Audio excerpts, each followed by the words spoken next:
Tantor Audio, a division of Recorded Books, presents Fighting for Her Wolves, a reverse harem paranormal romance by Tara West, narrated by Stephanie Rose. Chapter 1. Annie frowned at the bead of sweat that had slipped down her cleavage. Holy shit, it was hot in Texas. She looked at her adoptive Uncle Van, sitting beside her in the back of the truck. As always, his eyes were sharp as he stared out the windows, not even bothering to wipe the moisture that beaded on his brow. Fanning her face, she leaned forward, grasping the back of her brother's seat. "Hey, Roy, I'm dying back here." "Sorry." He nodded at the weathered truck dashboard. AC's on full blast. "Ugh," she groaned. "I'm not going to last a week in this hell pit." She eyed the dash, noting how both air vents were pointing toward her other adoptive uncle, Alaskan Ameraki chieftain Tor Thunderfoot. The big shifter's shoulders were wide enough that he needed his own zip code, and his long, peppered black hair did appear damp from sweat, but he could have given her a little air. She looked out the window at the sea of grass and bushes. She'd been expecting dirt and tumbleweeds. Texas wasn't as beautiful as Alaska, but it would do. Still, she wouldn't have flown here if the Texas chieftain hadn't threatened to kill her brother. After she put the asshole in his place, she planned to stay inside the comfort of an air-conditioned house until it was time to return home to her mountains. "About accommodations," Roy said nervously, his gaze flitting to Tor before catching Annie's eye in the rearview mirror. "My apartment is only a one-bedroom, but you can have my bed, Annie, and I'll take the sofa." "Aw, thanks," she smiled at her brother, patting his shoulder and hating how stiff he felt. He sure was wound up.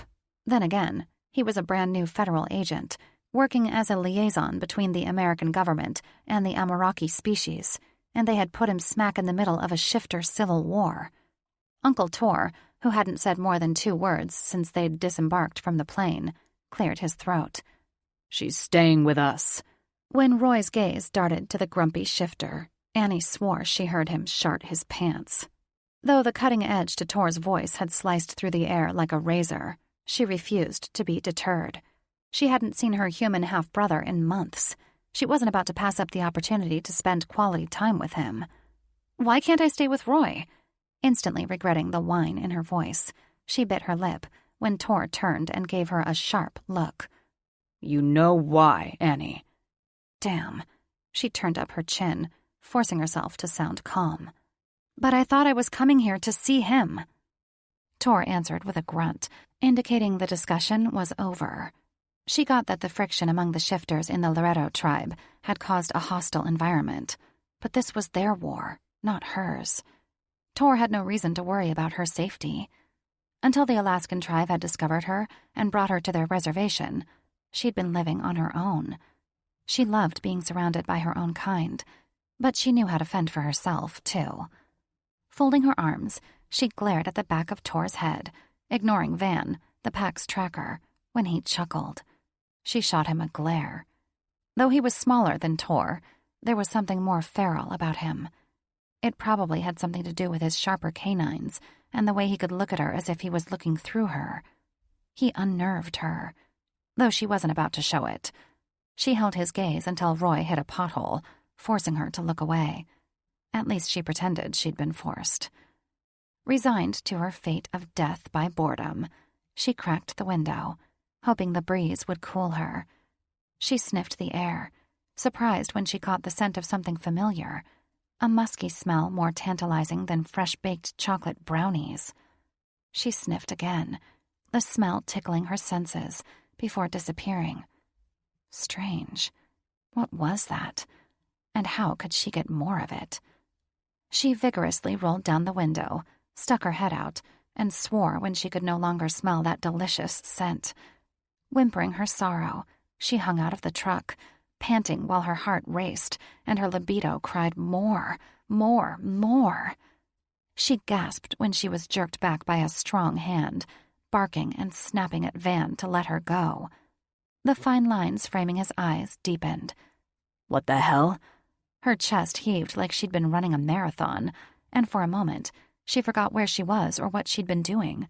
Her head was so fogged with memories of that heavenly scent. She released a slow breath as the truck came to a stop. Everyone was looking at her as if she'd grown a second head. "Well?" Tor demanded, his voice dropping to that deep protector baritone that rattled her insides. How could she answer when she couldn't define what had happened to her? One second she'd been mind-numbingly bored, and the next, her heart was racing so fast she wanted to jump out of her skin. She crossed one knee over the other, an uncomfortable ache settling between her legs. And that's when it hit her. That scent belonged to male wolves. Please, ancients, no. Her fated mates couldn't be living in Texas's sweaty armpit, smack in the middle of a civil war. Annie felt as if she was walking in a dream when her brother helped her out of the truck. She frowned at the fresh, jagged scar on his temple, knowing she should be furious with the wolf who'd put it there, but she was too dazed to think about much else other than that heavenly smell. She'd heard her mate's scent would draw her to them, but she'd had no idea they would smell so damn good and make her so freaking horny. When Roy slammed the door, she noticed for the first time the huge dent on the driver's side, like a rhino had headbutted it. Had he been in an accident? Why hadn't he told her? "Come on," Roy said, tugging her toward the long, red-brick ranch house. She walked like she had a stick wedged up her ass, trying hard to quell the desire that pounded like a drum between her legs. She had no idea who the hell these wolves were, but she sure hoped they presented themselves fast, and that they hastened the mating ceremony. As much as she didn't want to live in Texas, her sexual desires eclipsed all her misgivings. "Annie, you okay?" Tor whispered as he flanked her other side, walking with her up the gravel path toward the young family of shifters. She plastered on a smile when the woman waved at her. I don't think so." "You scented your mates?" he asked. She grimaced. "Unfortunately." "They probably scented you, too," he continued. "Let's hope they're not foes to the coyote chasers." "Yeah." Annie swallowed a lump of apprehension.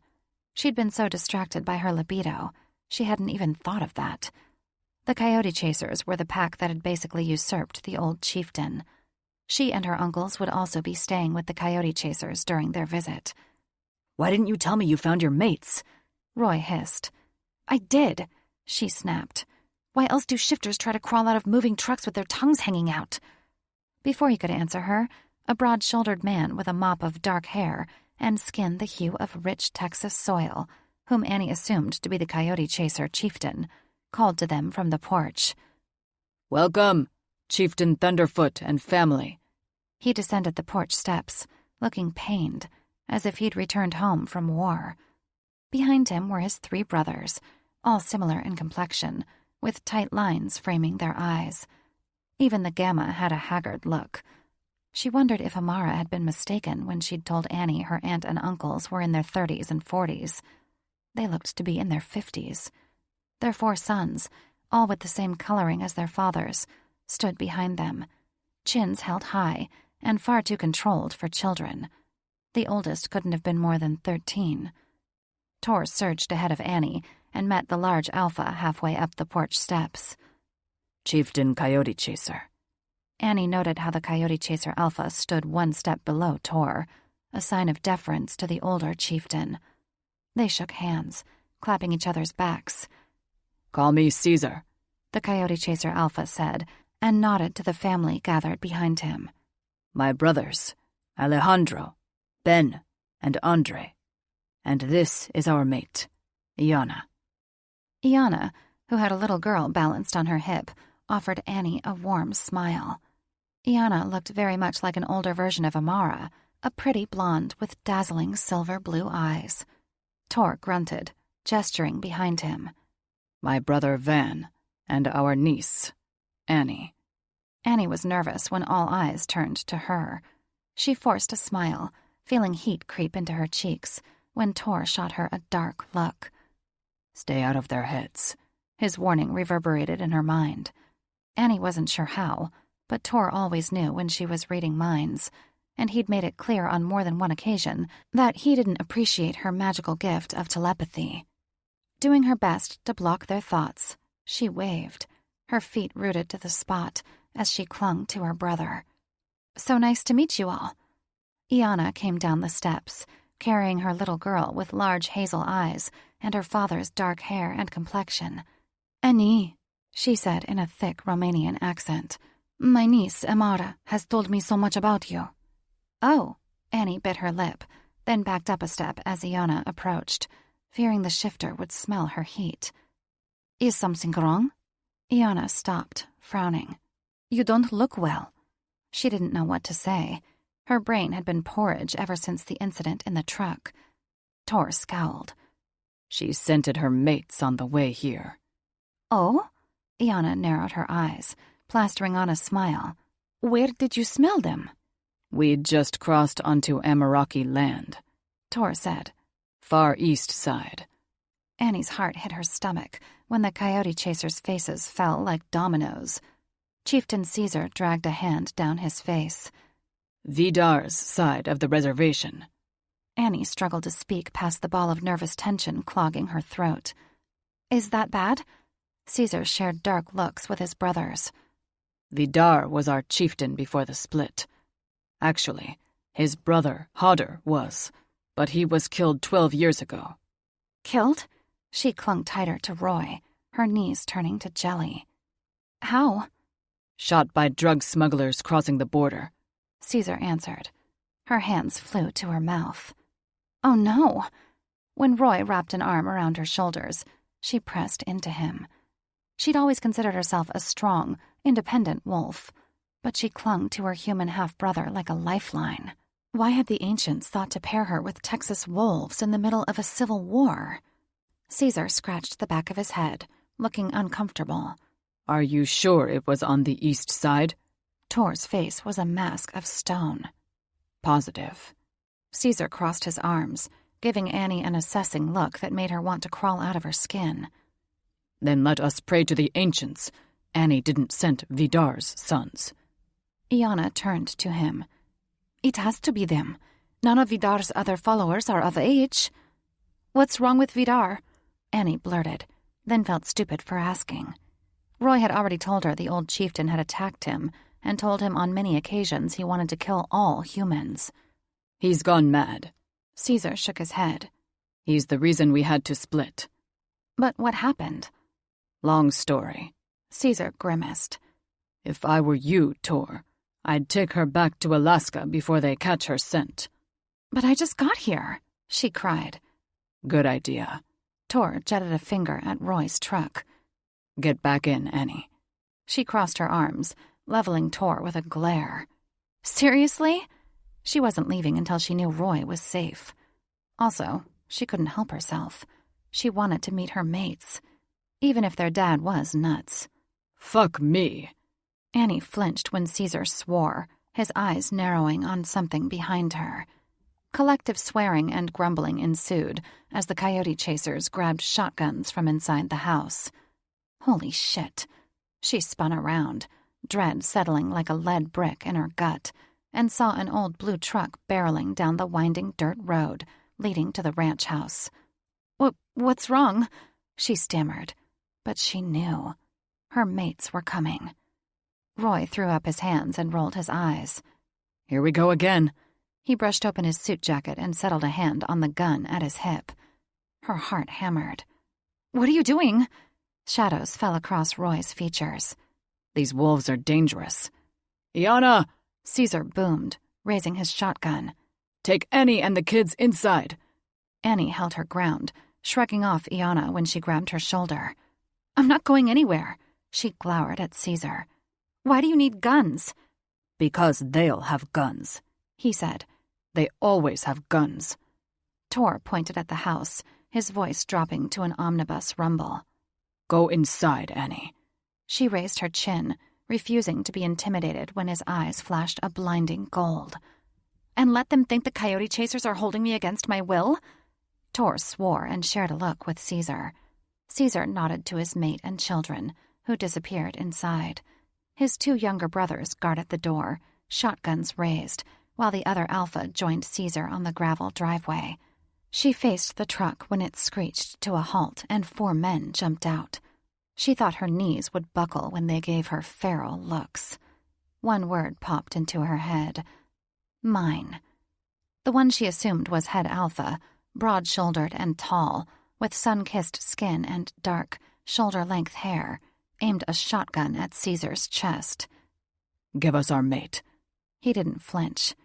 We're not holding her hostage, Magnus. She's a guest at our house. Magnus? She whispered his name softly to herself. Yes, he looked like a Magnus. The brother Annie presumed to be the second Alpha raised his shotgun and leaned across the hood of the truck. Give her to us. He looked much like Magnus, with the exception of his eyes, which were even more feral. A long scar cut across his cheek. Tension radiated off him in pulsating waves, and she knew he was a shifter used to fighting. The thought both unnerved and excited her. Tor stood beside Annie, growling. Van pushed Roy out of the way, flanking her other side.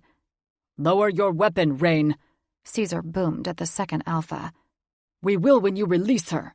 The wolf named Rain answered. Rain and Magnus. She had 2 names, but as she looked into their glowing, golden eyes, she was no longer hot and bothered for her mates. She was annoyed. Give her to us? Did they think she was their lost pet? She surged ahead of Tor and Van, ignoring their warning growls. Do I look like a goddamn prized cow to you? She spat, then thumbed at Caesar. You heard him. I'm a guest of the coyote chasers. Now lower your fucking guns. She did her best to quell the shaking in her limbs as she took several more agitated steps toward her mates before stopping beside Caesar. Don't go any farther, Annie, he warned. She forced a smile. I won't. Both Alphas blinked at her. The Gamma and Beta shared wide-eyed looks before lowering their weapons. I'm sorry. Magnus relented, standing down, though he still held a finger on the trigger. I don't know what came over us. We were only concerned about your safety. He pouted, reminding her of a contrite child. She would have thought he was sexy with his square jaw, high cheekbones, and wide hazel eyes. But trespassing on someone else's property and waving guns around was anything but. She turned to Tor, frowning. The ancients are mistaken, she said loud enough for her voice to carry. I'm not mating with idiots. She ignored her mates' collective gasps and grumbles. Caesar cleared his throat. More trouble. A truck was kicking up a cloud of dust as it barreled down the dirt road toward the house. The Wolfstalker elders. Chieftain Wolfstalkers to you. Her mates simultaneously boomed, raising their guns once more. Holy fuck. They weren't just idiots. They were willful idiots. The worst kind of stupid. No way was she breeding with those backward-ass tree humpers. Caesar spit in the dirt, laughing. They ain't our chieftains. Annie shook her head, feeling like she was at ground zero after a testosterone bomb explosion. Tor left Annie to join Caesar. Annie swore under her breath. I was hoping your first meeting with the Wolfstalkers would have been under better circumstances, Caesar said to Tor.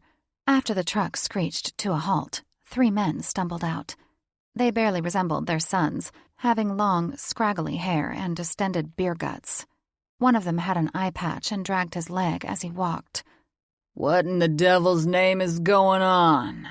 The biggest man, who also had the biggest belly, slurred like a drunk, waving a pistol in the air. Magnus turned to him, unalarmed by his father's appearance or erratic behavior. We scented our mate, father. The old man narrowed his eyes on Tor. What are the Thunderfoots doing here? Caesar cleared his throat. I asked them to come, Vidar, in hopes they could help us negotiate a truce. Vidar spat a wad of tobacco in the dirt. This feud ain't none of their damn business. It's our business now, Tor said evenly, though Annie sensed the rage simmering beneath his cool facade. I won't let our niece mate into a tribe in turmoil. Vidar pointed at Caesar. Tell the coyote chasers to forfeit their false claim to the chiefdom, and there won't be no turmoil. You know we can't do that. Caesar aimed his gun at Vidar's chest. Now get the hell off our property. Fine. Vidar threw up his hands, ignoring the guns Caesar and his brothers were pointing at him. Give the girl to my sons, and we'll leave. Annie shrank back. I'm not going with them. No way in hell was she getting tangled up in some crazy pack's drama. Vidar's eyes shifted, and his nose lengthened as he gave her a look that would make a lesser wolf cringe. Do you know who I am, girl? She refused to break eye contact. She'd battled werewolves, for fuck's sake. She wasn't about to let a crazy drunk intimidate her. I don't give a damn who you are. Vidar snarled at her, then turned to Tor. Is she always this disrespectful? Tor let out a low chuckle. You're provoking her. Who is she? Vidar asked Tor, acting as if she wasn't standing right in front of him. My name is Annie, she blurted, balling her hands into fists in an attempt to control her rage. Vidar refused to look at her. She's the half-human? He asked, his leathery features scrunching up as if he'd sucked on a sour lemon. She was tired of his games. I am. She gave him another challenging look. He looked her over with a smirk before turning to Tor once more.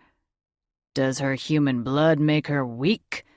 She gaped at him and then at his useless sons, who'd somehow managed to fade into the background, giving the madman center stage. Hello? She waved wildly. I'm right here. Tor shook his head, snickering. She's a strong shifter, and will make a fine mate for a chieftain's sons. Vidar rubbed his chin with the barrel of his pistol, a demented look in his bulging eyes.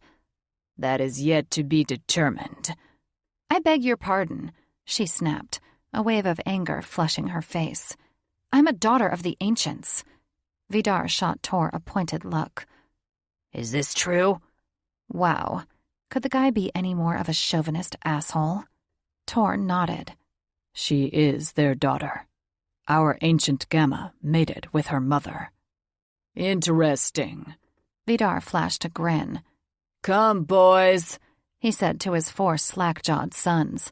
Before this bitch's scent turns you into fucking retards. Holy fuck. Annie clenched her fists until nails broke skin. She'd never wanted to punch anyone so badly in her life. Vidar jerked Magnus back, making him drop his gun. Everyone ducked when the weapon hit the ground. She gasped, shocked when Magnus's hand fell with the gun. What the hell? His cheeks turned as red as an overripe apple as he picked up the gun and attached a prosthetic with his other hand, balancing them on an arm which ended in a stump. Magnus was missing a hand?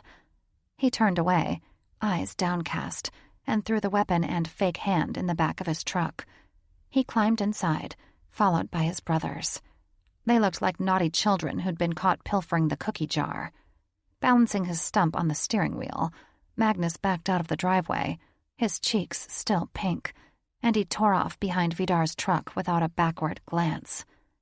Gaping at the retreating trucks, her anger with her mates turned to pity. What had happened to his hand? Her pity quickly turned back into rage. The missing hand didn't give Magnus and his brothers the right to act like Neanderthals. And why hadn't they spoken up when their father disrespected her? She turned to Tor. Did that crazy drunk call me a bitch? He did. I'm sorry, Annie, Caesar said. That is his nature. Now you can see why peace between our tribes is impossible. His brothers stood beside him, mumbling agreement. Annie had to work hard to unclench her teeth. Are his sons like him? Caesar shared looks with his brothers. As far as we can tell, no. She sure as hell hoped he was telling the truth and not trying to placate her.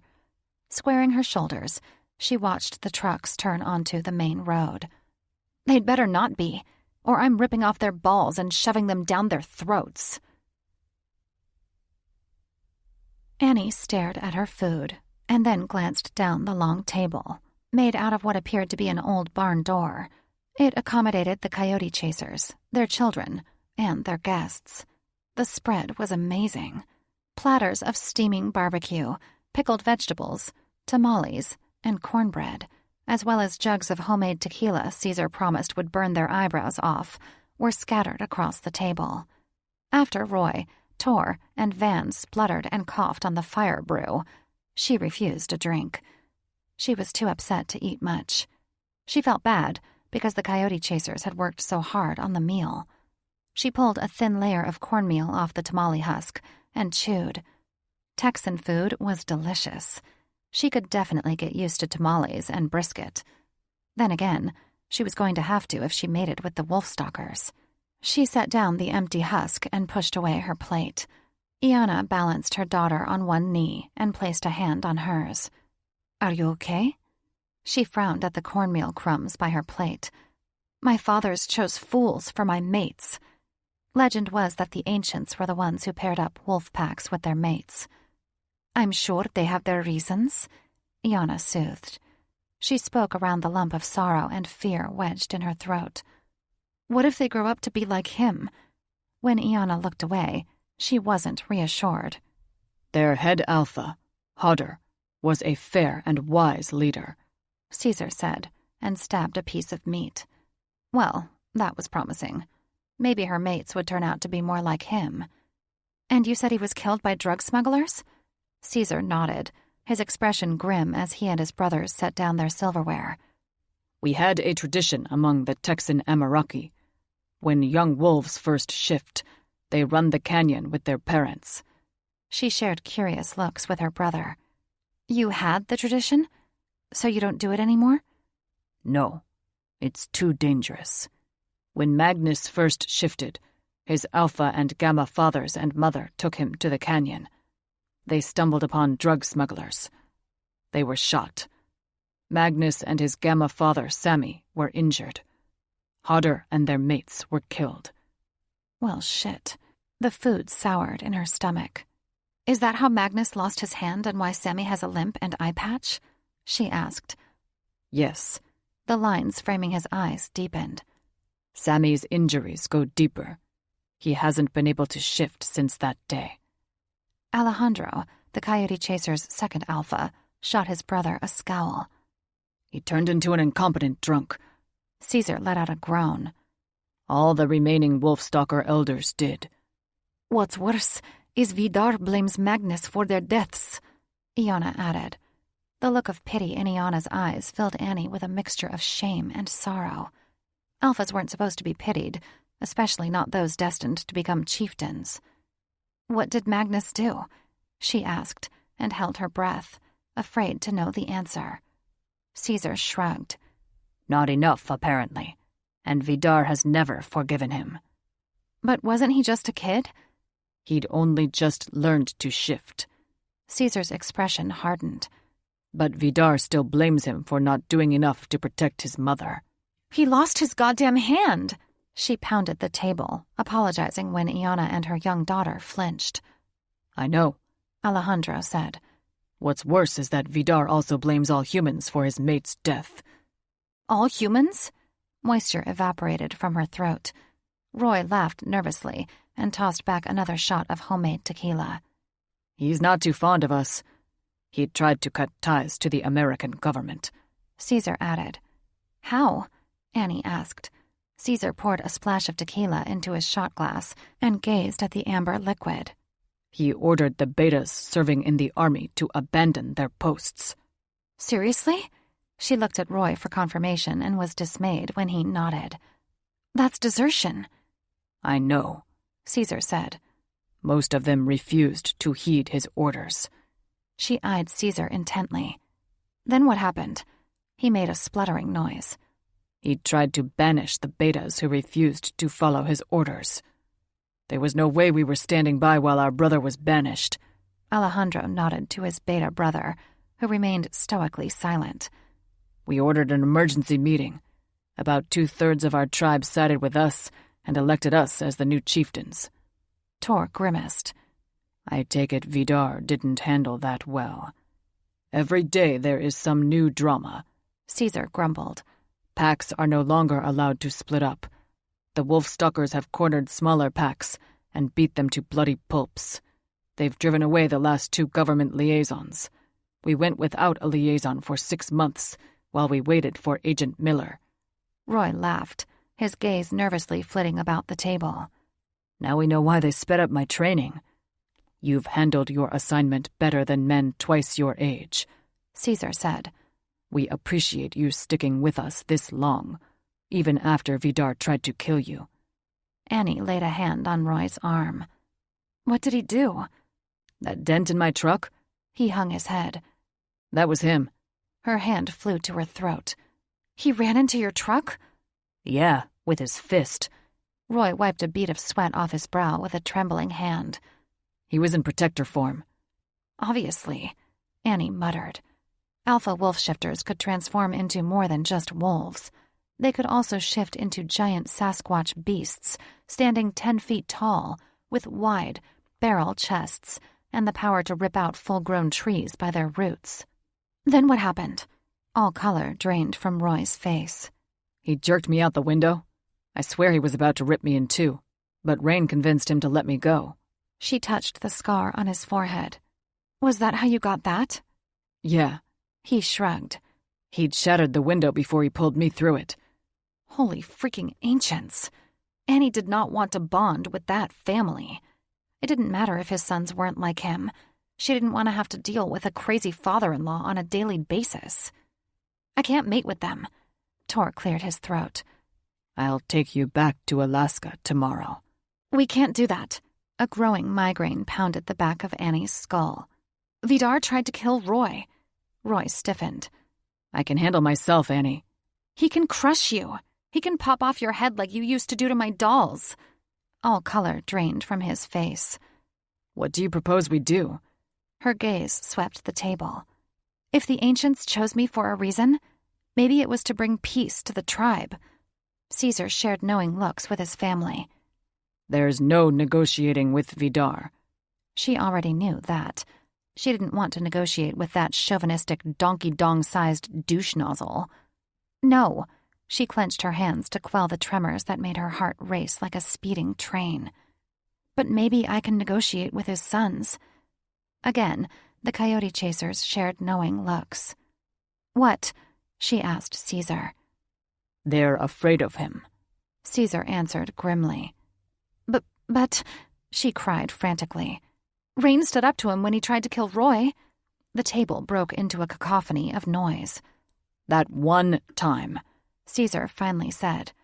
But there have been countless other times he's gone off the rails, and his sons have done nothing. Well, fuck. Her future mates were dumbasses and pussies. She pushed back from the table, the food in her gut giving her instant indigestion. Well, they'd better grow a set, because I'm not mating with them until they do. Chapter 2. Annie tossed and turned in bed, trying to fall asleep, but she had too much on her mind. Were the ancients angry with her? They had to be, to punish her with such awful mates.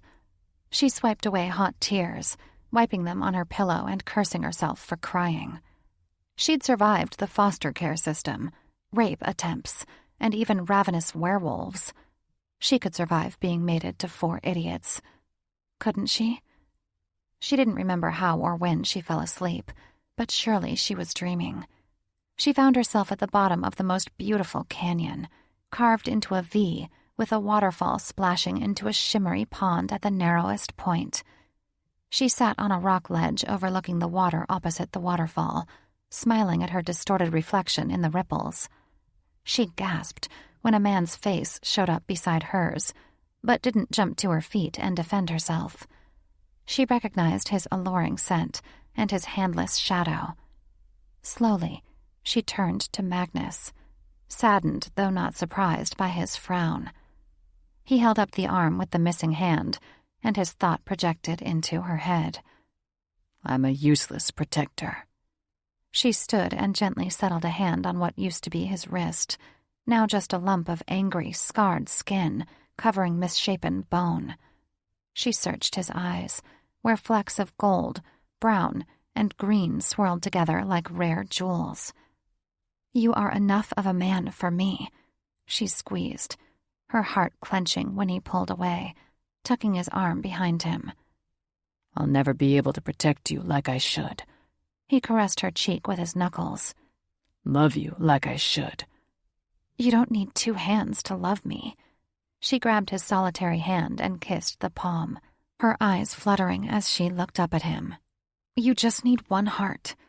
She thought it odd how familiar she was being with him when they'd never touched before, how she knew him so well in this dream, but didn't know him in real life. Perhaps her soul knew his. Maybe that's why she'd recognized his scent. I want to love you, Annie.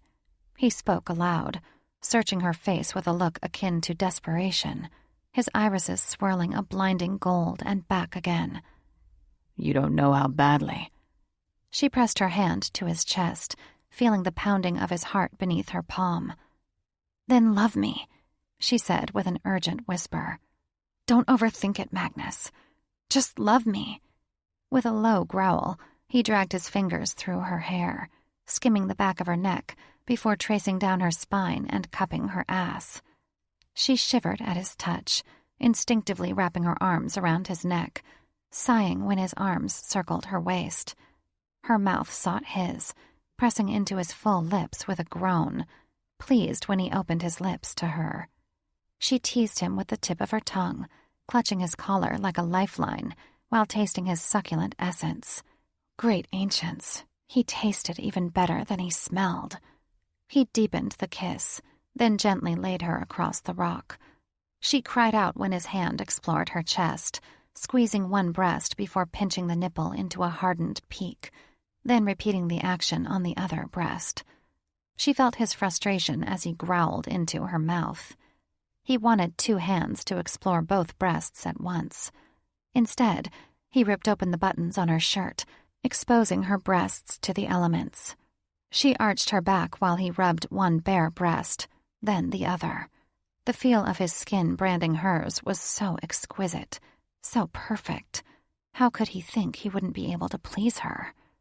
When he trailed kisses across her chin and down her neck, his lips finding the hard peak of one nipple, she sighed, cupping his head while he sucked her. That's it, Magnus, she begged. Please, please don't stop. He answered with a grunt, then kissed her from her breasts to her navel. Her legs fell open when he kissed her mound, nuzzling her tight button, and then kissing and nibbling the tender spot until it swelled with need. She opened her eyes in surprise when she felt 2 hands spread her thighs. Magnus's second alpha brother, Rain, flashed a wicked grin before scraping her thigh with sharp fangs. She tensed, then relaxed, when his teeth grazed her just enough to make that ache between her thighs unbearable. Her legs spread like melted butter, her eyes rolling into the back of her head when Magnus began to suckle her sweet spot like a calf trying to draw milk, swirling his tongue around the sensitive flesh and making her cry to the heavens. When 2 familiar men knelt beside her, she held out her arms to them, giggling when they nuzzled her neck and toyed with her breasts. Magnus pulled away and sat back on his heels, frowning while his brothers lavished her with kisses. Magnus, she called, waving him toward her. He didn't move, resting a hand on his knee and hiding the arm with the missing hand behind his back. Magnus, she cajoled. It's okay. Please come to me. But he sat as still as stone, lines etched deep into his face. She was about to call to him again, then sucked in a sharp hiss when Rain slid a thick finger into her pussy. She cried out when he tunneled into her while stroking her inner thigh with the other hand. His brothers continued to nibble on her breasts and neck. She wanted to call to Magnus to join them, but the pleasure was suddenly so intense she could barely breathe, much less speak. Rain's finger hit a magic spot that awakened every nerve ending in her body, lighting her on fire from the inside out. With a low growl, his eyes shifted from chestnut to a blinding gold as he fucked her harder, faster. Her climax came without warning, the impact so cataclysmic she was paralyzed beneath his touch, crying out Rain's name and then shuddering when she fell over the edge, her pussy throbbing against his fingers like a heartbeat. Rain let out a low, deep chuckle before falling on top of her, the tip of his thick erection pressing into her swollen juncture. She blinked at him and placed a hand on his chest. "We can't have sex." He arched a thick brow. Why not? Are you the only one who gets pleasure? "No, but I know the rules. Head Alpha goes first." She nodded to Magnus, who simply sat there, a lone tear sliding down his cheek. "Magnus," she said, "do something." But he simply blinked at her, saying nothing. She squirmed under Rain, trying to scoot away, swearing when his brothers pinned her down. "Hey!" she cried. Then she yelled when his face shifted to that of his drunken father, Vidar. She shifted, snarling at him when he refused to back down, her senses overwhelmed by the putrid stench of stale whiskey. When he lunged for her, she lashed out, grabbing Vidar's neck and giving him a good, hard shake. Coughing and sputtering, she spit out a mouthful of feathers. When her eyes shot open, it took her a moment to realize she had a pillow in her mouth, or what was left of it. She spun on the bed when Tor burst through her door as a 10-foot beast. Annie, what's wrong? Whimpering, she tucked her tail between her legs, looking around at the mess of feathers everywhere. "I think she had a nightmare." Iana ducked under Tor's massive arm and sat beside Annie, stroking her neck. She cringed as the entire Coyote Chaser family, kids included, gathered in her doorway and the hall. How embarrassing. "Go, everyone." Iana shooed them away like they were stray dogs. "Give a girl some privacy." When they left her alone with Iana, she sighed in relief and shifted back into human form, digging under the covers for her nightgown, which was in tatters. Iana handed her an oversized t-shirt from her suitcase. "Is everything okay?" She slipped the shirt on over her head. "I had a bad dream." "What happened in it?" Iana threw her a pair of underwear. A shudder coursed through her as she remembered how much her mate's touch had aroused her. "My mates were touching me." Averting her eyes, she slipped into her undies, hoping the thin cotton would be enough to soak up the moisture between her legs. Iana arched a brow, a subtle smirk tugging at her lips. "And?" "You go, girl." Iana's thought projected into Annie's head. How fucking humiliating. Iana knew she'd had a wet dream. She looked around the room, anywhere but into Iana's assessing gaze. "Magnus pulled away when Rain tried to have sex with me." She shivered again and rubbed warmth into her arms. "Then Rain turned into their father. He tried to rape me, and Magnus did nothing to help me." Resting a hand on Annie's arm, Iana searched her eyes. "I think he would help if it ever came to that." It felt so real. She bit her lip, repulsed by the memory of Vidar's hands on her. Even though it had only been a dream, she still felt unclean, soiled by his touch. "It's natural to dream about your mates," Iana said. "I had several about mine before we bonded." "But what about the part with their father?" Iana grimaced. "Well, that part was unusual, though the man is frightening, so I can see why you'd have that sort of dream. Nothing to be ashamed of." Iana flashed a smile that didn't quite reach her eyes. "Do you think they have dreams about me?" Annie clutched her chest, imagining what she'd be doing in their dreams. Iana's grin turned positively wicked. "I know they do." She wondered if their erotic dreams had also ended badly. "I hope they defended me in their dreams." Iana looked away. Her silence wasn't reassuring. Tired of staring up at the ceiling and thinking depressing thoughts, Annie finally dragged herself out of bed. The morning sun was barely peeking over the horizon when she stumbled into the kitchen. The open room with the new white cabinets and a breakfast bar that faced the living room was devoid of people, save for Tor and Van, who were sitting at the counter, elbows resting on the gray granite, clutching steaming cups of coffee while they eyed her expectantly.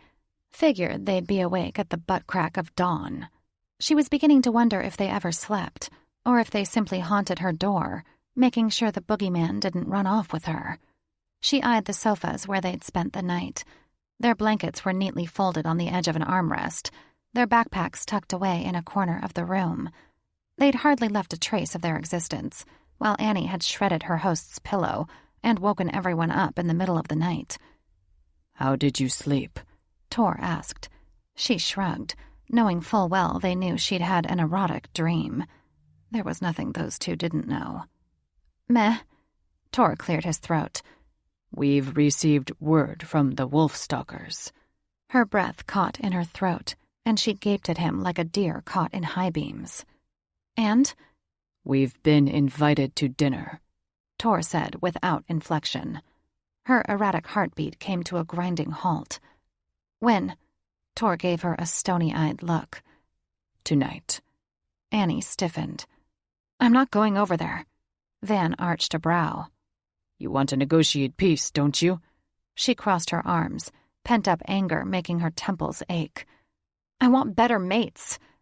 "You don't even know them yet." Tor flashed an annoyingly patronizing smile.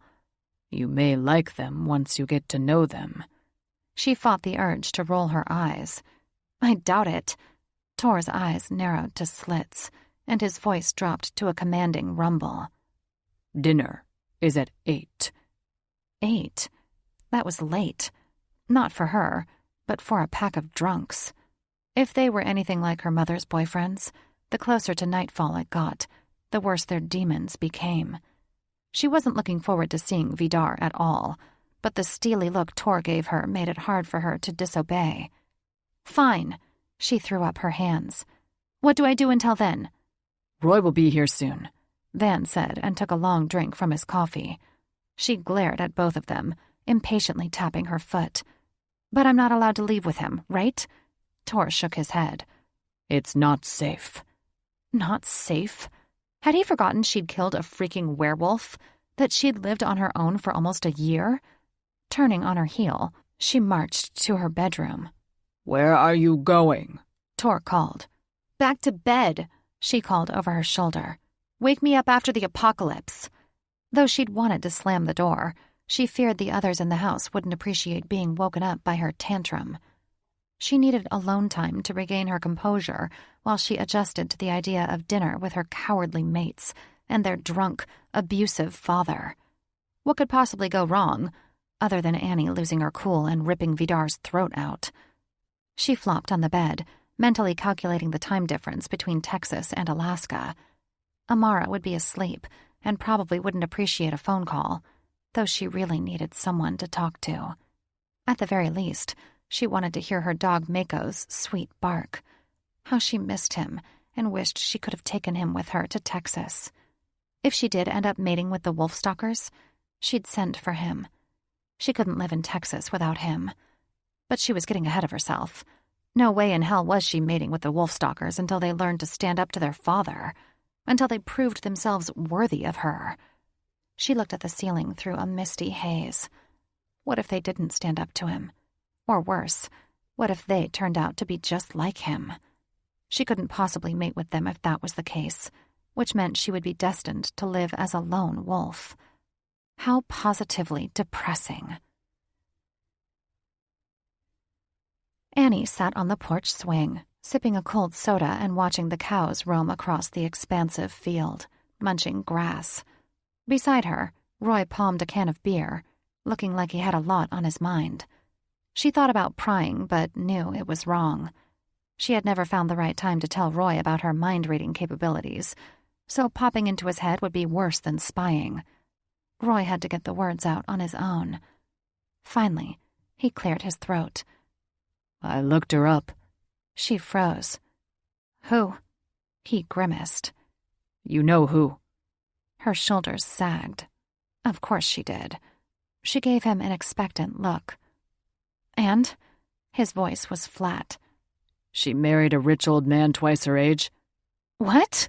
A bitter laugh escaped her. Mom's a gold digger? Say it isn't so. Did you talk to her? "No." He frowned into his beer. "It's too risky. If she asked what you or I was doing, I wouldn't be able to explain." She won't ask. Annie rolled her eyes.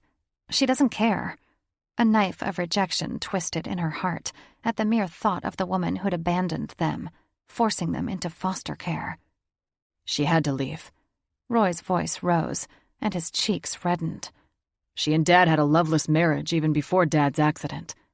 Swearing under her breath, Annie refused to call that man her dad. Not after he'd sat in his wheelchair and said nothing as CPS took them away. She'd been relieved when she learned her true fathers were the ancients, the first wolves, immortals who watched over their packs from heaven and sometimes graced Earth with their presence. She squared her shoulders.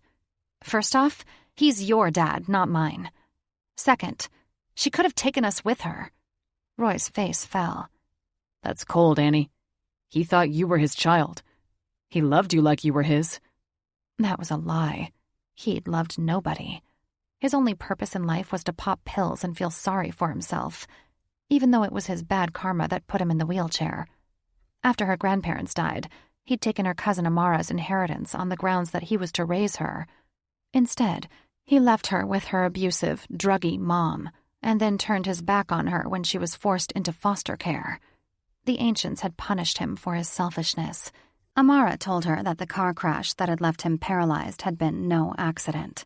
The ancient Alpha Amarok had caused the crash by appearing on the road before him in his ape-like protector form, scaring him so badly he'd hit a tree. After the accident, the man Annie had thought was her father withdrew from the world, preferring to stay in a perpetual state of drunkenness or drug addiction. Their mother, refusing to watch her husband deteriorate, had spent most of her time away from home with various boyfriends. Sometimes, she'd even been bold enough to bring her boyfriends home, flaunting them in front of her crippled husband. He didn't even fight when they took us away, Annie whispered through a constricted throat. Every time Roy insisted on talking about their parents, she felt like an elephant was sitting on her chest. He's a quadriplegic, he snapped. What was he supposed to do? Annie looked at him through narrowed eyes. That didn't mean he couldn't fight for us. He crushed the empty beer can in his grip. He asks about you. Her breath hitched. What do you tell him? That you're living with friends in Alaska? He flashed a boyish smile. He wants you to call him. Every muscle in her body tensed. I have nothing to say to him. He tossed the empty can on the floor and kicked it down the stairs. Annie, you're not being fair. I'm not being fair? Annie's pitch rose along with her ire. Look at how they treated Amara. He slouched, looking at that empty beer can as if it was his heart he'd kicked down the stairs. That was wrong. You think? She couldn't conceal her venom. Roy knew what his father had done to Amara and how hard her life had been because of it. He seriously couldn't expect her to feel sorry for the man. Taking her inheritance was Mom's idea, he mumbled. Not Dad's. As if that made it all right. He could have stood up to her, but he didn't, and Amara suffered because of it. So you won't call him? His voice cracked, reminding her of his awkward puberty stage. She groaned, her inner wolf scratching at the surface, howling to break free and run far, far away. Stop! She abruptly stood, making the swing shake and squeak. She had to get the hell away from Roy. She knew from experience there was no shutting him up when he got in these dark, depressing moods. Okay, fine. He heaved an overly dramatic sigh and pouted. Where are you going? Inside. It was almost time to go see the Wolfstalkers. I have to get ready for my dinner date from hell. Chapter 3. Annie picked at her undercooked hamburger, feeling more like she was the main course. She stole cautious glances at her mates. Tor and Van flanked her, growling at them when they stared at her for too long. She had never been more grateful for their presence than at that moment, and not just because they served as good shields from her mates. They were also protecting her from the constant glares she was getting from Vidar. The old wolf and his two brothers were stupid drunk. Maybe that's why the Gamma didn't realize the food was undercooked. She couldn't believe the condition of their house. Her mates mentioned they'd been cleaning all day in anticipation of her arrival, which made her wonder exactly how dirty it had been before, because there was still food stuck to the walls and spiderwebs in every corner. Not to mention the entire place smelled like rotten cabbage. She understood her mate's Gamma father probably had a hard time keeping up with housework, with only one eye and such a pronounced limp, but the rest of the family could have helped out more. Who thought cheese stuck to the walls was the definition of a clean house? No fucking way was she living here. Annie took a bite of bland broccoli, hoping she wouldn't get salmonella from it. She didn't smell anything odd, which she took as a good sign. Magnus stared at his food with only one arm on the table. The other was stuffed in his pocket, as if he was ashamed to reveal his missing hand. Second Alpha Rain acted like First Alpha. He gave her bold looks, like he was undressing her with his eyes. It was unnerving, and maybe a little exciting. He'd been the one to greet her at the door and hold out her chair before she sat down. His brother, Jax, the beta, handed her a burger that was still half raw. Jax had a feral look about him, like all betas, but he also had a subtle, sweet smile. His dark hair was buzzed short, but from what she'd heard, he'd followed Vidar's orders and never enlisted in the military. She couldn't help but wonder if he'd cut his hair that short to defy his father. Frey, the youngest of the brothers, had a difficult time controlling his trembling hands. He ended up sloshing half a glass of lemonade down his arm before he set it in front of her plate. Frey had a deer-in-the-headlights look whenever she caught him staring at her. He also had the typical Gamma baby face, with squeezable cheeks and an infectious smile. She'd smiled at him a few times and been rewarded with a goofy grin and flame-red cheeks. She'd wanted to pop into her mates' heads, but she'd been too terrified to try. What if she heard something she didn't like? Besides, she knew it was an invasion of their privacy. She'd hear their thoughts soon enough after their mating, if that ever happened. "So, Annie," Vidar slurred, spilling his mixed drink all over the table. "Rumor is you killed a human. Is that true?" Wow, so he was finally addressing her?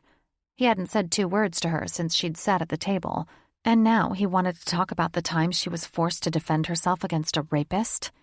The way he smiled at her, a wild gleam in his eyes, made her flesh crawl. She refused to be intimidated by him. Yes, his eyes lit like fireworks. "How did you do it?" What a sick fuck. Did he really think she'd want to talk about something so traumatic? She set her fork down and folded her hands in front of her. I really don't like talking about it. "Nothing to be ashamed of." Waving his drink in the air, he splashed amber liquid down his arm. "If I could kill every damn human on this planet, I would." She eyed him coolly. My brother is human. "I know." He flashed a fanged grin. "So how'd you do it?" Her spine stiffened, her veins turning to icy sludge. I've already said I don't want to talk about it. She shuddered at the memory of the taste of Gus's coppery blood filling her mouth when she'd shifted into a wolf and bit down on his neck. She hadn't meant to kill him, but the big, drunk bartender had nearly knocked her unconscious when he'd thrown her against the table and torn off her clothes. Instinct had taken over, and she'd reacted as a trapped, savage wolf. His smile faded as he leaned toward her, his eyes shifting from brown to gold. "You realize I'm the fucking chieftain, don't you?" Tor and Van growled until Vidar leaned back, his eyes returning to brown. Even though her heart was racing, she forced a note of indifference into her voice. I know what you are. "Stupid fucking cunt." Vidar's virulent thought smacked her like a frying pan to the head. Vidar grabbed his steak knife, a look of pure murder in his eyes. What a dick. No fucking way was she breeding with this asshat's sons. Tor threw a protective arm in front of her and spoke in a low, ominous rumble. "Put the knife down, Vidar." "Father, did you see beef prices have gone up?" Rain asked in a voice so upbeat, it had to be forced. He stared down his father. Though she was grateful for his intervention, she wondered why his alpha brother didn't intervene as well. "Shut up." Vidar slurred and pointed the knife at her once more. "You're a mouthy bitch, and you need to be taught respect," he projected into her head. When Vidar glared at her, it was as if 1,000 tiny spiders were crawling across her skin. Teach her respect? How about she teach the asshole some manners? Tor's growl was eclipsed by Rain's roar. His eyes shifted, and his nose lengthened as he jumped up and drove his steak knife into the table beside his belligerent father. Vidar wrapped his fingers around the wooden handle of Rain's knife and jerked it out of the wood. "Stand down, son," he whispered. She shivered. In that whisper, she felt the force of Vidar's ominous threat in the marrow of her bones. For some reason, she was more terrified of Vidar's threats to her mates than to her.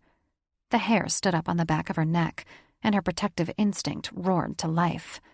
Refusing to stand down, Rain picked up another knife, chest heaving, the scar across his cheek turning from pale white to pulsing red while he glared at his father.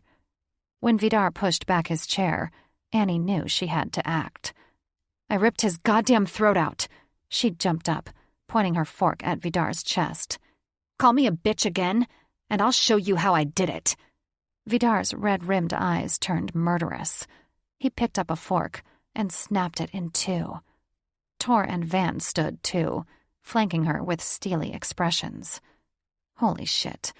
Annie hadn't thought this through. She'd been trying to diffuse the tension between Rain and his father, but she might have made the situation worse.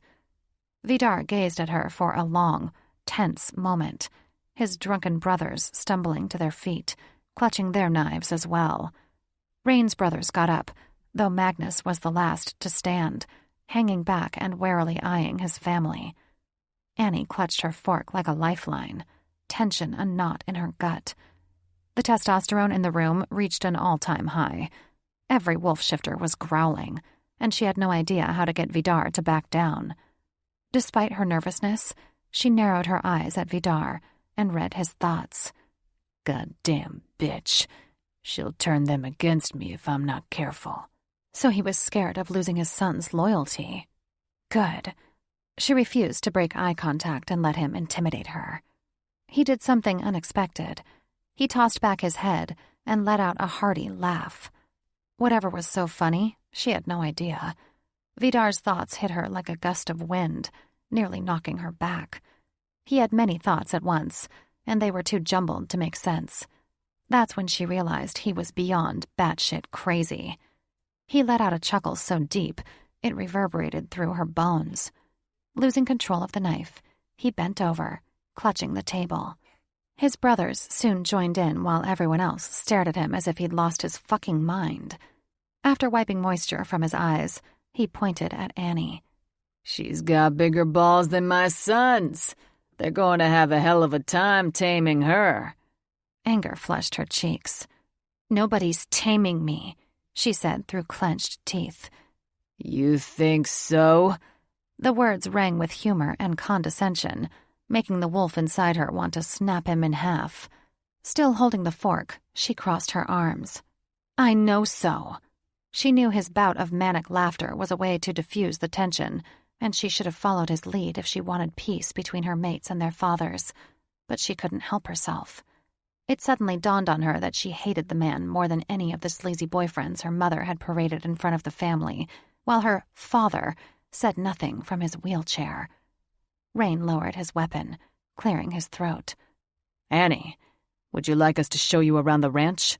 She shrugged, relieved that he'd given her a way out. "Sure." "She hasn't finished her meal," Vidar said. She scowled at what was supposed to pass for edible food. "I've lost my appetite." Truthfully, she was ravenous. What she wouldn't give to be home in Alaska, eating one of Roan Thunderfoot's moose burgers with a side of his beer-battered onion rings and a homemade strawberry milkshake. She missed his food. She also missed being around sane shifters. "Go ahead," Tor said as he sat down. "Vidar and I need to talk."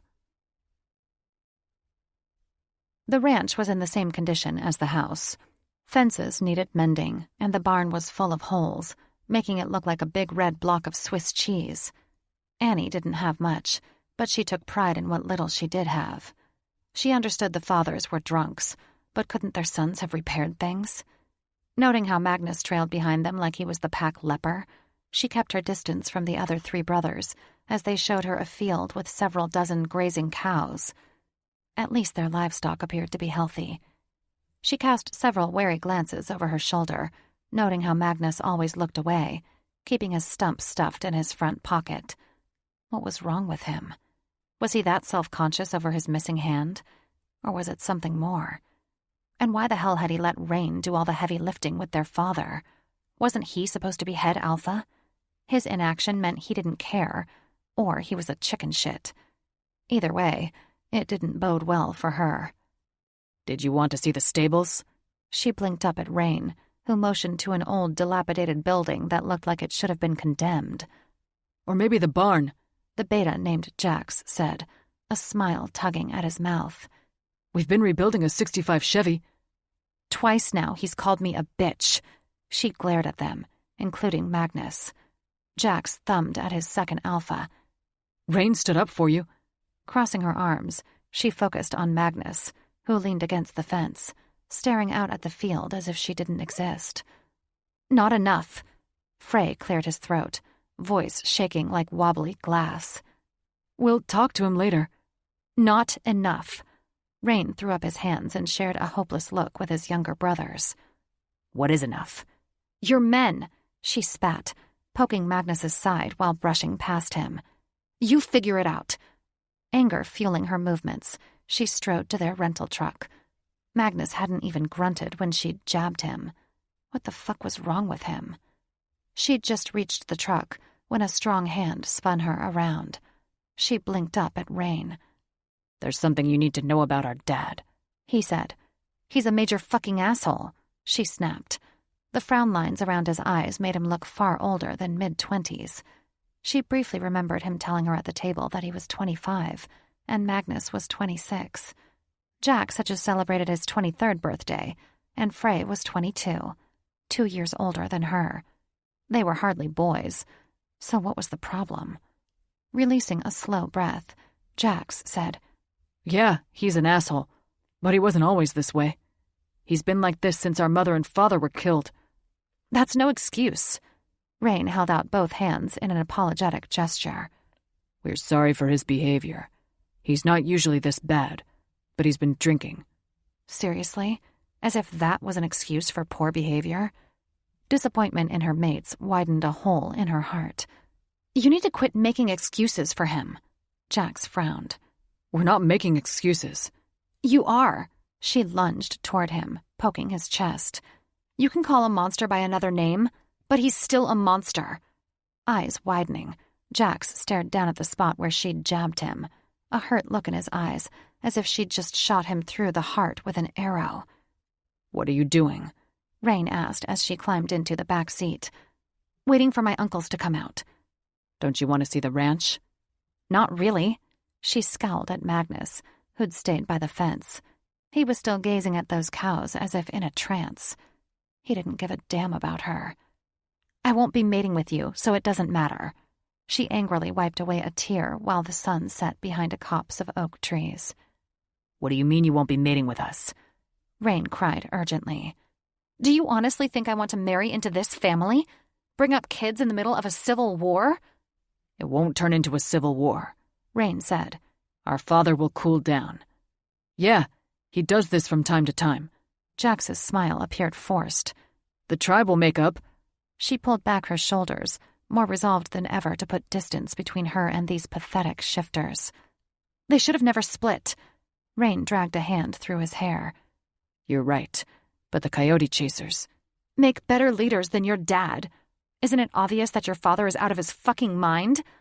Rain grimaced slightly. "He will cool down." "Until the next time and the next." She rolled her eyes. "I'm not putting up with a father-in-law who calls me a bitch, or mates too weak-spined to tell him to shut the fuck up." Jax threw up his hands, then thumbed to his older brother. "But Rain—" "Yeah, thanks, Rain," she snapped. "What about the rest of you?" "We stood with him," Frey said, his boyish face marred by a heavy frown. When her attention shot to him, he looked at his dirty, scuffed boots, his cheeks reddening. She glanced at their oldest brother, who still hadn't moved from the fence. "He didn't." Technically, Magnus had stood with them, but he'd been the last to get up, and he hadn't said a word to his father. As head alpha, he should have been first to defend her. Rain gaped at her, unable to defend his brother. Slamming the door shut, she pulled out her phone and scanned her messages while ignoring the 3 brooding brutes outside. So much for her foolish dream of finding mates to complete her and spending the rest of eternity with them. These men were unsuitable. They weren't strong and brave like the Thunderfoots. Maybe Vidar had been right when he'd said she had bigger balls than his sons, and that was the problem. She couldn't imagine what their children would be like. But one thing was certain. She wasn't raising a pack of pussies. She sent Amara a text, asking her how her husky Mako was doing. When Amara fired back an image of Mako cuddled up with Amara's 2 big dogs, her heart sang. He was so happy in Alaska with his best friends. One more reason she couldn't mate with the Wolfstalkers. Mako would be heartbroken if she left him behind, and he'd be equally crushed if she moved him to Texas. Why couldn't the ancients have chosen Alaskan mates for her? Rain leaned against the fence, staying in view of the truck where his mate had barricaded herself. Not that he blamed her for not wanting to spend time with them after the way their father had treated her. He should have done more when he'd called her a bitch, like break a glass dish over his head. But such an act of violence would have probably called for more violence and put Annie at risk of getting caught in the middle. Rain's 2 younger brothers stared at Annie like 2 mutts drooling over frying bacon. They had every reason to want her.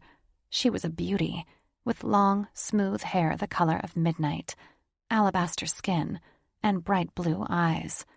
Her generous curves made his dick as hard as iron, especially that sweet, round ass. He'd love to dig his fingers into those soft globes while ramming her from behind. Why is she so mad at us? Frey's lower lip hung down as he stared longingly at Annie's truck, like a starving child drooling over a cupcake. It's not our fault our father's a dick. Jax leaned against the fence and cast Magnus a furtive glance. This wasn't how I envisioned our first date. Me neither, Frey said. Magnus didn't respond. He just kept staring at the field of grazing cows, his face a mask of indifference. Rain's blood boiled. His brother should have been leading the fight to win over their mate. Jax jerked upright as if he'd been bolted by a cattle prod. We can't let her go back to Alaska. What are we supposed to do? Frey asked. Exactly what she told us to do. Rain shrugged, casting Magnus a sideways glare. She's right. We didn't do enough when father insulted her. Swearing, Magnus pushed off the fence and faced the rolling, grassy hills. She expects too much of us, he grumbled. Ah, so the brooding alpha brother had something to say after all. No, you expect too little of yourself, Rain grumbled. You're the oldest. We should be following your lead, and you should have been first to defend our mate. Magnus's eyes flashed gold. With this? He thrust his stump in Rain's face before shoving it back in his pocket. Stop using your disability as an excuse. Rain was so pissed. He was seeing red. I could kick that old man's ass with one hand tied behind my back. So can you. So stop being a pussy. To emphasize his point, Rain shoved one hand in his pocket and pushed Magnus with the other. Magnus backed up a step, hurt flashing in his eyes before he turned and marched to the barn, refusing to spare any of them a backward glance. Damn you, Magnus! Rain shook a fist at his retreating back. Why don't you get mad for once? What the hell was the matter with him? Rain had been hoping that Annie's presence would bring Magnus out of his shell, but he hid behind his disability even more with her around. If Rain didn't know any better, he would have thought Magnus didn't want to be loved.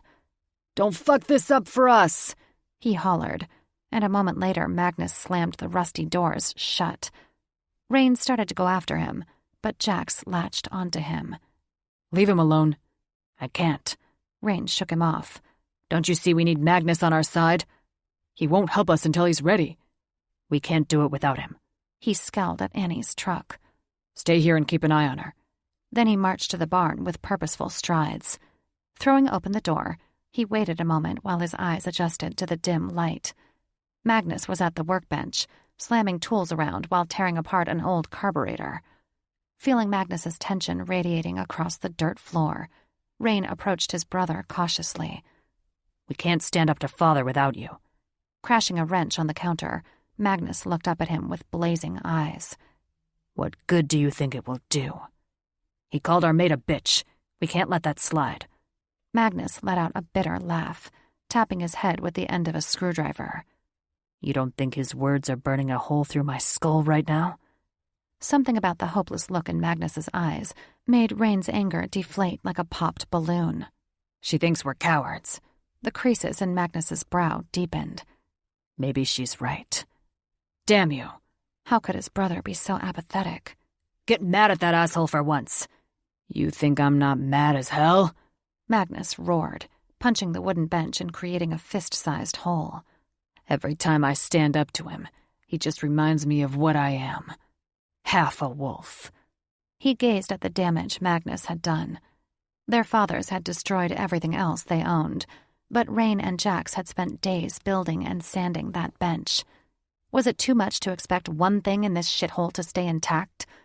He looked at his brother, his heart stopping at the pain he saw in his glassy eyes. He knew Magnus had been transported back to the night of his 14th birthday, the night everyone's lives went to hell. Her death was not your fault, he whispered as Magnus hung his head. Not a day had gone by since his mother was murdered that Rain didn't miss her, but not once in his mourning did he ever blame Magnus for her death. Balling his hands into fists by his sides, Magnus shook his head. I didn't move fast enough. You were a kid. It was your first shift. Even if it wasn't my fault, I'm still only half a man. Magnus held up his stump. Walking around the bench, Rain placed a hand on Magnus's shoulder. Only if you believe it, brother. Magnus's face was screwed up so tight, Rain didn't know if his brother was on the verge of crying or about to punch him in the face. You didn't see the look in her eyes when my hand fell off. Rain blinked hard as he recalled the incident yesterday when Magnus's prosthetic had fallen. She was shocked, he said, trying to keep a straight face. He hadn't seen Annie's expression, and even though he hardly knew her, he got the feeling she wouldn't be turned off by Magnus's injury. Magnus frowned at his boots. She was repulsed. Frustration surged through him. Yeah, it sucked that his brother had lost a hand, but it happened 12 years ago. For fuck's sake, he needed to get over it. Magnus, stop torturing yourself before you end up just like him. Without waiting for his brother's reply, he turned and marched back out, his heart dropping to his stomach when he saw Tor Thunderfoot pulling out of the drive, Annie sitting in the back seat with her head down. He hadn't even gotten a chance to say goodbye. Damn their father for ruining their evening, and damn Magnus for letting him. Chapter 4. Roy put his truck in park and shut off the engine. After blowing on his steaming coffee, he chanced a sip, swearing when he burned the roof of his mouth. Damn, he'd have to go into the sheriff's office without caffeine. He wasn't ready for this shit before the butt crack of dawn. He set the coffee in the holder and climbed out, grimacing when he slammed the door and heard the window rattle. That backwoods repair shop had done a shoddy job. He'd need to take his truck to a real body shop the next time he had downtime and extra money. The sun still hadn't risen, and the gravel drive was barely lit by the rusty lamp overhead. He dragged his feet up the creaky steps of the historical old house turned police station, surprised to find so many deputies inside the small office, all of them on edge, hands on holsters when he walked through the door. They should recognize him by now. One of the deputies took him to the back room with Sheriff Gonzalez. The old sheriff had leathery brown skin and a bushy gray handlebar mustache. He glanced up from the desk. Sorry to wake you up so early, amigo. No problem, Roy answered. Thanks for calling me. 3 dead this time, migrant workers. All were disemboweled. Roy's stomach churned. Same as before, then? No, we got a witness this time. The sheriff stood. A farm worker. She doesn't speak much English, though. Roy froze. If this witness could identify the wolf chasers, he would finally have justification to bring in Vidar and his brothers, and possibly even their sons. He hoped not the sons, for Annie's sake. Can you interpret for me? My Spanish is still rusty. Sure. The sheriff waved him to the back room. A young, pregnant woman with long, black hair pulled back in a braid sat on the sofa with a female deputy, holding a cup of coffee with trembling hands. "Esmeralda," the sheriff said to her. "Roy Miller es un agente federal. ¿Puede hacerte algunas preguntas, por favor?" Esmeralda looked at Roy with wide, frightened eyes, then rattled off a bunch of rapid Spanish. Roy looked to Sheriff Gonzalez, who shrugged. "She thinks you're INS." Roy flashed her a smile, discouraged when she shrank back. "Tell her I'm not going to deport her. I'm only here to ask her questions." The sheriff translated so fast, Roy could hardly keep up. He reminded himself to take some online Spanish courses when he found the time. "I need to know what she saw," Roy said. Before the sheriff could translate, the girl answered. "Chupacabra." Roy arched a brow. "Chupacabra? She's an artist." The sheriff handed Roy a piece of lined paper. "Even drew us a picture." Roy studied it carefully. He didn't know much about art, but he knew the drawing was detailed. Too detailed, showing the profile of a mangy animal that looked like it was part cat by the arch of its back. It hovered over a screaming man, a long rope of intestines hanging from its sharp fangs. Roy had heard the legend of the chupacabra from the locals, but assumed they'd seen an Amaraki mid-shift. This thing looked more like the description Annie had given him of a werewolf, with its long, pointy snout, scraggly fur, gangly legs, and long claws that looked like eagle talons. But it couldn't be. Werewolves were only found around haunted forests, and Texas didn't have one. Did it? One thing was certain. It didn't look like an Amaraki, which both relieved and confused him. What the hell was that thing? "That doesn't look like a wolf. Ask her if she's sure it wasn't a wolf." Maybe the girl had exaggerated the monster's appearance. No. She vehemently shook her head, not waiting for the sheriff to interpret. "Es un chupacabra." Roy let out a frustrated groan. He'd spoken about the chupacabra legends with the coyote chasers. They'd assured Roy they were only fables. "Do you mind if I keep this?" he asked the sheriff. "Go ahead. We've already scanned it." Roy pocketed the picture and looked at the woman once more. "Gracias." She nodded, turning away and wiping moisture from her eyes. The sheriff escorted Roy back to his office. "One of the victims was her husband," he said. "She's still in shock." Roy felt pity for the woman and her unborn child. Whatever this beast was, he was determined to root it out before any more innocents were killed. The sheriff reached into his desk, pulled out several photographs, and handed them to Roy. He studied what appeared to be images of animal tracks. "These were at the scene of the attack," the sheriff said. "You can keep them." "Thanks." Roy studied them. The tracks definitely didn't look wolf. They were narrower and deeper, which would match the sharp claws from the drawing. "The boys are coming back with coffee and breakfast tacos if you care to stay," the sheriff said as he sat at his desk and motioned for Roy to take a seat across from him. "No," he answered, a heaviness settling in his chest as he stared through a crack in the door at the young woman curled up on the sofa, looking like a frightened child. "I need to get back." He was in no mood to eat after looking at that detailed drawing. He'd been craving breakfast tacos when he'd woken up, too. Spicy chorizo and egg tacos made living in this hellhole somewhat worthwhile, but he wasn't sure when he'd be able to eat after looking at the horrified look in that poor man's eyes as the beast ate his entrails. "When are you going to tell me what the FBI is doing investigating wolf attacks?" "Wish I could." He patted the drawing in his pocket. "Thanks for your help." He trudged to his truck like his feet were made of concrete, thinking of the trail of destruction the beast had left behind in the past few months.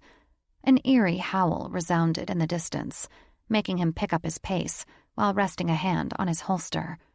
He jumped in the truck and started the engine, then gripped the steering wheel with trembling hands. Damn it. He knew he'd signed up for freaky shit when he agreed to work for the FBI as an Amaraki liaison. He'd been foolish to think they'd all be like his half-sister, Annie. This job didn't offer enough hazard pay for the shit he had to put up with, and he feared it was about to get a whole lot more dangerous. Annie knew she was dreaming, but, again, It felt so real. She was sitting on a ledge beside the waterfall, where it emptied into the pond. Looking across the misty vapors rising from the pond, she saw 4 shadows standing on the opposite ledge and knew they were her mates, for the largest shadow had an arm that ended in a stump. Though she could barely make out their faces, their golden eyes pierced the fog. What did they want? One of them stepped forward, his face slowly coming into view. She recognized his square jaw and piercing eyes. Rain. He stretched an arm out to her, but she shrank back. How could she go to him? The chasm between the ledges was too great. There was no way, and she wasn't about to jump into the water. She had no idea of its depths. What if she injured herself, or worse, drowned under the waterfall? No, she couldn't cross. They'd have to find a way to come to her. But would they? She stood there for what felt like ages, the sounds of her shallow breathing overshadowed by the roar of the waterfall. She waited and waited, but her mates never moved. They expected her to cross that chasm alone, to blindly throw herself into the abyss without any help from them. Though she'd been abandoned as a teen and shuffled about in foster care before striking out as a lone wolf, never in her life had she felt more alone than at that moment. She woke in a sweat, heart racing and limbs trembling as she recalled her dream. She sat up, rubbing the sleep from her eyes, and looked out her window. She'd no idea what time it was, but the sun wasn't up yet. She jumped at the sound of whimpers outside. When she pulled back the curtains, her heart skipped a beat. 4 familiar black wolves with silver eyes were looking up at her. "Fathers?" she whispered. "Come with us." Not needing to be told twice, she opened the window, slipped out of her nightgown, and shifted into wolf form. She leapt from the window to the grass, surprised to see all 4 of her fathers were no longer shadows, but in solid form. They motioned for her to follow, and so she did, chasing them through fields, over rolling hills, and then onto rocky ground. Her tongue was lolling out of her mouth, and her tail was dragging by the time they reached a wide canyon illuminated by the moon. The canyon was deeper than it was wide and stretched for miles. Amarok turned his nose to the sky and let out a powerful, deep howl. Her other fathers followed suit, and she joined them. When they finished howling, she followed them along a narrow trail that led to the bottom of the canyon. "We shouldn't be here," she projected, tail tucked between her legs as she slid down rocks. "This is where my mates lost their alpha father and mother." Amarok flicked her nose with a bushy tail. "You will be safe with us." She followed them all the way to the floor of the canyon, where they ran and ran, only stopping to drink from the river before they were off again. Strangely enough, they ended up at a waterfall, one that looked similar to the one in her dreams. After they traversed a rocky slope to a flat rock overlooking a misty pool of water, she was awestruck. It was the same as in her dream, with an almost identical slab across from the pool. She remembered staring at her mates standing on that slab, waiting for them to find a way to her.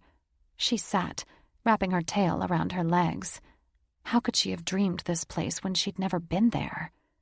She noted how her second alpha and gamma father stayed behind, perched on top of the cliff like sentinels. They were watching for danger. Her birth father, Fenrir, nuzzled her with a low whine. "We've longed to see you." Her ears flattened against her skull. They'd longed to see her, yet they'd left her alone all this time. "Then you should have come sooner." "We are always with you in spirit," Amarok answered, then lifted his muzzle to the moon. "We can't form from the shadows unless the moon is full." "Where were you when I was fighting werewolves?" she asked accusingly, because she certainly could have used their help when demonic wolves had been trying to kill her. "Guarding inside the portal," Amarok answered. "Inside the portal?" she asked. She didn't remember seeing or hearing them when she'd neared that place. "Why do you think you didn't see other demons while Katerina kept it open?" Amarok asked. She gave pause, stunned. "I just thought they hadn't found their way out yet."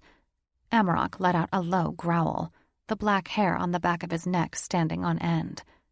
They knew the way.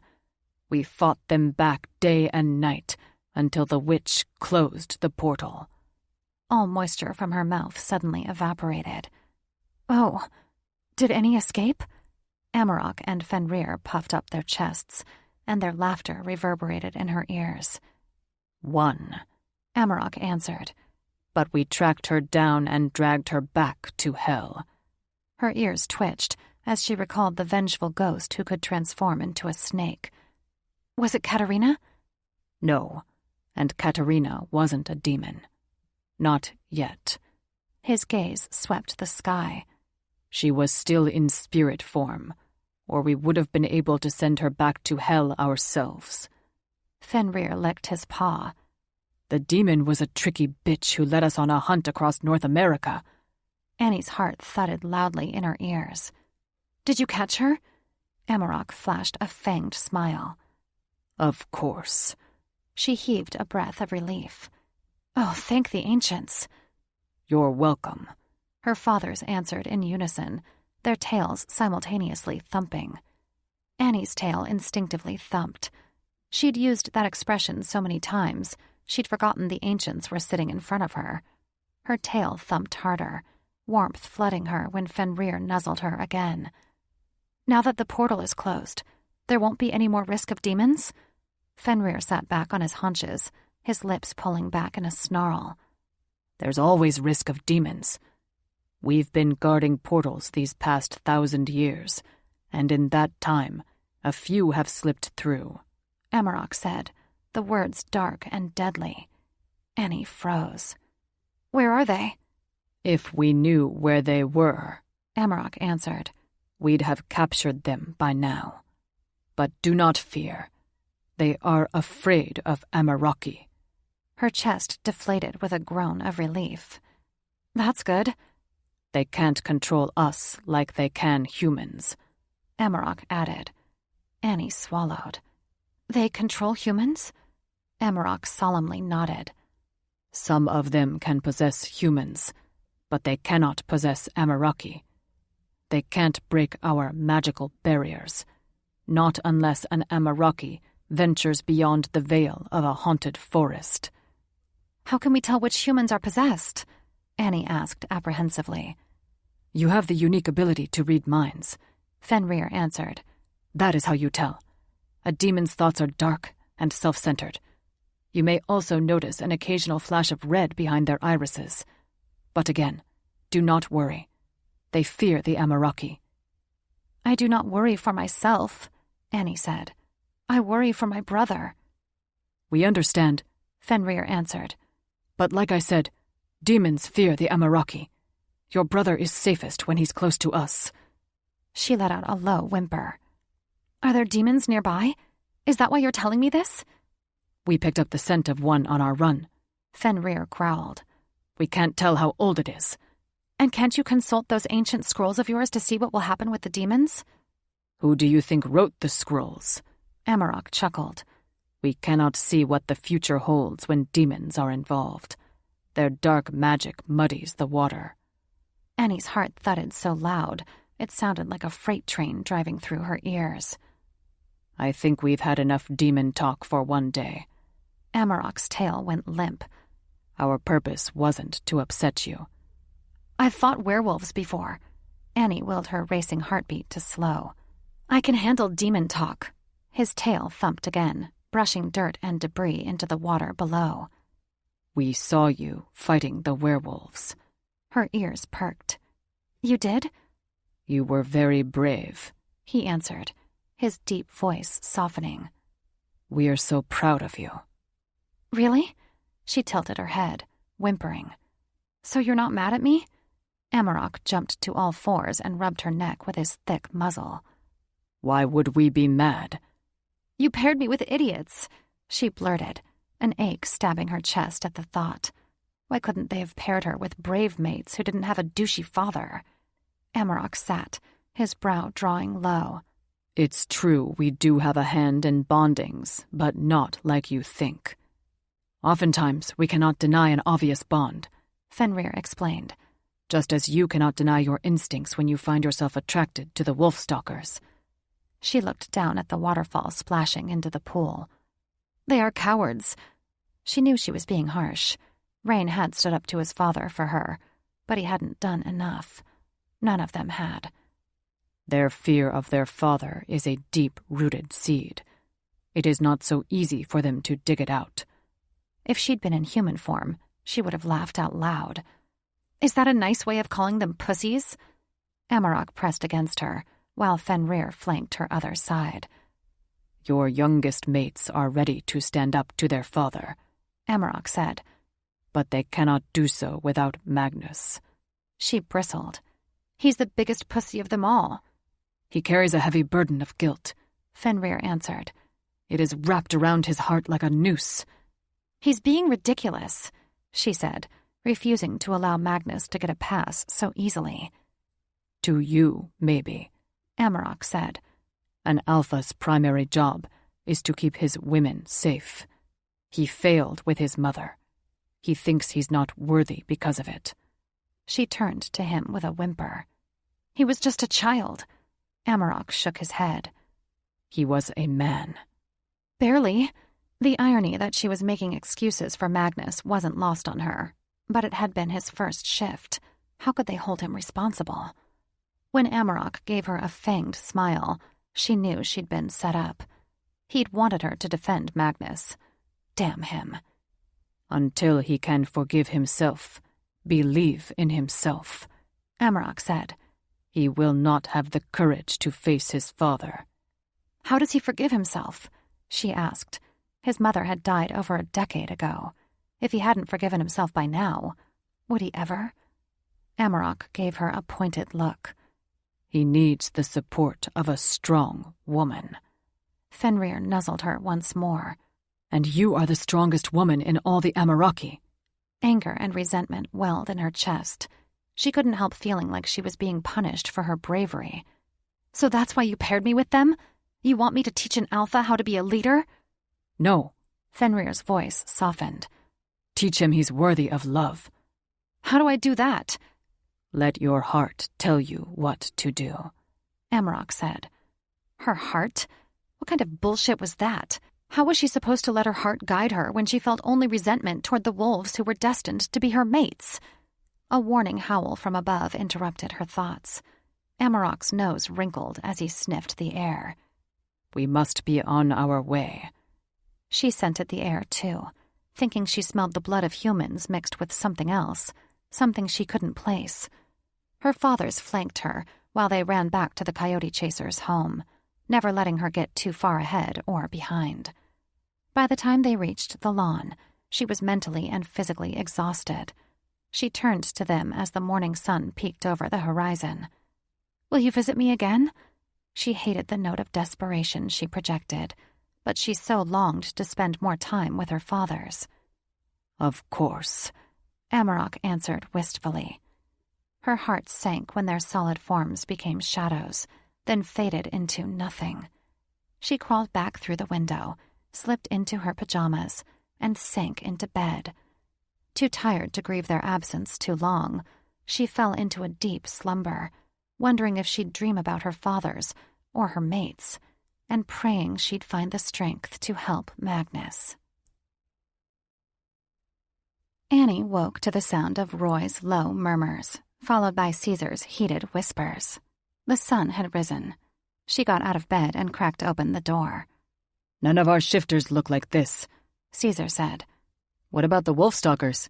Roy asked. "This isn't even a wolf," Van Thunderfoot said. "Then what the hell is it?" Roy demanded. She tiptoed to the kitchen. They were standing at the island counter, passing around a piece of paper. She glided between Roy and Tor and caught a glimpse of a scraggly beast that looked part werewolf, eating what appeared to be a bowl of spaghetti. Tor placed the picture on the counter, clucking his tongue. "Did it ever occur to you that the witness was lying?" "Annie," Roy said. "you fought a werewolf. What do you make of it?" She picked up the picture, her jaw dropping when she realized the bowl of spaghetti was a human's innards. The look of pain etched into the victim's features made her stomach roil. She didn't think she'd ever purge that image from her brain. She shifted focus to the beast. It definitely had werewolf features, like the long, pointy snout and sharp fangs, but it was smaller than those she'd fought and walked on all fours, whereas werewolves walked upright. "We found bloody paw prints around those attacked." Roy handed a picture to Caesar. "What do you make of them?" Caesar rubbed his beard and passed it on. "They could belong to a wolf." Roy's features hardened. "This is the third attack in 2 months." Caesar's shoulders fell. "I will call a tribal meeting." Roy arched a brow. "Will the wolfstalkers come?" "I doubt it. Do you think this is them?" "The elders, maybe." His gaze flitted from Annie to Caesar. "Nobody hates humans as much as they do." Annie's gut twisted. It was bad enough her mates' fathers were drunk assholes. Could they be murderers, too? But they risk bringing the American government down on their heads. Caesar shook his head. "That's the problem. I don't think they care." Chapter 5. Roy hadn't even finished writing up his report when he received an urgent call from his father's nurse. Some days he regretted moving him to Texas, but the assisted living homes were much more affordable here than in Oregon, taking only half of Roy's paychecks, after Dad's Social Security paid part of it. It was either that, or Roy stuck his father back into a state-run home. His father had nearly died in the last one he'd been in, when they'd left him in bed too long, and his bed sores had become infected. Never again would he let that happen, which meant Roy would have to eat ramen noodles and live in a run-down apartment for the rest of his dad's life. But at least he'd be safe. Heaving a resigned sigh, he punched in the code to get through the side gate, which he preferred to the hospital setting at the front entrance. The courtyard was pretty, a collection of wooden benches surrounding a massive live oak, the branches of which shaded the courtyard and half the building. 2 residents sat in wheelchairs under the tree, heads hanging, their downcast eyes dull. What a sad place. He hated that his quadriplegic father was forced to live with dementia patients, but what choice did he have? Taking care of him was a full-time job, and Roy had to work. After walking through the gate, Roy had to punch in another code to get through the front door, and yet another one to get through the next. The residents were trapped, and none of them knew it except for Dad, who'd been trapped by his body, not his mind. Gloria, the head nurse, a pretty Hispanic woman with large mocha eyes and endless thick lashes, was helping an elderly woman into a rocking chair. "Thanks for coming, Roy," she said, and waved him toward the dining room, where elderly patients mindlessly gazed at plates of mushy food. "I'm hoping you can talk some sense into him." His father was sulking in a corner, wearing his usual scowl. Roy checked the time. It was 5:30. Dinner had been served half an hour ago, but his father's plate hadn't been touched. Dad didn't realize how good he had it here. The cook always made him a special plate of real food, not the mush the other residents ate. The nurses showed his favorite movies in the common room, and his generation's music played in the halls. He was the only resident who had a say in how the facility was run, yet it still wasn't enough. He was miserable, and Roy was at a loss about what to do. "Hey, Dad." Roy forced a note of enthusiasm into his voice as he cautiously approached him. "Your nurses tell me you refuse to eat." "What's the point?" Roy sighed. How many times would they have this argument? "Dad, they're going to get food into you one way or another." "Again. What's the point?" He knelt beside Dad and grasped his frail hand. How odd it was to be in the position of having to treat his father like a child. He remembered when Dad had been strong enough to hoist Roy over his shoulders and carry him around the yard, as if he weighed nothing at all. "The point is that I don't want you to die." Roy knew he was being selfish. Dad wanted to end his misery, but Roy couldn't let go. Dad's face fell. "I'm a burden to you, Roy. I'm a burden to everyone." Roy squeezed his father's hand, wondering if he felt his son's touch. "You're not a burden to me." His throat constricted with emotion. Why had he thought moving Dad to Texas would make him happier? He was still miserable, and still intent on making everyone else around him unhappy, too. Resentment toward his depressing father rose, and then that resentment was quickly replaced by guilt. These feelings of resentment and guilt had been a vicious cycle for Roy ever since Dad's car accident. How he wished he could be free of this emotional burden. That familiar feeling of anger toward Annie made an appearance. Even though she had recently discovered her true father was an ancient Ameraki god, as far as Roy was concerned, his father was Annie's father. He'd raised both of them, after all, at least until the accident. He'd doted on Annie and treated her like a princess, and she didn't have the decency to ask Roy how their old man was doing. Roy sat in a chair beside him, ignoring his scrutinizing gaze. "It's Friday night," he said accusingly. "You should be out with a young lady on your arm, not at a nursing home with your invalid father." "Oh, you thought I came to visit you?" Roy teased. "How do you know I'm not here for the pretty nurses?" He quickly glanced at Gloria, who was spoon-feeding a resident. He'd thought about asking her out many times, but had always chickened out. How would he take a girl out on a date when he couldn't afford to fix the AC in his truck? His father's chuckle was short but sweet. Roy hadn't heard his laughter in too long. "Have you heard from your sister?" Father asked. Roy tensed. He asked about Annie every time he visited, and every time Roy had to make up some excuse why she never came with him. "She's doing well." "Still staying with Cousin Amara?" "Yeah." Roy averted his eyes. He still hadn't told Annie their dad was in Texas. He feared she'd refuse to visit him. "Your mother and I didn't treat Amara well." Roy was at a loss for words. He rarely talked about Roy's shifter cousin. Father's eyes misted over. "Is that why Annie won't talk to me?" Roy struggled for the right words to say, but in the end decided to settle on the truth. "Yeah," he breathed. He couldn't shield him forever, and he needed to know the reason for Annie's absence. She had a lot of reasons for avoiding him, but his treatment of Amara had been her main excuse.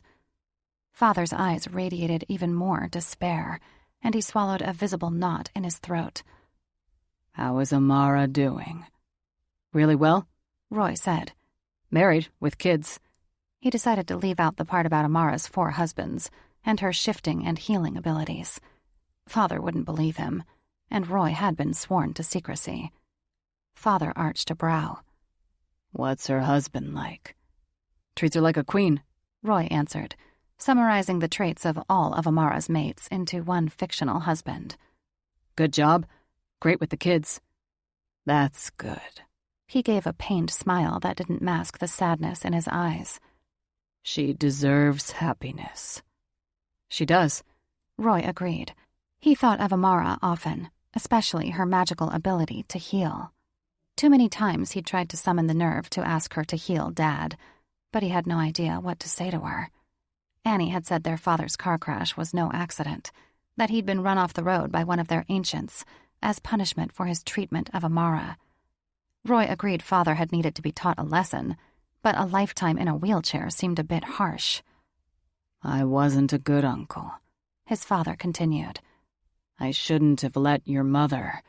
He looked down at his legs. "Looks like karma got me back." Nurse Gloria showed up with a clean fork and napkin. "You ready to eat now, Mr. Miller?" She jabbed the fork in a pile of noodles swirled high on his plate. "The cook made spaghetti, your favorite." Dad made a face. "I told you I'm not hungry." "Please?" Roy begged. "For me?" After releasing a litany of swear words that would have made a sailor blush, his father finally relented and opened his mouth. The nurse fed him a bite. Roy stood, stretching his legs. "I'll let you eat in peace. I'll be back tomorrow." His father swallowed and made a grunting noise. "How's your job going?" The pitiful look in his eyes tugged at Roy's heartstrings. He hated leaving, but he did have a life. This evening he was supposed to take Annie out for drinks, and he had to pick her up before happy hour ended. No way could he afford full price. He thrust his hands in his pockets. "It's going." "Did you know my son's in the FBI?" Dad asked Nurse Gloria. "Yes," she said and laughed. "You tell me every day." Embarrassed, Roy wondered what else his father had told Gloria about him. A wide smile split his father's face. I'm proud of him. Warmth flooded his chest at the look in his father's eyes. Gloria patted Dad's wrist. You should be. Roy's breath hitched. Now would be a good time to ask Gloria out, but he couldn't summon the nerve. She could do better than a broke secret agent. He backed up a step, nearly tripping over his own 2 feet, and inwardly cursed himself for acting like a hormonal teenager. Thanks, Nurse Gloria. He gave her an awkward nod and was way too self-conscious to say any more. See you, Dad. He quickly walked away, his mind blank as he tried to recall the secret codes to open the front door. After an orderly helped him unlock it, he rushed out of the building without a backward glance. Once again, resentment, followed by guilt, washed over him. If he didn't have to donate half his paychecks to his dad's care, he could afford to take Gloria someplace nice. But it was no use lamenting what would never come to pass. Roy was trapped in his mundane life, with no way out and no hope for a real future. Annie paced the porch and watched the road. Though she appreciated her solitude, the house had been too silent today. The coyote chasers turned out to be the best kind of hosts. They left her alone. They worked sunup to sundown on their cattle ranch, leaving her to brood about her crappy future. After getting no word from her mates or their fathers all day, she didn't know if she should feel relief or apprehension. Roy had texted 10 minutes ago that he was on his way to take her to happy hour, and she still hadn't told Tor and Van about it. She appreciated that they cared about her safety, but their overprotectiveness was too stifling. She'd been on her own for years before they came along. She could handle herself for a few hours. She tensed when she saw Roy's truck coming down the dirt road. Casting a surreptitious glance over her shoulder, she wasn't surprised to see Van Thunderfoot sitting on a rusty chair with his legs propped up on a railing, watching her like a hawk. He arched a thick brow. What are you and your brother planning, Annie? Feigning indifference, she picked grime from under her fingernails. Just a few hours away together. His dark eyes flashed yellow. When were you going to tell us? Lowering his legs, he slowly rose to his feet. I need to get Tor. Alone together, she whispered just loud enough for him to hear as he turned to the front door. Shoulders stiff, he said. Nope. Her heart plummeted. How did she know this would be his reaction? Come on, she fought to keep from whining. What exactly do you think will happen to me while I'm with a federal agent? That's the thing. We don't know what's going to happen. Geez, these wolves were way too neurotic. I haven't had any alone time with Roy. We'll sit at a different table. His features hardened. He wasn't giving up. She rolled her eyes. You'll be watching us, listening to us. We'll be watching the crowd, listening to the crowd, he said. Amaraki men protect their women. She threw up her hands. Roy will have a gun. Van didn't say a word as he stared at her, his stony eyes unwavering. She returned the look, impatiently tapping her foot. You're not backing down, are you? Though she appreciated that he cared about her safety, she couldn't help feeling annoyed. We're taking separate trucks.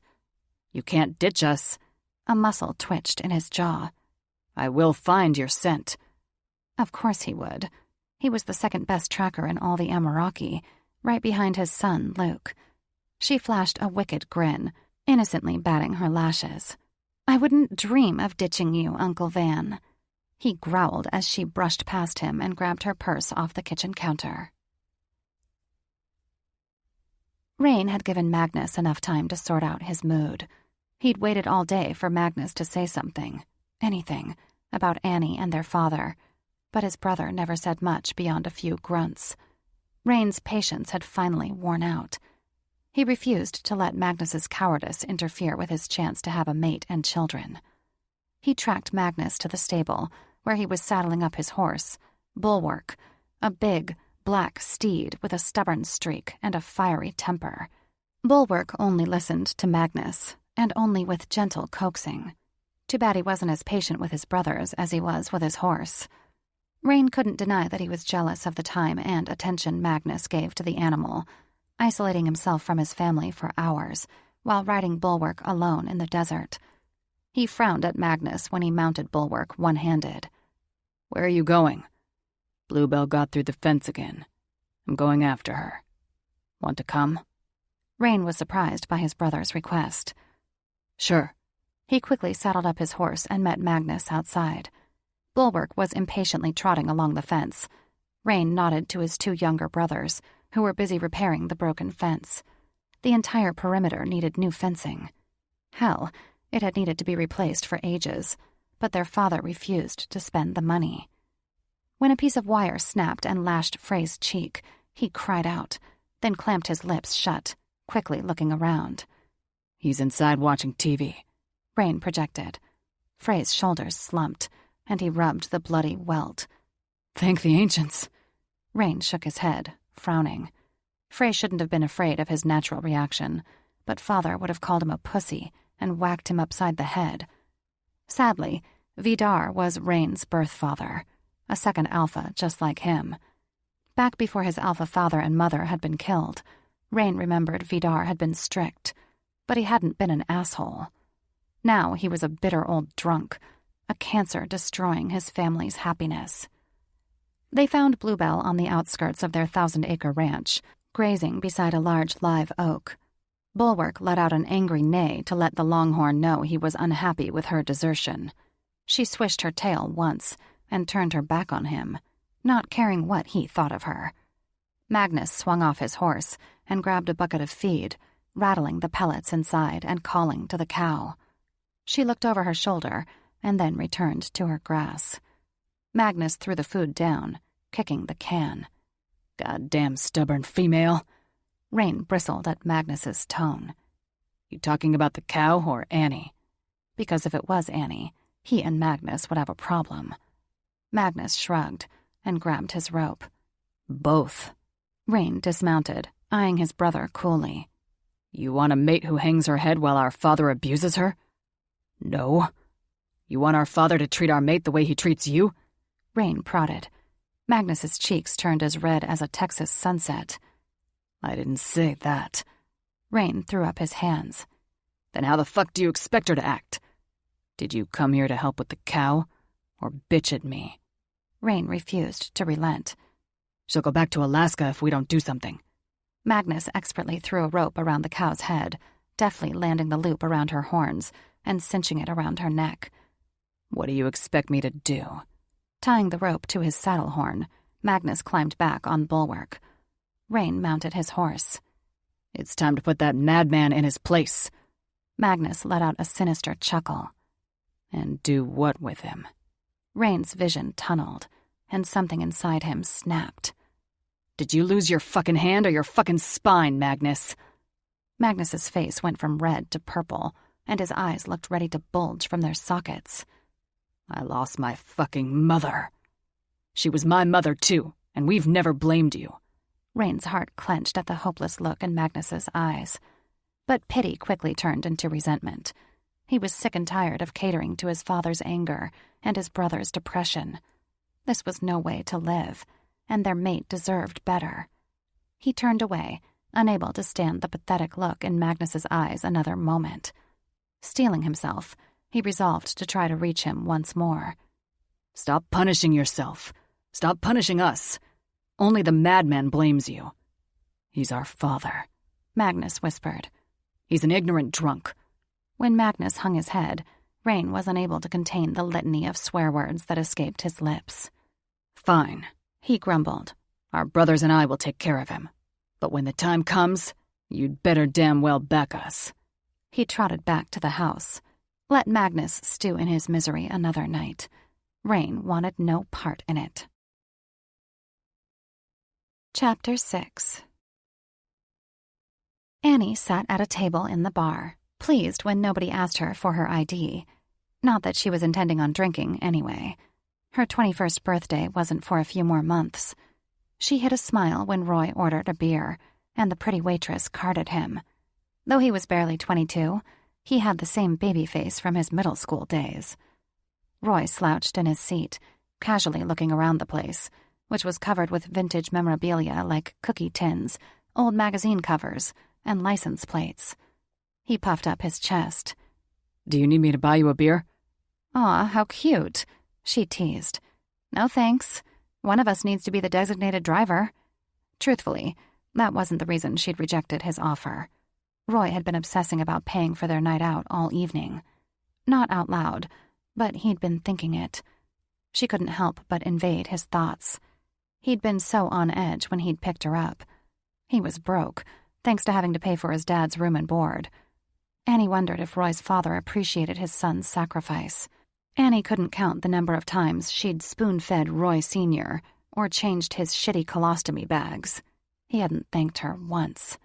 The only time he'd spoken was to tell her when she was doing it wrong. She had no idea where Roy had moved him to, but he should have left him at that state-run hospital. Well, this is nice, Roy said as he dunked a tortilla chip in salsa. I guess so. She dipped a chip, her attention shooting to Tor and Van, who were looking at her from behind their menus. They're only looking out for you, Annie. He clasped her hand, his blue eyes foggy. You're lucky to have so many people who care about you. You've been melancholy lately. She bit her chip, and the salsa exploded on her tongue in a symphony of cilantro, onion, garlic, and tomato. She leaned forward, narrowing her eyes. What's up? She wondered if she'd ever get the nerve to tell him about her mind-reading powers. If he knew about her ability, their relationship would change. They'd finally reconnected after years apart. She couldn't imagine losing him again. He was literally the best thing she had in the world, even better than her mates, who, as far as she could tell, were too browbeaten and manipulated by Vidar for her to ever form any real connection with them. His shoulders fell. It's father. She arched a brow. Your father? It was more a statement than a question. She'd tried many times to get it across to Roy that Roy Sr. wasn't her father. Maybe if she said it enough times, he'd take the hint and stop talking about him. Our father. He flashed a tight smile. He raised you, too. She blinked hard. He couldn't be serious. He popped pills and felt sorry for himself while CPS took us away. He's disabled, Roy said, the hurt look on his face as if she'd just kicked his puppy. He's paid for his sins 10 times over. Annie fought the urge to roll her eyes. Do we have to talk about him tonight? He misses you, Roy rasped, giving her another hurt look. I need to go to the bathroom. She abruptly stood, pushing back her chair. If she'd known Roy had only taken her out to give her a guilt trip, she would have stayed home. It's over there, Roy pointed. Thanks. She wanted to add that she could smell the way to the restroom, but she stomped away instead. When she returned, he'd damn well better change the subject, or she would demand he take her home. She paced too long, needing time to cool down. Luckily, she was the only one inside the 3-stall bathroom with the paint peeling off every door and the romantic Latin music filtering in overhead. Leaning against the sink, she steeled herself to return before Tor and Van barged in. She stared at the silver lining in her irises, willing the color to fade to blue, and ignoring a woman who walked into one of the stalls. Her inner wolf was still too angry about her talk with Roy. Annie didn't have time to examine her feelings. Not that she wanted to. Roy had awakened the deep, dark pain from her childhood she'd rather forget. Whenever he brought up Roy Sr., all she could remember was that look of apathy he'd given her when CPS took her away. He seriously didn't give a shit that their family had fallen apart. He was probably more worried about what would happen to him than to his children. That self-loathing, selfish son of a bitch. She stepped aside when the woman exited a stall. She was a tall, curvy redhead in her mid-30s, wearing way too much lavender perfume. Bleh. The shit smelled awful. Annie fanned her face, trying not to gag. "Hello there," Redhead said, flashing a smile that made Annie's flesh crawl. She washed her hands. "You're awfully young to be in a bar." Annie bristled when Redhead looked her over with a gleam in her luminous hazel eyes, as if she was mentally undressing her. "It's not a bar," she snapped. "It's a restaurant." Redhead's smile widened, revealing unnaturally white teeth. "How old are you?" She reached around Annie for a hand towel, coming far too close to her personal space, her nostrils flaring as if she was breathing in the scent of Annie's hair. Fucking creepy. She instinctively stepped away, coughing into her fist when Redhead's perfume singed her nostrils. "Why is it any of your business?" Redhead wiped her hands and face, balled up the paper towel, and pitched it in the basket. "I was just going to ask if you need me to buy you a drink." "No thanks." Redhead toyed with the frayed end of a woven belt cinched around her waist. "If you change your mind, my name is Sharon. I'll be at the bar." When Sharon held out a hand, Annie backed away, scowling at long white fingers curved like talons. What a delicious little slave you would make. Sharon's thought made Annie's blood run cold. "I won't change my mind," she snarled. Whatever kinky shit this woman was into, Annie wanted no part of it. Sharon sauntered out the door with a condescending smirk. Annie thought she saw red flash in her eyes. Warning sirens went off in her head when she remembered her father's telling her that demons had red eyes. Sharon couldn't be a demon, though. Her fathers had said they were afraid of the Amaraki. She stared at the paper towel Sharon had thrown in the trash. After a moment, she wrapped it in a clean paper towel and shoved it in her pocket. Sharon's scent might come in handy later. When Annie returned to her table, Tor and Van eyed her with interest. Then she looked over at Sharon, who was sitting across from a tall, broad-shouldered black man with a shiny bald head, her bare foot blatantly stroking his crotch. They stared at each other so intently, she wondered if they were speaking telepathically. She had no idea if demons had such powers, but it seemed odd how their gazes were locked on each other, their mouths quirking and twitching, but otherwise unmoving. When Sharon caught her eye and smiled, she quickly looked away, feeling as if 1,000 tiny spiders were burrowing into her skin. Just one look from that woman, and she felt unclean. Sharon had to be a demon. When Roy launched into another sob story about Roy Sr., she pretended to be interested, but she was trying to probe Sharon's mind. Soon, words began to filter into her head. "What is it?" A deep, dark voice asked. "That girl," Sharon answered. They were speaking telepathically. "She's a beauty." The man's words slithered across her senses like a serpent. Sharon toyed with the rim of her margarita glass, covertly giving Annie more coy glances. "She smells like a wolf, but she has too much human blood." "Maybe she is part human." "No, shifters don't mate with humans." That was one thing she'd gotten wrong about the Amaraki. Good. The less she knew about Annie's kind, the better. "You sure?" "Don't be an idiot." She abruptly sat back, removing her foot from his crotch. "I've been in this dimension for 400 years. I've never seen a wolf-human pairing." 400 years? Holy shit. Sharon didn't look older than 35. Sharon's companion leaned toward her. "What is she to them?" "I don't know, but she is being watched by those 2 wolves." Sharon inclined her head at Van and Tor, who were talking over drinks and 4 baskets of polished chicken wing bones, seemingly unaware of the 2 demons at the bar.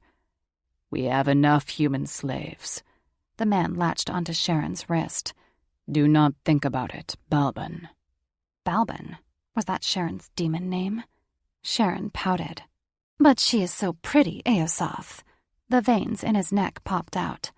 "Those wolves are too protective of her." "Of course they are." Sharon, Balban, smiled venomously. "She's a delicious little virgin." Eosoth rubbed sweat off his bald head. "You smell her virginal blood?" "I do." Balban's eyes practically rolled into the back of her head. "It's heavenly." He mopped his face and head with a napkin. "She'd fetch a high price, but she's not worth the risk." "Oh, they never are." Balban's demonic laughter rang in Annie's ears. "But this one is such a challenge. How can I resist?" Great ancients. Fear solidified Annie's veins to ice. This demon was willing to risk fighting shifters for her virginity? She had to get the fuck out of here. Her attention snapped to Roy, who was waving a hand in front of her face. "So you'll go?" "Yes," she absently answered, unaware of what Roy was asking her. She abruptly stood, smoothing invisible wrinkles down her pants. She felt the demon bitch's eyes boring holes through her skin. "I'm ready to leave." "We haven't even ordered yet." Roy said. She dug into her purse and threw $10 on the table, enough for Roy's one beer. "I want to go, Roy. Now." He frowned at the money but didn't object to her paying. "What's wrong?" "Nothing," she lied. I don't feel well." She waved at Tor and Van, who also stood. Tor arched an inquisitive brow, but she looked away, clutching her purse tightly.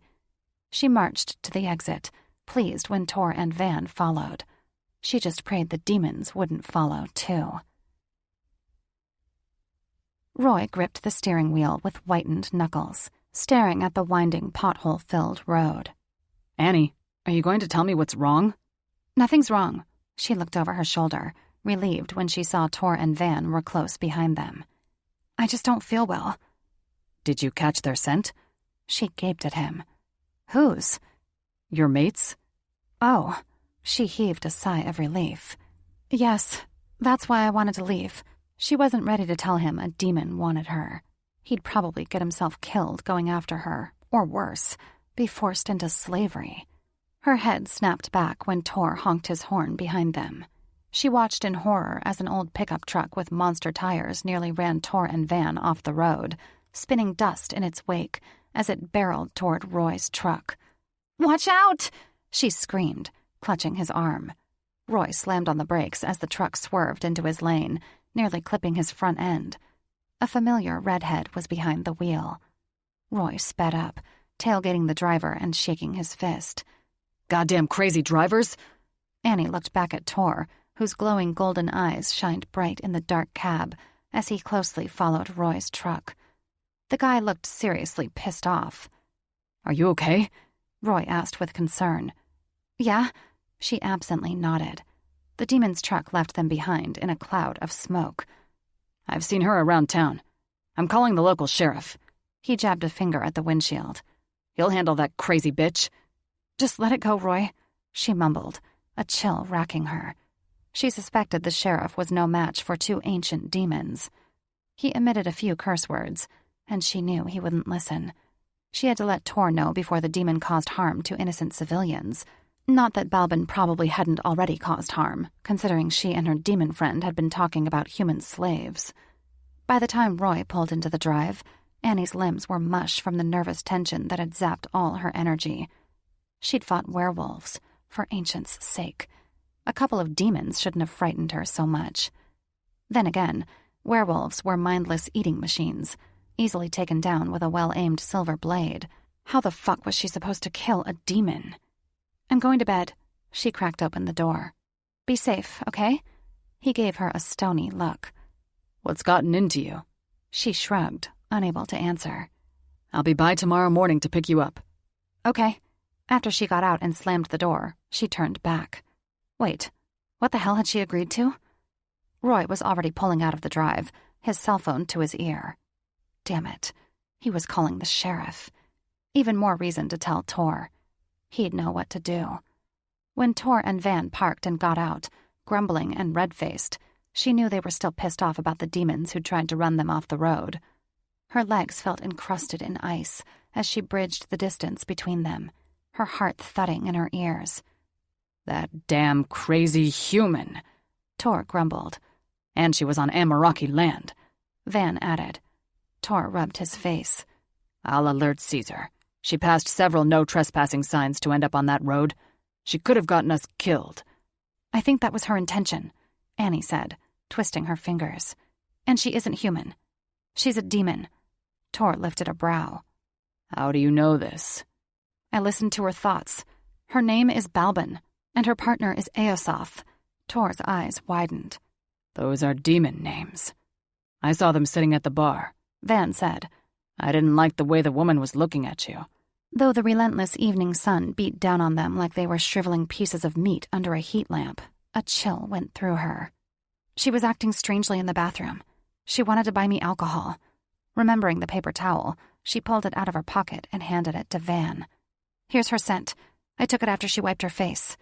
Van sniffed it with a snarl and then handed it to Tor. "Good job, Annie," Van said. "Her scent is strong. We'll easily find her." She didn't know if she should feel relieved or more worried that he could find Balbin. She didn't want anyone she cared about getting hurt. She doesn't know what I am. She's confused by my human blood. She decided to leave out the part about the demon wanting her virginity. Tor and Van would only encourage her to mate early, bond with 4 cowardly sons, and be forced to live with their abusive father. She knows you're wolves, and she doesn't care about the risks, she warned. She wants me. Tor let out a low whistle. Great ancients. Sniffing the paper towel again, Van closed his eyes. I also heard them talking about sex slavery, she said. Van's eyes shot open. What do you think the trackers here do? They work the border, apprehending pimps and rescuing slaves.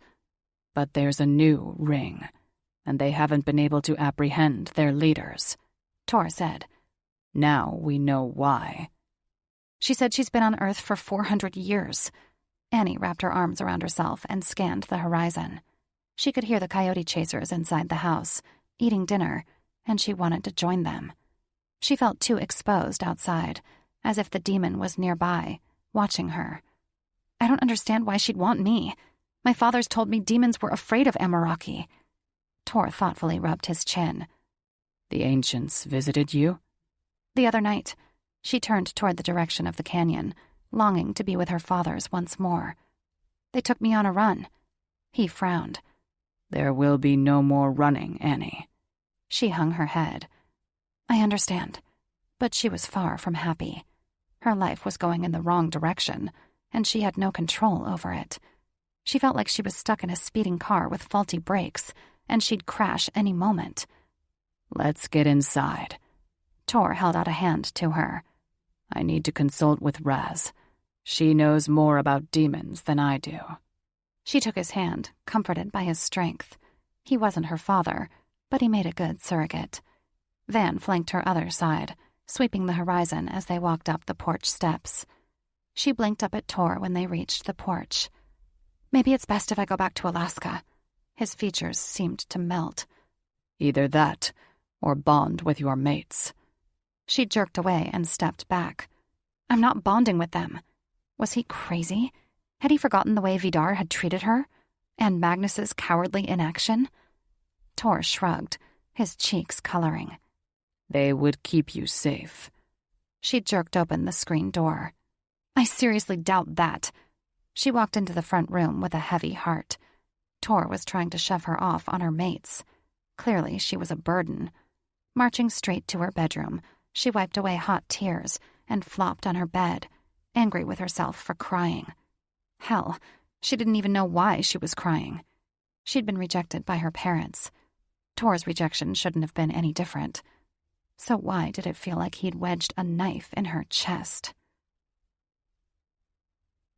After making sure his father had eaten his dinner, Roy hung up with Nurse Gloria. He swore under his breath when he saw Redhead's truck on the side of the road. It was a beautiful truck, a classic Ford, probably a 72, the kind Roy could only dream of when half his salary went to his dad's care. It was cherry red, with orange flames going down the sides and monster tires. The redhead who'd almost run him off the road leaned against the truck while her friend struggled with a flat tire. That truck had to have cost a bit of money to restore, yet the driver didn't know how to change a flat. When the redhead flagged him down, he knew he should have kept driving, but he wanted to know if she'd been drinking. If so, he was calling the sheriff. As he got out of the truck, he smelled an odd, cloying perfume, like a mixture of strange spices and lavender. His dick hardened as he inhaled again. How the hell did perfume do that? His nostrils flared when he got a good look at the woman leaning against the tailgate of her truck. She wore a tight, knit dress and knee-high boots that exposed her mile-long legs and tempting curves. She was probably a good 10 years older than him, but Roy preferred older women. Not that he intended to try anything. The big, bald black dude changing the tire was probably her boyfriend, and she drove like a crazy woman. He had enough problems in his life. He didn't need one more. But something about her drew him to her like a moth to flame. Was it her large, hazel eyes? Those full tits? Roy couldn't help but stare. She was so damn pretty. Thank you for stoppin'. She batted her lashes and stuck out her chest, displaying her cleavage like a peacock showing off his feathers. Alarm bells went off in Roy's head. Instinct told him to run, and run fast. But curiosity and something he couldn't define propelled his feet forward. It was as if she held him in a trance. He jutted a shaky finger at her chest. "You're the woman who almost ran us off the road." "I know, and I'm sorry." Her plump, cherry-red bottom lip made him think of kissing her. "I don't normally drive so crazy. Our tire blew out and I lost control. We ended up in a ditch." Roy was hit with another burst of that tempting perfume and stepped back when she stepped forward. "You think I'm a goddamn idiot?" "What?" Her eyes bulged. "No." Her companion rose, clutching the tire iron. The tire was fixed, so why had she flagged him down? He rested a hand on his holster. "You drove down the road on all 4 tires." She shared a confused look with her companion. "You're mistaken." "No." He braced his feet apart and squared his shoulders. "You are, if you think I'd fall for this crap." "I'm telling the truth." She placed a hand over her heart, a pained look in her eyes as if Roy had attacked her with a verbal spear. "I swear." Roy wasn't buying her charade, but even though he knew she was trying to deceive him, he had this overwhelming desire to kiss her. What the hell was wrong with him? The perfume smell grew stronger, ensnaring his senses like he was being wrapped in invisible tentacles. "I'm calling the sheriff." He flashed his gun. "No funny business. I'm a federal agent." He reached for his phone. "Roy, please." She edged closer to him, preceded by that alluring perfume. "We can work this out." He clutched the phone like a lifeline, momentarily disoriented, unable to remember if he'd dialed the sheriff or not. "How do you know my name?" She licked her lower lip and brushed a hand across the swell of her breast. "I overheard you and the pretty girl named Annie talking at the bar." He was momentarily mesmerized by the sight of her nipples poking through the thin material of her dress and the fragrance that continued to slither around his senses like a sensual serpent. The alarm bells faded, replaced by an overpowering surge of lust. He blinked, shaking the fog from his head. At some point, his phone slipped from his fingers. "You followed us from the bar?" "We were on our way home, too." She let out a sultry laugh, one that made his balls tighten in anticipation. "It's a small town, Roy. People are bound to meet up in a few different places." She nodded at the bald black man, whose grip on the tire iron was unnerving. Instinct told Roy he was in grave danger. "I never said you could use my first name. It's Agent Miller to you." "Very well, Agent Miller." She advanced toward him while unbuttoning the top of her dress, allowing him a glimpse of ample cleavage. "Let's say we forget about this whole thing." When she reached for him, he stumbled back, nearly tripping over his own feet. He wanted her like he'd never wanted a woman before. But she was dangerous. Wasn't she? "Don't touch me." Roy saw a flash of red in her eyes as she lunged for him. He was barely aware of pulling the trigger of his gun, the ricochet sounding off. He looked into her wide, frightened eyes, and then saw the crimson bullseye blooming on her abdomen. Dear God, what had he done? "You stupid human!" she screeched, her eyes shifting to glowing crimson. "This was my favorite body!" What the fuck was she? With a roar, she launched at him even as he fired another shot. When she encircled his neck with bloody fingers, he tried to fight her off. But something odd happened. His vision dimmed, and he was sinking into his body as if his soul was shrinking. He fell into a pit so dark he couldn't see his hands in front of his face. Surrounded by gloom and depression so overpowering he wanted to die, he curled into himself and let out a strangled sob. "Dear God, save me." Chapter 7. Balbin flexed her fingers and opened her eyes. Changing bodies was such a nuisance. So many different parts to learn, not to mention new identities and all the bothersome relations and health problems that came with new skins.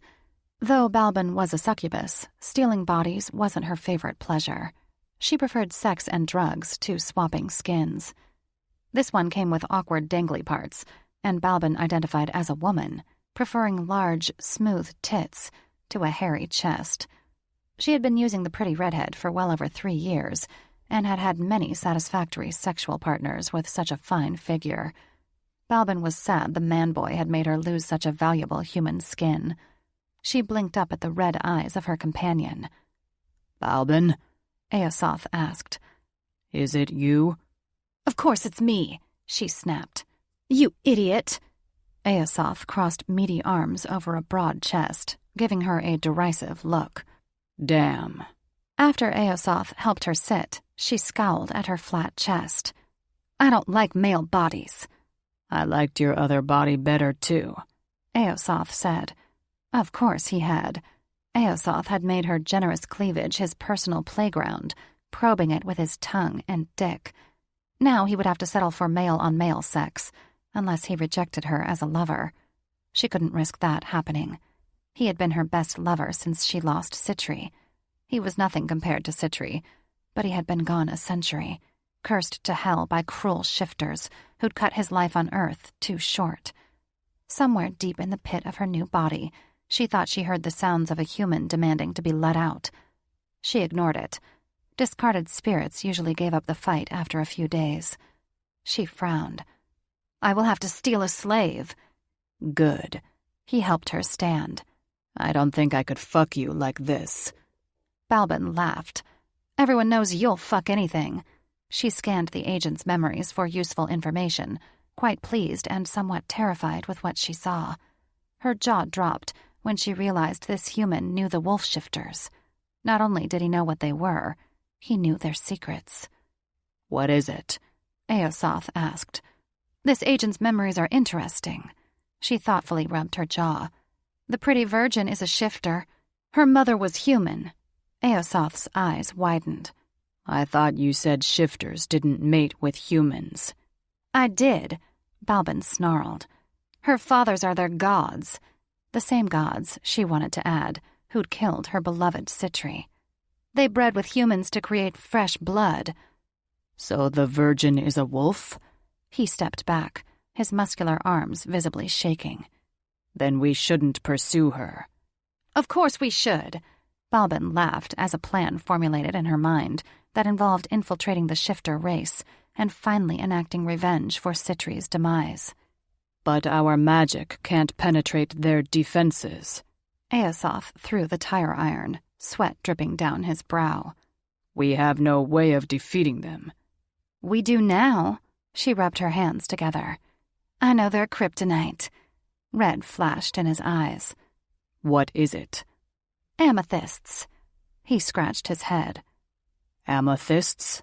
The gemstones?" "Exactly. They are used to prevent shifting.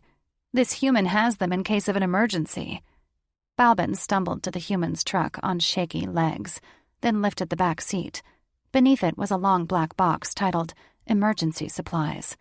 Maniacal laughter rose in her throat when she saw what was inside it. A long black dart gun and several amethyst-tipped darts, plus several handcuffs with locks on the cuffs and little amethysts embedded in the black leather. There was also a vial of sleeping medicine, the kind that could knock out an elephant, and enough weapons to take down several packs of shifters. Why would the human need these when he was friends with the shifter race? Then she uncovered in his memories a juicy bit of information. The shifters were at war with one another because the old chieftain had gone mad. Balbin would use their inner turmoil to her advantage, stealing the girl while they were distracted.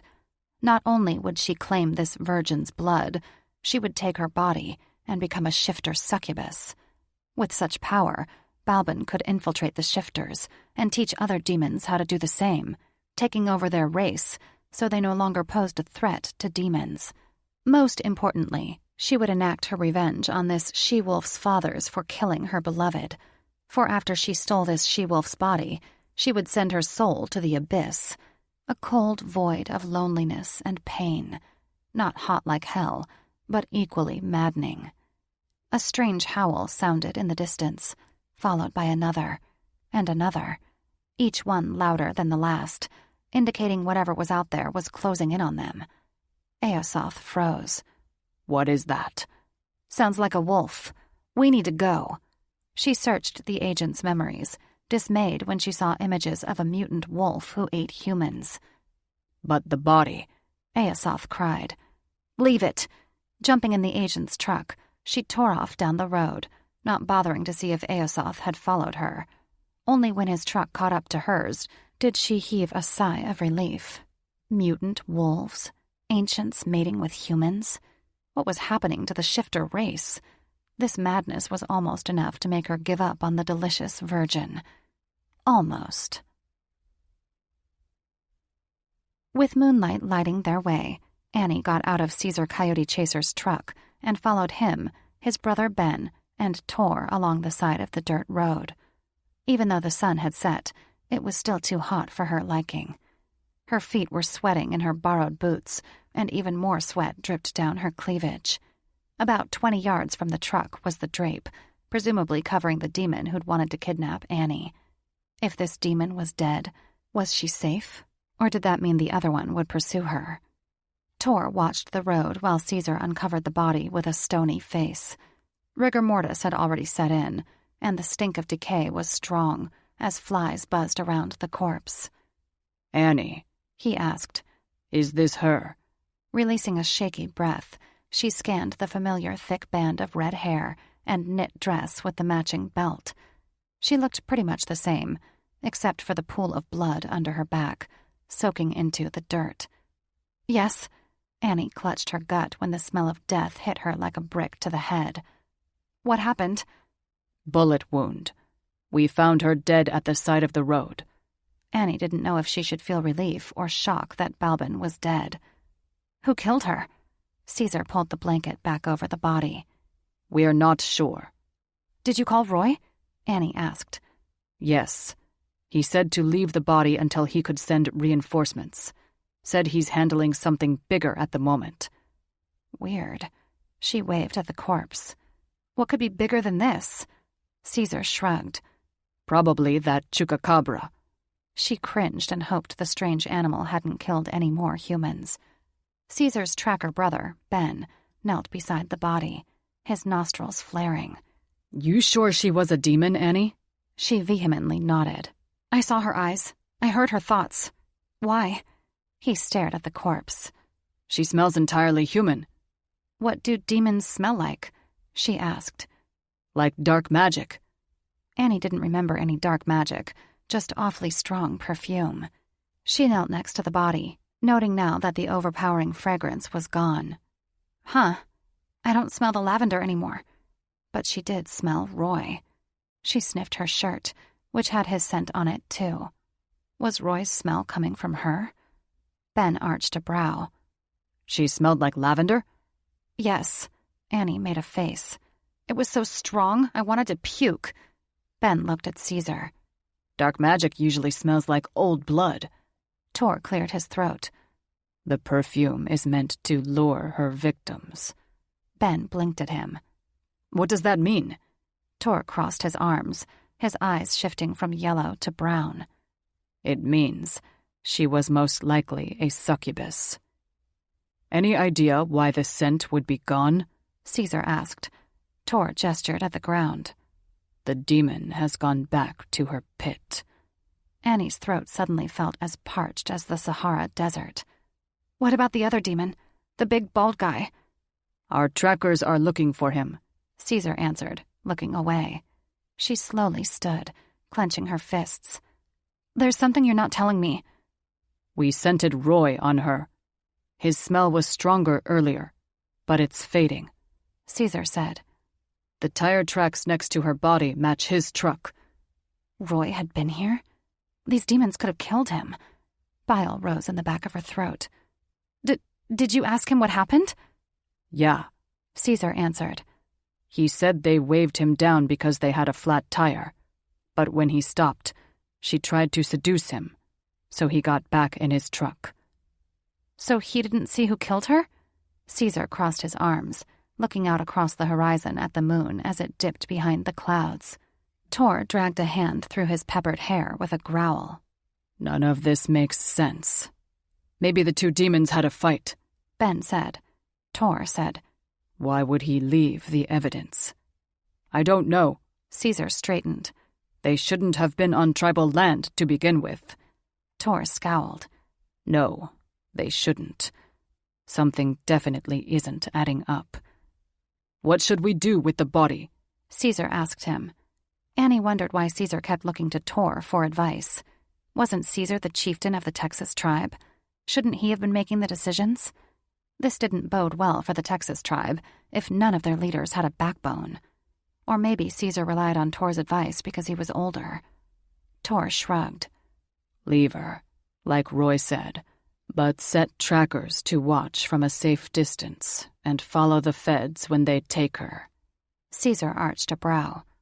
Don't you trust Roy? Tor patted Caesar on the back. At this point, I don't trust any damn human. And neither should you. Annie's breath hitched when he gave her a look as he brushed past her. Was Tor insinuating that Roy was mixed up with demons? Impossible. He would never betray the Amaraki. Unless he was under a demon's spell. Her heartbeat faltered at the thought. Annie lay in bed, blinking up at the stars painted on the ceiling. This bedroom belonged to the coyote chaser's little girl. A pack of howling little cartoon wolves were painted along one wall, overlooking a canyon with a full moon overhead. The scene reminded her of the night her fathers had taken her to run the canyon, a night she'd always cherish. If only they could come back tonight. She had so many questions and concerns about these demons, and she needed reassurance. She jumped at a tap on the window. "Fathers!" she squealed, throwing open the curtain. Her heart plummeted and then soared with a mixture of sorrow and apprehension when she saw her mates. Well, all of them save for Magnus. And they were all naked, which meant they'd traveled to her as wolves. She opened the window, scowling at rain before looking away, embarrassment flushing her cheeks. She'd only gotten a brief glance of his nude body, but she liked what she'd seen. Very much. Especially that tanned, corded muscle working its way down to his navel. Brushing her hair back, she feigned disinterest. "What do you want?" He gave her a crooked smile. "To talk to you. There's a nearly full moon tonight. Will you run with us?" A thrill zinged through her. Maybe they would visit the canyon with the beautiful waterfall? She sure hoped so. Warning sirens sounded in her head when she remembered another demon was still out there. But he hadn't been the one who wanted her, at least not like the redhead wanted her. Besides, she'd be with her mates. They wouldn't let anything happen to her. But she'd feel safer if there were two alphas with them. She shot Rain a look. "Where's Magnus?" Didn't he want to be with her? Rain cupped his dangly bits, looking out of sorts as he shifted from foot to foot. "We didn't bring him." "Why?" Rain grinned ruefully. "We didn't think you'd want him here." She jerked back. I never said that. Granted, Magnus had pissed her off on more than one occasion with either his indifference toward Vidar's treatment of her or his obvious lack of manners. But did she never want to see him? She knew if she had any chance of bringing him out of his shell, she'd have to spend time with him, something she was both anticipating and dreading. "Well," Rain said, looking far too adorable and sweet for an alpha. "You coming?" When he waggled his brows, she wondered if he'd intended a double meaning. No way would she have sex with Rain and his brothers before their bonding ceremony, and she wasn't bonding with them until the climate in their community changed. But a little run with them wouldn't hurt. Against her better judgment, she threw off her pajamas and crawled out the window, landing smack in Rain's lap. She gasped when her bare breasts brushed against his hard chest, the sparse hairs tickling her nipples. Her pussy swelled and then dripped like a leaky faucet. He growled his approval, his eyes shifting to brilliant gold, his fingers searing her skin while he stroked her back, then cupped her bare bottom. She traced the scar across his cheek. "How did you get this?" "How do you think?" He chuckled. "A fight with our father." "Oh," she breathed, worried. "Do you fight often?" He shrugged. "Sometimes, when he's in a mood." She bit her tongue. As far as she could tell, Vidar was always in a mood. She realized their household would always be filled with violence and drama as long as they had Vidar in their lives. She couldn't risk subjecting children to that. But enough about me, he purred, tracing her lip with his thumb. He reached down with his other hand and boldly squeezed her butt. I've been wanting to do that ever since I first saw your sweet round ass in those jeans. She scooted away from the fleshy rod poking her side. Great ancients. She was naked and entwined in the arms of a dangerous shifter. What the hell had she been thinking? Though she didn't want to break free of his touch, she knew no good would come from it. She couldn't mate with them. Not now. Maybe not ever. She shuddered when he stroked her inner thigh, turning her insides to jelly, and all the while keeping her transfixed with his molten eyes. Great goddess, he was wicked, and hot damn, she wanted nothing more than to spread her legs for him. His younger brothers whimpered. Too shy to come up to her, they gawked from a distance. That was fine. All she wanted at the moment was Rain and his magic fingers. When his fingertips came dangerously close to her wet, puckered button, she tensed, then pulled away. Despite wanting him badly, he was trouble. He smiled. Didn't you like what I was doing? She pulled her hair over her breasts, then covered her mound with both hands. You know I did. She looked away as heat flamed her face. He reached for her. Then why stop? She heaved a groan as she asked herself that same question. She wanted him to finish what he'd started. You know why. Are we going to run or not? Before he could answer, she shifted into wolf form and sprinted away, laughing when she heard their pounding paws behind her. They ran until Annie's throat was parched and her paws ached, but they made it to the canyon, which was all that mattered. They jumped from rock to rock until they reached the bottom, then ran some more until they ended up where the water splashed into the lagoon. She dipped her paws in the water. 3 furry creatures flew over her head into the lagoon, landing with large splashes. When they came up, they'd transformed into 3 handsome, laughing brothers. Come in, Annie, Rain said. The water's refreshing. She shifted and leaped in, shocked by the cold. She sank like a stone, a little panicked by the inky water that surrounded her like the black of night, while she fought her way up to the surface. Rain was beside her, his hand snaking around her waist. You okay? She wrapped her arms around his neck, a shiver coursing through her. She looked into his luminous golden eyes. It's dark down there. He laughed, shaking water from his shoulder-length hair. It's spooky, but you get used to it. She clung to him, the feel of his bare skin searing her flesh like bands of liquid fire. She knew she should let go, but her traitorous body refused to release him. The cradle of his arms was perfect, like their bodies were meant to be entwined. She searched his eyes as a thought occurred to her. Isn't it forbidden to run the canyon? He laughed again, his throaty chuckle as sensual as a touch. It is, which is what makes it so fun. She locked eyes with him, trying, and failing miserably, to block out all sexual thoughts of Rain and how easy it would be to straddle that hard thing between them. He wanted her as badly as she wanted him. She could tell by the way his fingers branded her flesh when he dug them into her skin. Shaking her head, she tried again to clear all sexual thoughts and focus on the conversation at hand. You'd defy your father's orders? He was more of a rebel than she'd realized, which made her reluctantly want him even more, damn it. She didn't want another reason to mate with him or his brothers. We do it all the time, someone said at her back. Still clinging to Rain, she turned and looked into Jax's eyes. Because of his feral look, it was easy to tell he was the beta. Magnus, too? She asked. No, not him, Jax said and glanced at Rain. She turned back to him and could tell they were speaking telepathically. How she wanted to pop into their heads. Though she'd used her mind-reading powers on countless others, she didn't feel right invading her mate's privacy. Do you know how Magnus lost his hand? Rain asked her. As difficult as it was to release him, she let go of him and kicked back, a little disappointed when he let her go.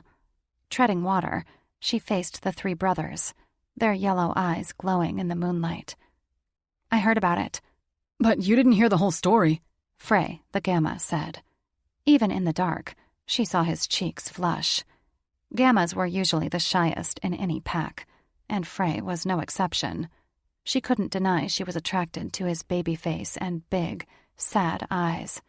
Gammas were the shifters who stayed home and helped with the kids and housework. They also had crazy libidos. Even though he was floating several feet away from her, she could feel his desire for her rippling the currents between them, as if his lust had electrified the water. She licked her lips, trying hard to focus on the conversation. Damn, these guys made her horny. "What's the whole story?" she asked, desperately needing a distraction. Rain leveled her with a look that made her insides churn. Our family stumbled on a caravan of drugs and sex slaves crossing the border. Wrong place, wrong time. "Sex slaves?" Annie gasped. "I was told it was a drug deal." Rain's expression was grim. There were women, too. Some were just little girls. Annie felt sick. Our fathers wanted to turn back, Rain continued. But our mother insisted they follow, so they could report back to the trackers. Rain paused, his face screwed up tight. They were caught, Jax whispered. And the cartel began firing. Jax choked up. Rain continued the story. Magnus tried to shield our mother from the barrage of bullets, but there were too many. Instead of celebrating his ability to shift, Magnus returned home with our mother's body in his arms, his mangled hand hanging from his wrist like a limp sock. "Great ancients," Annie cried, her heart breaking. He refused medical attention and returned to the canyon with our fathers, but the smugglers were gone. Rain said.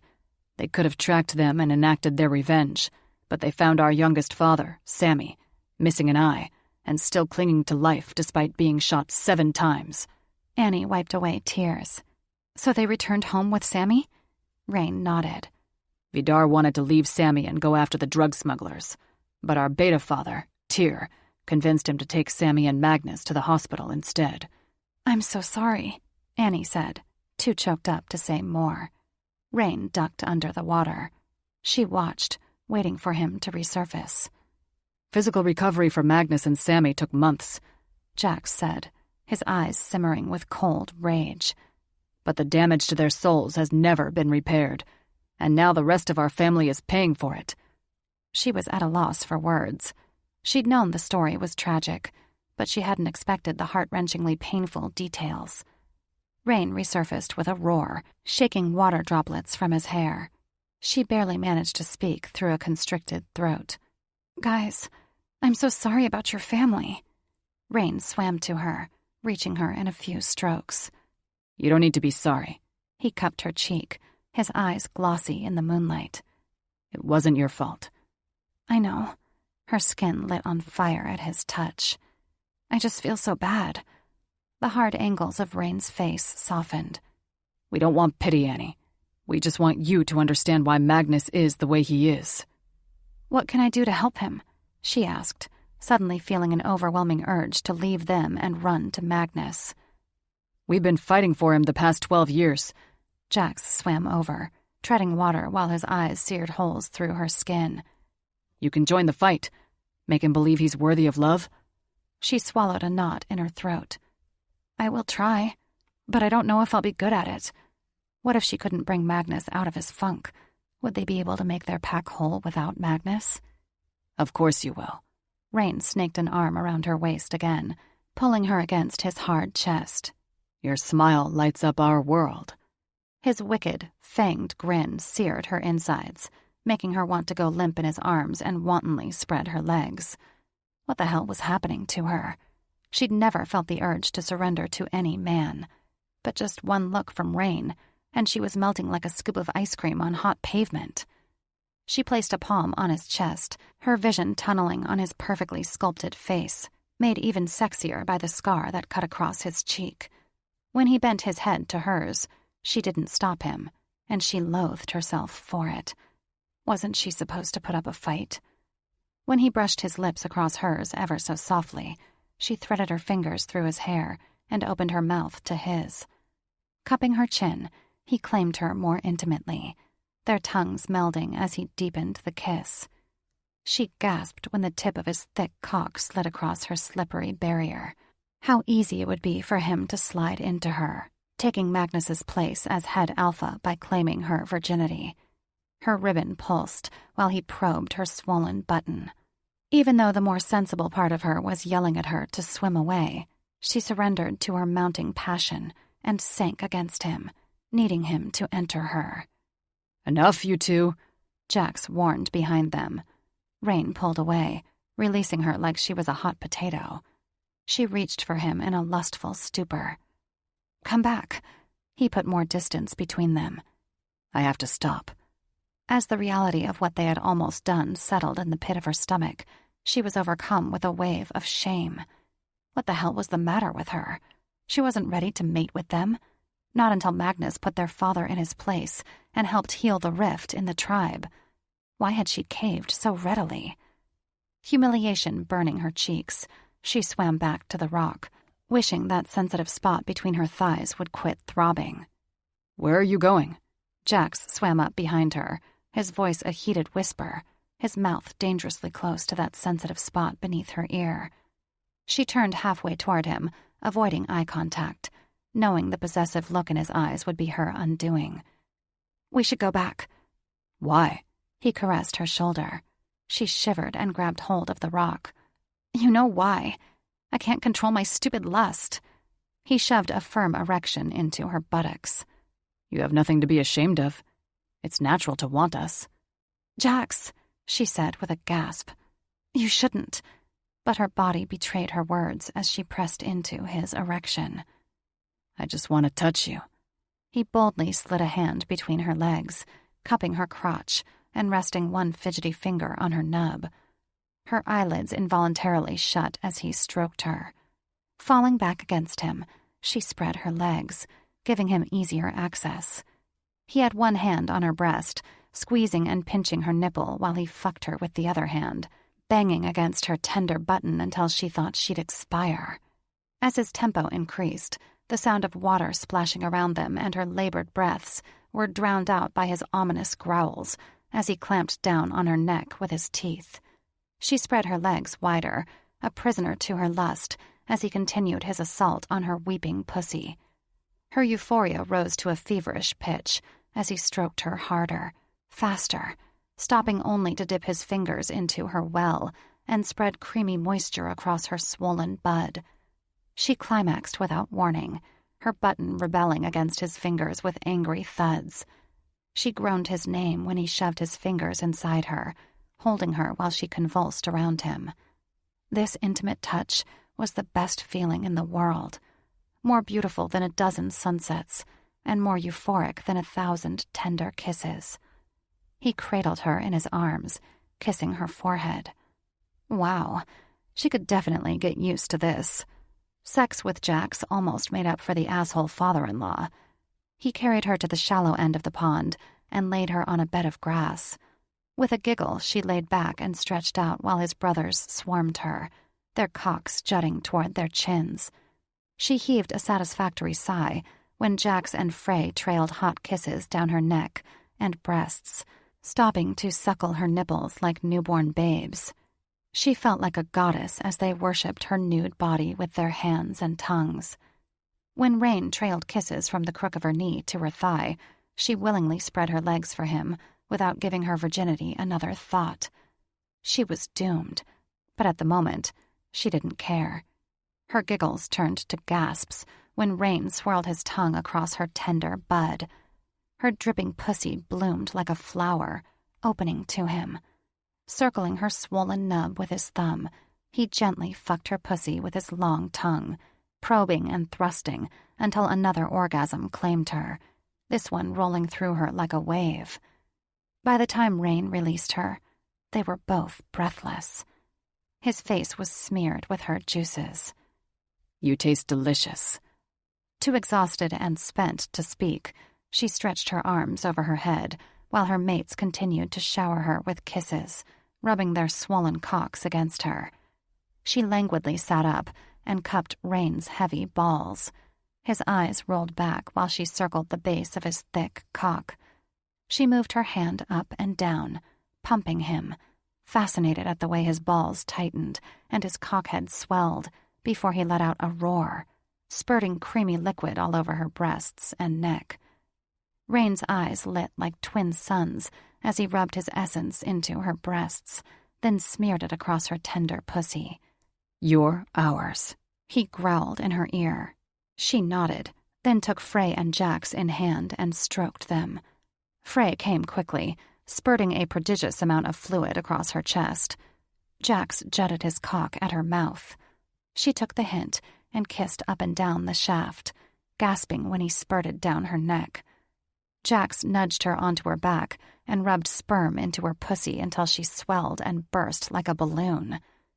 They lay together in the grass, watching the clouds part across the moon and listening to crickets buzzing nearby. Rain and Jax held her hands, kissing her fingers, while Frey clung to her leg, resting his head on her thigh. She'd never felt more content, more happy in all her life than at that moment. But her bliss fizzled as guilt drove a wedge into her happiness. Magnus should have been here with them, marking her too. But they'd left him out, and she hadn't even thought about him until they'd finished. She looked at Rain, who was drunk with satisfaction. "Will Magnus be angry?" "Hope so," he chuckled. "Maybe he'll fight for you if he smells your fluids on us." She turned back to the night sky. "Oh, okay." That was one way of looking at it. "Did you enjoy it?" Rain asked her. She couldn't help but smile. Cupping his cheek, she leaned over and planted a kiss on the tip of his nose. "Very much." "You seem upset," Frey said. "I'm sorry. Just worried about Magnus." "Don't be," Jax said. "He'll come around once he sees what he's missing." Rain sat up, lazily stroking her breast. "The sun will rise soon. We need to get you home." She bit her lip as her nipple peaked. Okay. She wasn't ready to go. Her pussy still throbbed with need, and she wanted them to touch her again.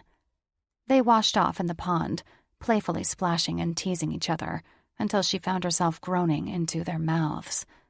They climbed on shore, kissing and toying with each other.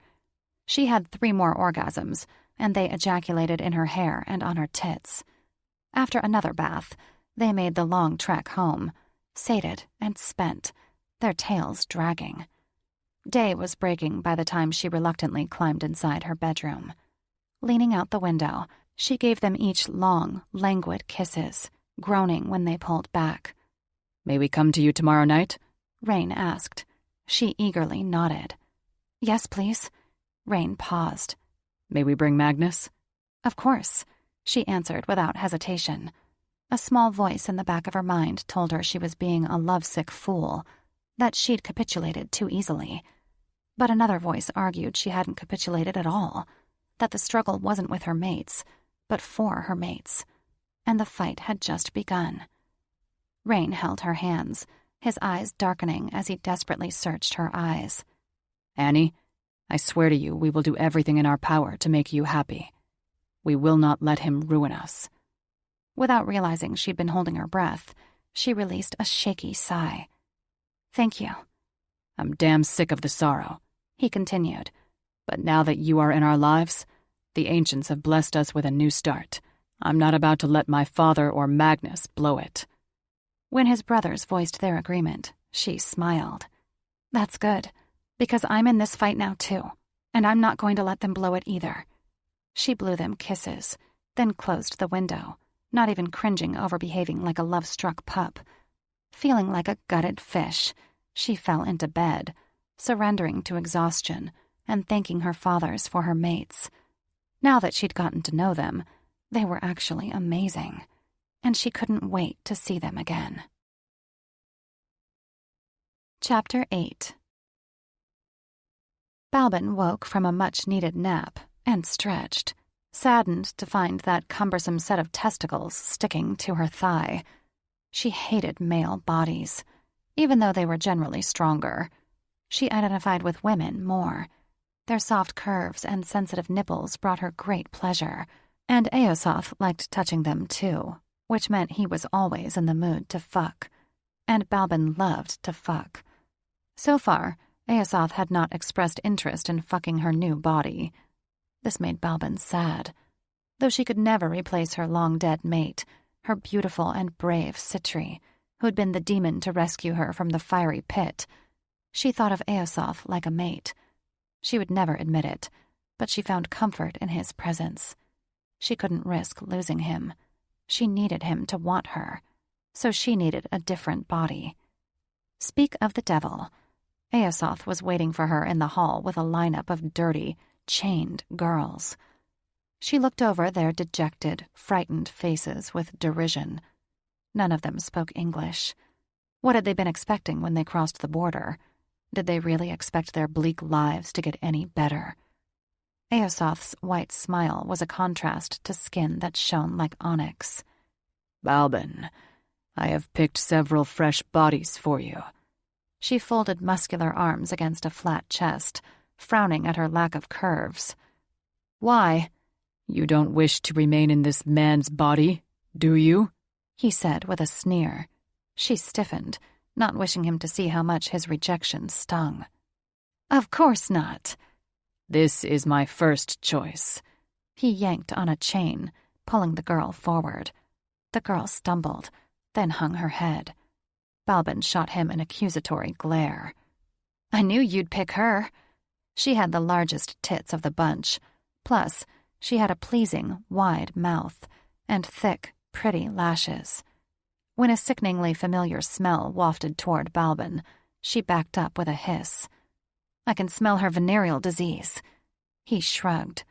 She's on antibiotics. He licked his lips and stared down her deep cleavage. She rolled her eyes. You really need to get over your obsession with tits, Eosoth. I can't help it.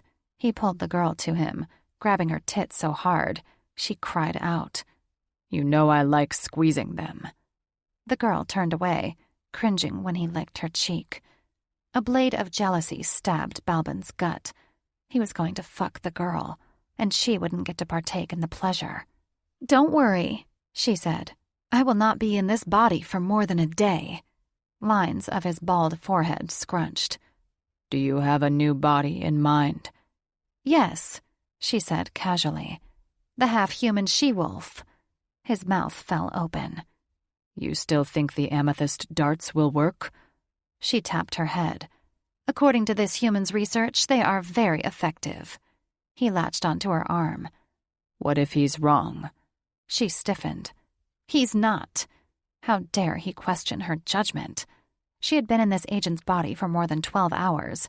She knew his deepest secrets and his darkest desires, and she planned on exploiting every juicy piece of information. Eosoth's eyes flashed red. It's dangerous. Listen to me. She wagged a finger in his face, as if she were scolding a child. If this works, we will be able to steal any shifter's body, even the mighty protectors. Think of what we could do if we controlled the shifter race. They will know. His eyes darkened to the color of old blood. Clasping his hands together, he fell to one knee. They will wage a war against us. We haven't been on their radar for 100 years. They will hunt us down when they discover our existence, just like their ancestors slaughtered our kind in the medieval ages. What did he know of the dark slaughter? He'd still been in hell. Unable to stare at his pitiful face another moment, she turned from him.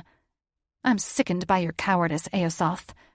And I'm sickened by the thought of burning in hell's fiery pit for another 10,000 years. His voice rose as he jumped to his feet. You forget.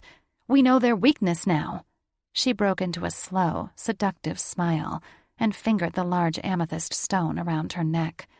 We know how to penetrate their magical barriers. A thudding door, followed by thunderous footsteps, echoed down the hall. Senor!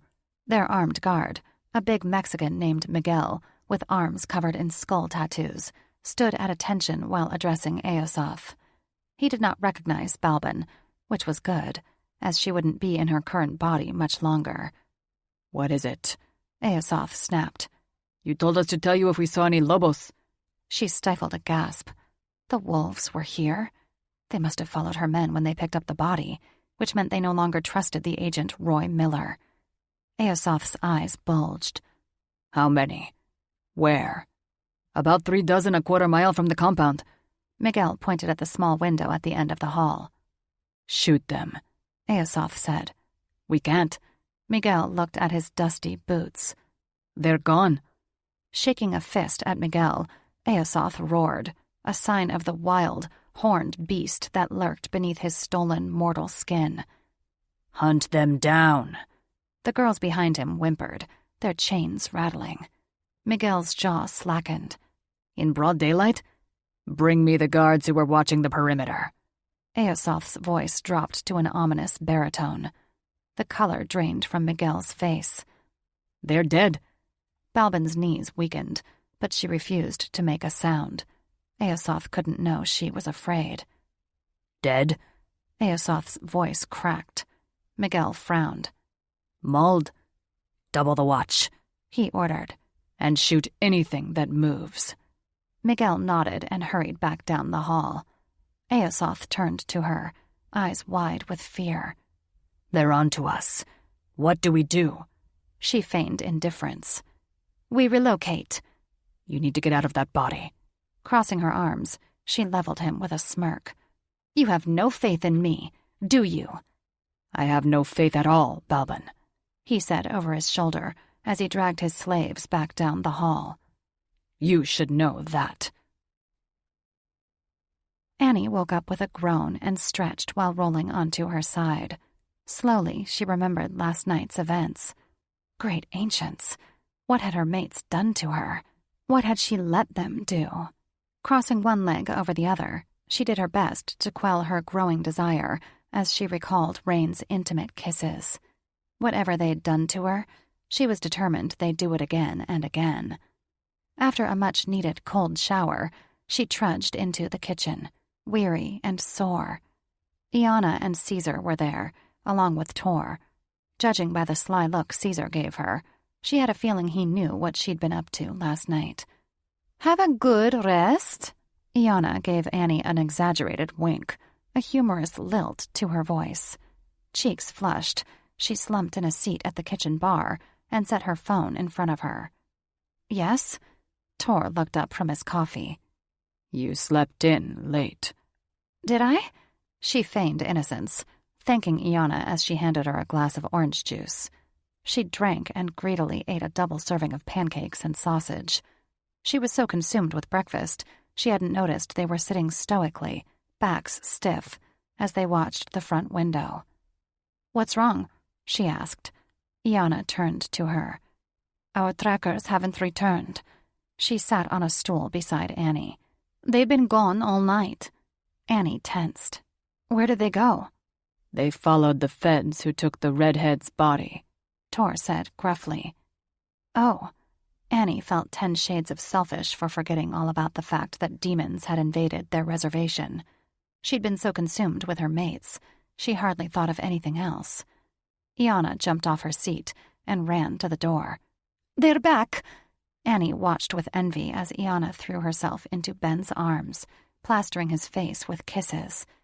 Realization dawned that the Texas trackers had gone from tracking humans to a demon who could smell them, and she'd no idea what else it was capable of. When Van gave Annie a sympathetic look, a nagging feeling told her that something had happened to Roy. Her knees gave out, and her limbs went numb with fear. Well, brother, Caesar asked, after taking Ben in a fierce hug. What did you find out? Ben thanked Iana when she handed him a tall glass of water. After drinking it all in a few gulps, he set it down and wiped his mouth. The men who took her weren't feds. The body was taken to a heavily armed ranch about halfway to San Antonio. Alarm bells went off in Annie's head. Roy had said the feds were coming for the body. This doesn't sound right. Caesar turned to her. Have you spoken to him? She checked her phone. No missed calls and no messages. No. She'd sent him one last night before bed, asking him to call and let her know he was okay. Panic and dread turned her veins to sludge. She'd been so consumed with her mates, she had totally forgotten about Roy. She swiped the screen with a trembling hand. Let me try again. Caesar latched onto her wrist. No. She looked up at him. "Why?" "Annie." His gruff voice softened. "Something's wrong." What do you mean?" She stammered, though deep down inside, she knew what he meant. Roy was in danger, and it had something to do with the demons. Why hadn't she warned him about them? "We think the demon is holding him hostage," Ben said. Annie's world tipped and then spun. Luckily, she was sitting, because she would have hit the ground had she been standing. She was so filled with fear and dread, she couldn't think about crying. "Oh my God, what do we do?" "I'm calling a tribal meeting," Caesar said. "When?" she asked. Caesar picked up his phone. "Now." She nodded absently, burying her face in her hands. When Iana sat beside her and put an arm around her shoulders, her eyes exploded like busted water pipes. To think she'd been running the canyon with her mates and enjoying amazing foreplay while Roy was in danger. She felt like the world's worst sister, but her feelings didn't matter. All she cared about was getting her brother back.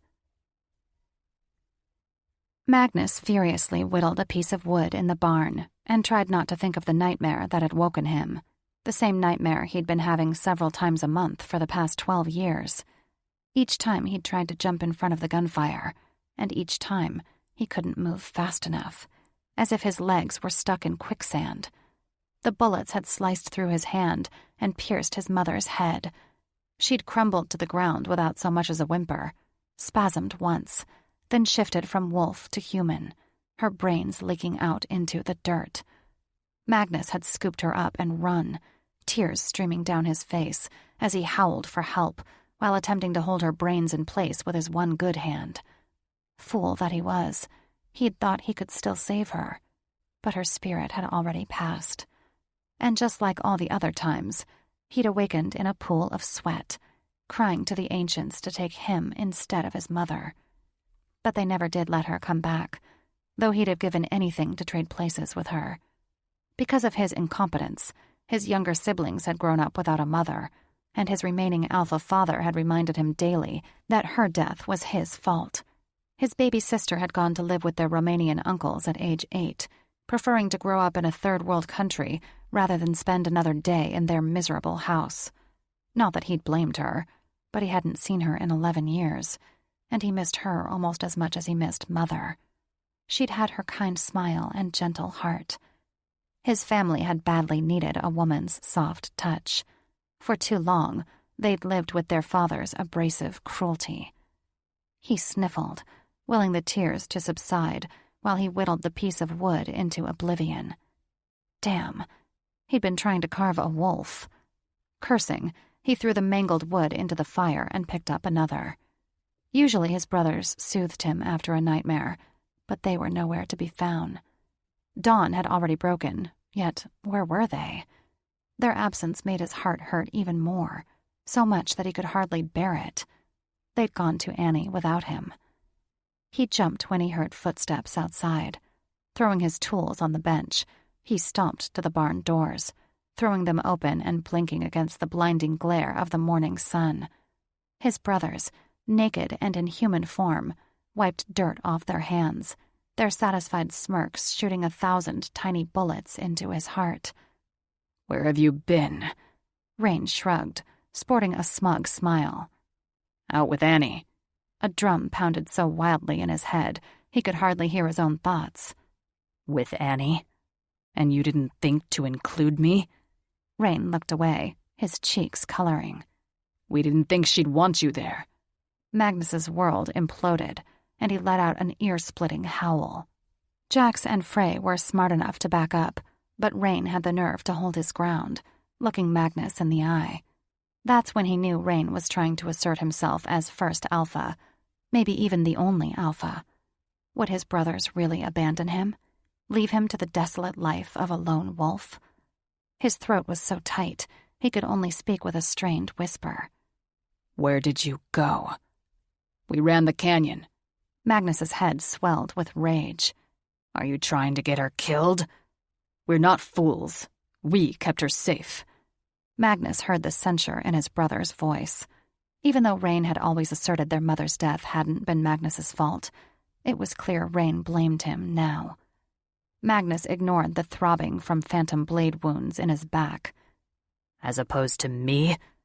This has nothing to do with you, Magnus. Rain chuckled. The world doesn't revolve around your insecurities. He released a low, warning growl, standing toe-to-toe with Rain, and the smell hit him hard. No, it couldn't be. His brothers wouldn't betray him like that. His lips pulled back in a feral snarl. Why do I smell her fluids? Rain's eyes held no hint of regret. We marked her. Magnus gulped air, hardly realizing he'd been holding his breath.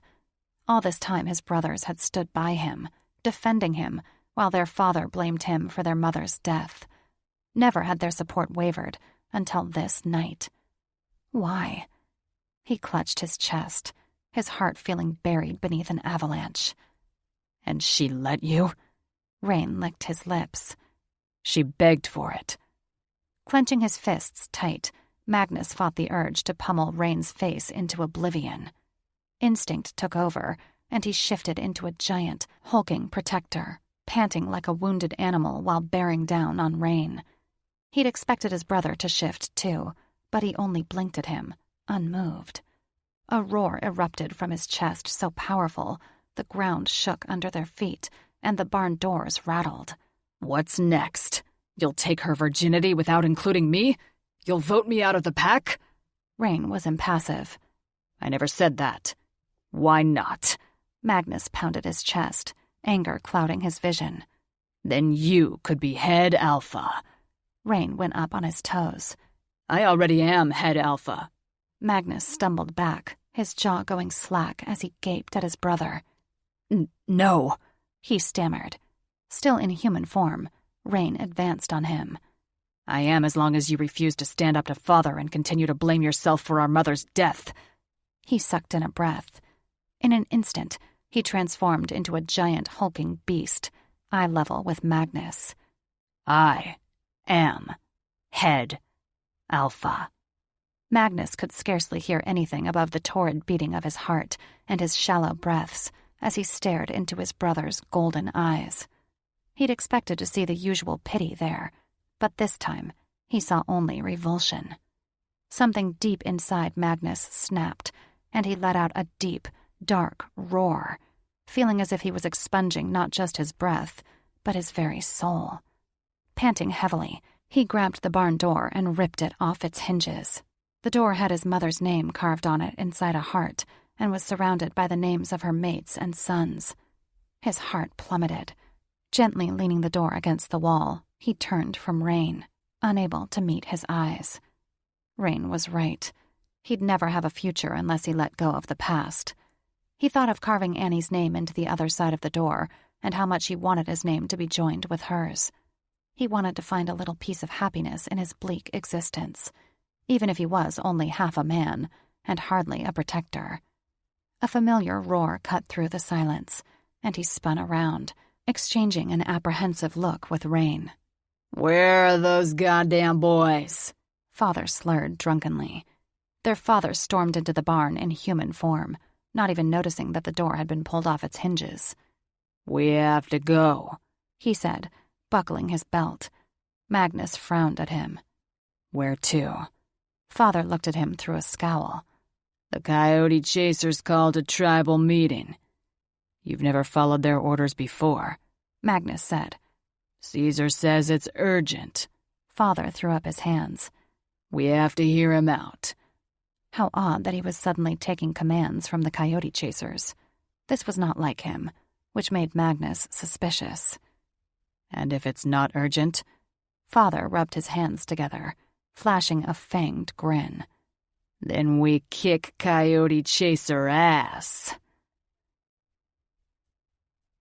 Jax reluctantly loaded his shotgun in the back of the truck he shared with his brothers. He didn't want to bring guns to the meeting, but Father had insisted. He glanced at Rain. We'd better not need to use these. Rain grimaced. Annie wasn't happy the last time she saw us with guns. I'm tired of the tribal fighting. Hanging his head, Jax leaned against the truck. I want a fulfilling life. I want to serve in the army. Jax was hardly aware he'd revealed his deepest desire until the words were out. His blood ran cold as he looked over his shoulder for any sign of father. Rain clasped Jax's shoulder. You would have made a good tracker. It's not too late, Frey said, grunting as he threw a bag of ammo in the back of the truck. Holy cow shit. Was father preparing for World War III? Magnus was heading their way with more guns, and his heart sank. No way would Annie agree to this lifestyle. Not that he blamed her. Heck, he didn't want to bring a mate into the middle of this turmoil. Annie's not going to mate with us until he's gone, Jax said, making sure his voice carried far enough for Magnus to hear. I know, Magnus said, adding the case to the weaponry. Jax shared hopeful looks with Rain. Do you think he's coming around? Rain nodded. About damn time. Their Gamma father, Sammy, approached, dragging his bad leg behind him. He carried a cooler, no doubt stocked with Vidar's beer. Jax elbowed Rain when he saw the splatter of blood under Sammy's nose and the bruise darkening his only eye. Do you need help, Sammy? Rain asked. No, Sammy mumbled. I've got it. The weird thing about Sammy was that they never called him father, probably because he never acted like one. Usually he was no more noticeable than the old beaded lamp in a corner of the living room that nobody used for fear it would burn down the house. After their mother and alpha father were murdered, Sammy had withdrawn from everyone, claiming his injuries prevented him from shifting. Jax and his brothers agreed it was probably a mental thing, and they'd never pressed him. They'd always been afraid of hurting him by dredging up old demons he was trying to drink away. Magnus folded his arms. What happened to your eye? Sammy tried to heave the cooler into the truck. Frey quickly raced to his side, taking it from him and sliding it in the back seat with one hand. Did father hit you? Magnus pressed. Jax wondered why Magnus was so concerned. Was he finally sick of father's shit, too? When he dragged himself back to the house without answering, Magnus stopped him, searching his eyes with concern. A hopeful seed began to take root in Jax's chest. If they had Magnus on their side, there would be no stopping them. Father would finally be forced to back down. Sammy sniffled, wiping his nose with the back of his hand. I haven't been doing a good job keeping house. As if that was an excuse for father to hit him and risk injuring his remaining eye. Magnus was pissed. There's no reason for him to hit you. He's under a lot of pressure, Sammy answered, looking away. Magnus shook his head. Great ancients. Is this how I sound? Rain smirked. Exactly. You're not well, Sammy. Magnus clutched Sammy's shoulder with his one hand. That bully knows it, too. A tear slipped down Sammy's cheek. I'm well enough to make dinner and clean the floors. Magnus released Sammy like he had the plague. That monster needs to go. Sammy's shoulders fell. Where do you propose he go? This house belongs to all of us. If we all stand firm, he'll have no choice but to leave. Sammy looked at Jax and Rain in alarm. He won't go peacefully. Jax again looked over his shoulder to make sure Vidar wasn't nearby, hating himself for his cowardice. We lost our sister because of him. We won't be able to bring a mate here until he's gone. To Jax's delight, his brothers, including Magnus, voiced their agreement. You still haven't told me where he'll go. Sammy's voice shook like a sapling in a thunderstorm. Magnus's face reddened, making him look like a volcano ready to explode. Removing the case of guns from the back of their father's truck, he threw it into the horse trough, laughing. He can go to hell for all I care. Chapter 9. Caesar stood at the pulpit like a preacher ministering to his flock, frowning at his tribe. They were in the old barn that had been converted into a meeting hall. Magnus leaned against a wall in a darkened corner, eyeing Annie, who sat on a bale of hay in the front row, legs crossed at the ankles. Her lower lip trembled as she wiped a tear from her eye. What had upset her? If his brothers had hurt her during their marking, he'd pummel them. She scanned the room and stopped on Magnus. His world came to a grinding halt at the hopeless look in her eyes. He ached with the need to protect her. Brothers and sisters, Please, be seated, Caesar said from his podium, waving at the bales of hay circling him. Shifters took their seats in an orderly fashion, which was strange. He didn't remember Amaraki speeding to their seats when Father was in charge. Usually, Father had been forced to break a beer bottle over the side of the podium to get their attention. He also noted how those tribal members who'd supposedly been on Vidar's side wouldn't make eye contact with any of the wolf-stalkers, which meant they'd all turned on Vidar. Thank you for coming at such short notice, Caesar continued grimly. We have no time for formalities. Our tribe has faced many trials these past 12 years, but never have we faced a crisis of this magnitude. As many of you know, Annie Thunderfoot and her uncles are visiting from Alaska. He nodded at her with a tight smile. Blessed by the ancients, Annie has the gift of telepathy. Not the kind that we all share within our packs, but she can listen to anyone's thoughts, even humans and demons. The crowd broke into gasps and murmurs. Magnus straightened and glanced at his brothers. Did you know this? He asked Rain. First I'm hearing of it. Yesterday she heard the thoughts of 2 demons. Caesar continued. They are sex traffickers, and they know about the Amaraki. The gasps and murmurs grew louder, accompanied by whimpers and cries. Rain stiffened, his face a mask of stone. She didn't tell you that either? Magnus projected into his mind. No, brother, Rain answered solemnly. She didn't.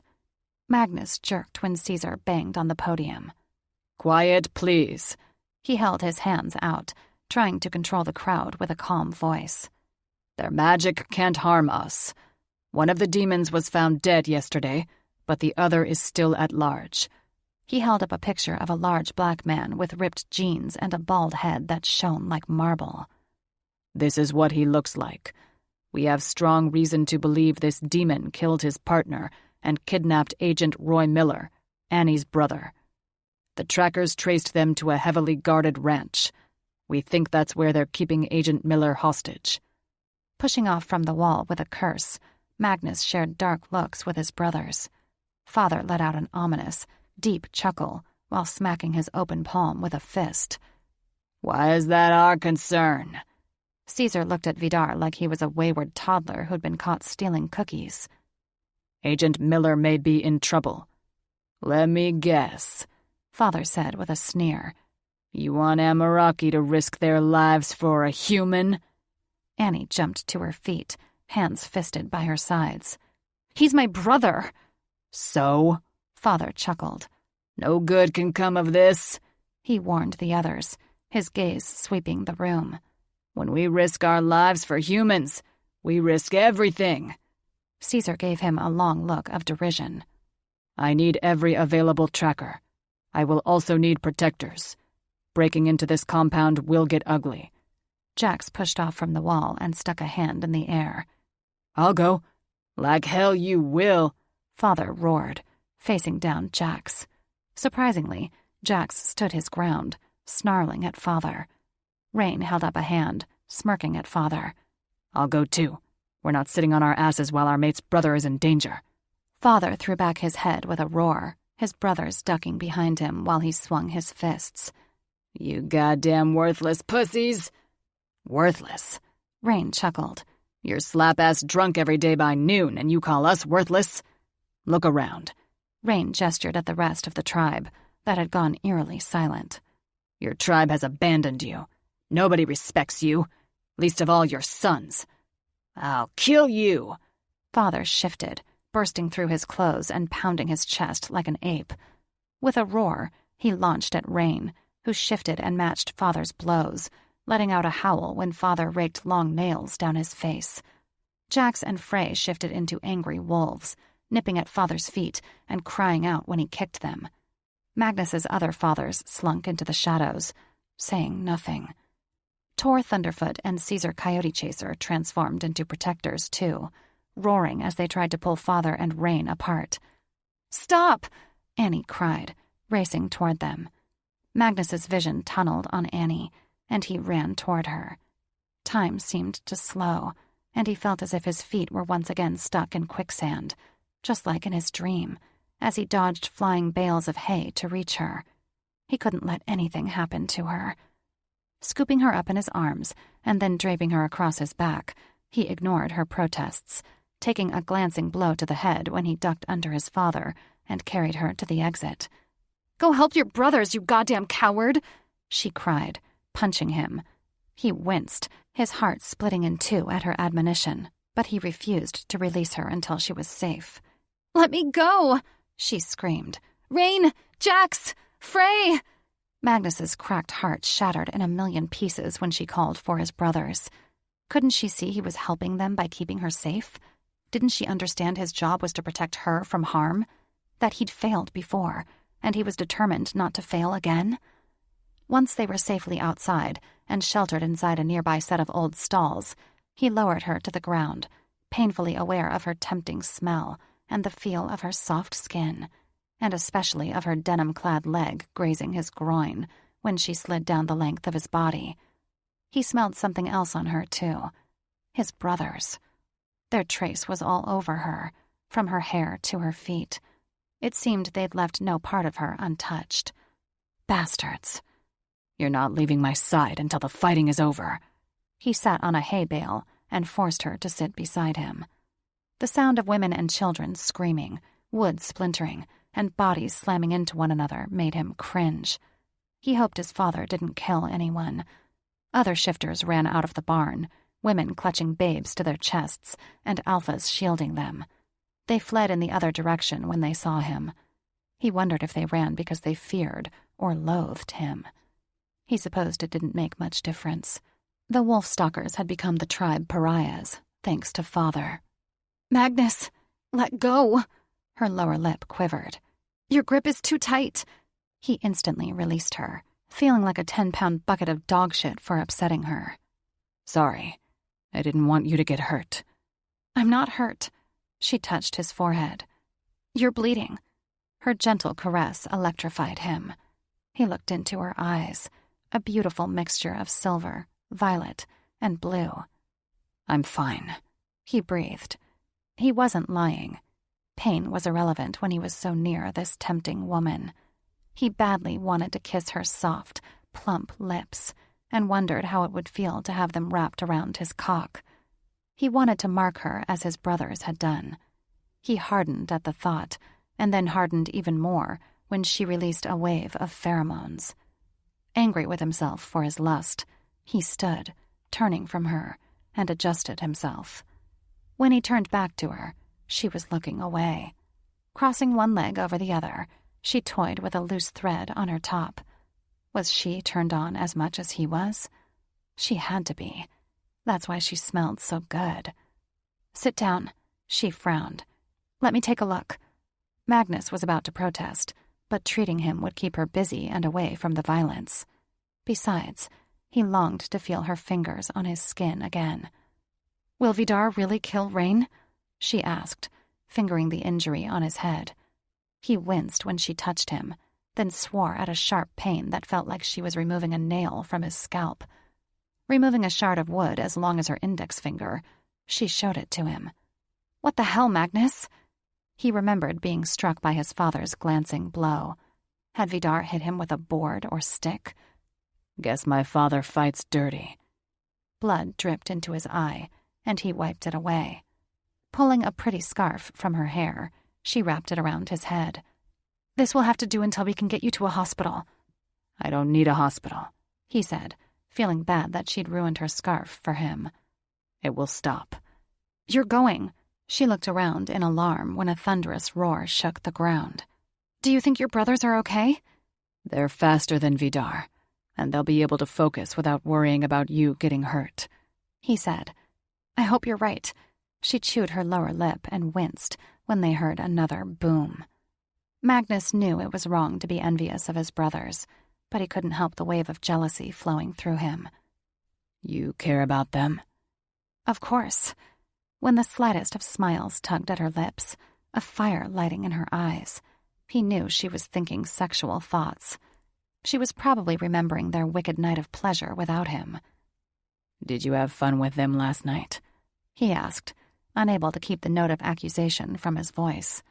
Cheeks flushing, she looked away. Yes? I smell them all over you, he said, unable to stop himself. She flashed a provocative and bold smile. Jealous? What do you think? She cocked her head with a laugh. Then you should have come. I wasn't invited, he said, hating himself for picking an inopportune time to get a boner. Her lilting voice should have frustrated him, but it only made him harder. You're the alpha, she jabbed him, spitting out the words like they were made of venom. You don't wait for an invite. He arched away from her. Would you want me there? She shrugged, picking grime out of her fingernails and acting as if his heart wasn't on the chopping block. That depends. On what? He suspected he didn't want to know the answer. She gave him a pointed look. On if you're willing to stop feeling sorry for yourself and stand up to Vidar? He shrank back, indignation flushing his face. I don't feel sorry for myself. No? She chuckled. Her laughter was like nails on a chalkboard. She had no respect for him. There's a difference between self-pity and self-loathing, he said. From where I'm standing, it's all the same. Look at me, Annie. He held up his prosthetic hand, dismayed to see one of his fingers had broken off. I'm half a man, a worthless protector. She snorted. You're annoying is what you are. When another roar shook the air, she got up, turned on her heel, and marched back toward the barn. He jumped up, blinking back a wave of dizziness. Where are you going? To stop the fight. Like hell you are. He lunged forward and spun her around, dragging her back into the stables. You're staying with me. Why are we out here, Magnus? She threw up her hands. Is it to keep me safe, or are you hiding from Vidar? He couldn't stand the accusation in her eyes, the loathing in her tone. The dam of anger burst, spilling through him. Damn you. You're as bad as he is with the taunts. The difference is he's trying to pull you down, and I'm trying to lift you up. His breath hitched as he gaped at her. She was trying to lift him up? Did that mean she cared about him? That she wanted to be his mate? The thought both excited and depressed him. What if he wasn't a good mate to her? What if he failed to protect her, like he'd done with his mother? I don't want you to go back inside. The pain in his chest was so severe, it felt as if he'd run a marathon. I don't want you getting hurt. Voice cracking with emotion, he hung his head. Magnus, I've battled werewolves. She gently cupped his cheek. I can handle one douchebag father-in-law. He was overwhelmed by her sincerity, while reveling in her touch. He wished they could stay like this forever. Your courage humbles me. He placed a hand on his heart, bowing to her. This woman was more than just his future mate. She was the daughter of the gods, a goddess in her own right, and he intended to treat her like one. Her eyes softened. I'm not trying to humble you. I'm trying to free you. Your soul has been chained long enough. The last threads of his sanity snapped when he saw the pity in her eyes. He was a fucking alpha protector, capable of ripping full-grown trees from the ground. He wasn't supposed to be pitied. He was supposed to be revered and feared. He clenched his hair by the roots and let out a primal roar, screaming until he was out of breath. Falling to his knees, he looked up at the warped wooden ceiling. He was damned sick of people pitying him and of being ashamed of something that had happened to him as a boy. Most of all, he was fucking sick and tired of the way Father treated everyone around him. Enough was enough. He was ready to make a change, and not just for himself. She deserved no less. Magnus, she knelt beside him, clutching his arm. Are you okay? Though he refused to let any tears fall, he looked at her through a watery film. Cupping her chin in his one good hand, he said, What did I do to deserve a mate like you? She grabbed his forearm and squeezed, her strength flooding into him like a raging river. The real question is, what will you do to deserve a mate like me? Anything, he said without hesitation. She moved closer to him, so close he could smell her minty breath. Her eyes shut, and her lips parted. Though he was terrified, his heart pounding 1,000 beats a minute, he had to take the chance and kiss her. When he moved his lips across hers, she cupped the back of his neck, moving into him like they were two interlocking puzzle pieces. He hugged her tightly, pleased when she sighed into his mouth, deepening the kiss. His cock was harder than steel, throbbing with painful need, straining toward her touch. He wanted to strip off her clothes and make love to her. Fuck the mating ritual. Fuck his brothers. He'd never wanted anything so badly in his life than to claim her. The only thing stopping him was his respect for Annie. He would not turn into a monster like his father and force himself on her. When they finally came up for air, the violent sounds inside the barn had died down. She pulled away. "We should see if they're okay." He felt as if the sun had disappeared, casting a gloom over his heart. "No," he said. "I need to make sure it's safe first." Though he didn't want to leave her alone, he wouldn't risk bringing her into the barn if Vidar was still unhinged. "Do not leave this spot, okay?" "Okay, but don't take too long." "Believe me, I won't." Kissing her forehead, he gave her one last forlorn look before hurrying to the barn. Ancients save Vidar if he hadn't been subdued. It was well past time he stood up to father and became the protector Annie needed him to be. Annie sat down on the bale of hay, wrapping her arms around herself and praying to the ancients her mates were okay. Vidar was a major asshole, but he wouldn't kill his sons, would he? She turned at the sound of footsteps behind her, startled to see Roy. She ran to him and threw her arms around him. He hugged her back. "Annie, you don't know how happy I am to see you." He kissed her forehead, his lips lingering a little longer than she was used to, his hands sliding down to her ass. She jerked away, shocked and disturbed. Was he drunk? Her nostrils flared. He smelled like that red-headed demon's awful lavender perfume. But she was dead. "Where have you been?" she asked suspiciously. "Why didn't you answer my calls?" "Long story. I was captured and escaped." He nodded at the barn. "What's going on?" "Vidar," she grimaced. "That's what's going on." Why did he put his hands on her ass? He'd never done that before. "Why do you smell like her?" "Like who?" The hairs on the back of her neck stood on end. "The red-headed demon." His eyes bulged. "You know she's a demon?" She took a step back. "What were you doing with them?" Her heart rate quickened, drowning out all other thoughts when she thought she saw red embers flash in his eyes. She quickly scanned his mind. "I need to act now. She's onto me." He splayed his hands in a gesture of surrender. "I already told you I was captured." "You're not my brother," she said, the wolf inside clawing at her skin. But how had the demon turned into Roy? Had it shifted into his image, or somehow managed to steal his skin? If so, was he lost to her forever? "What are you talking about, Annie?" He cocked his head, bewildered. She hesitated, not knowing how to act. What if Roy's soul was trapped inside his body? If she killed the imposter, would she kill him too? She advanced on him, rage threatening to split her skull in two, while her inner wolf howled. "What did you do with my brother?" I can explain," he stammered, then glanced at something over her shoulder. She turned and winced when a sharp pain pierced her neck.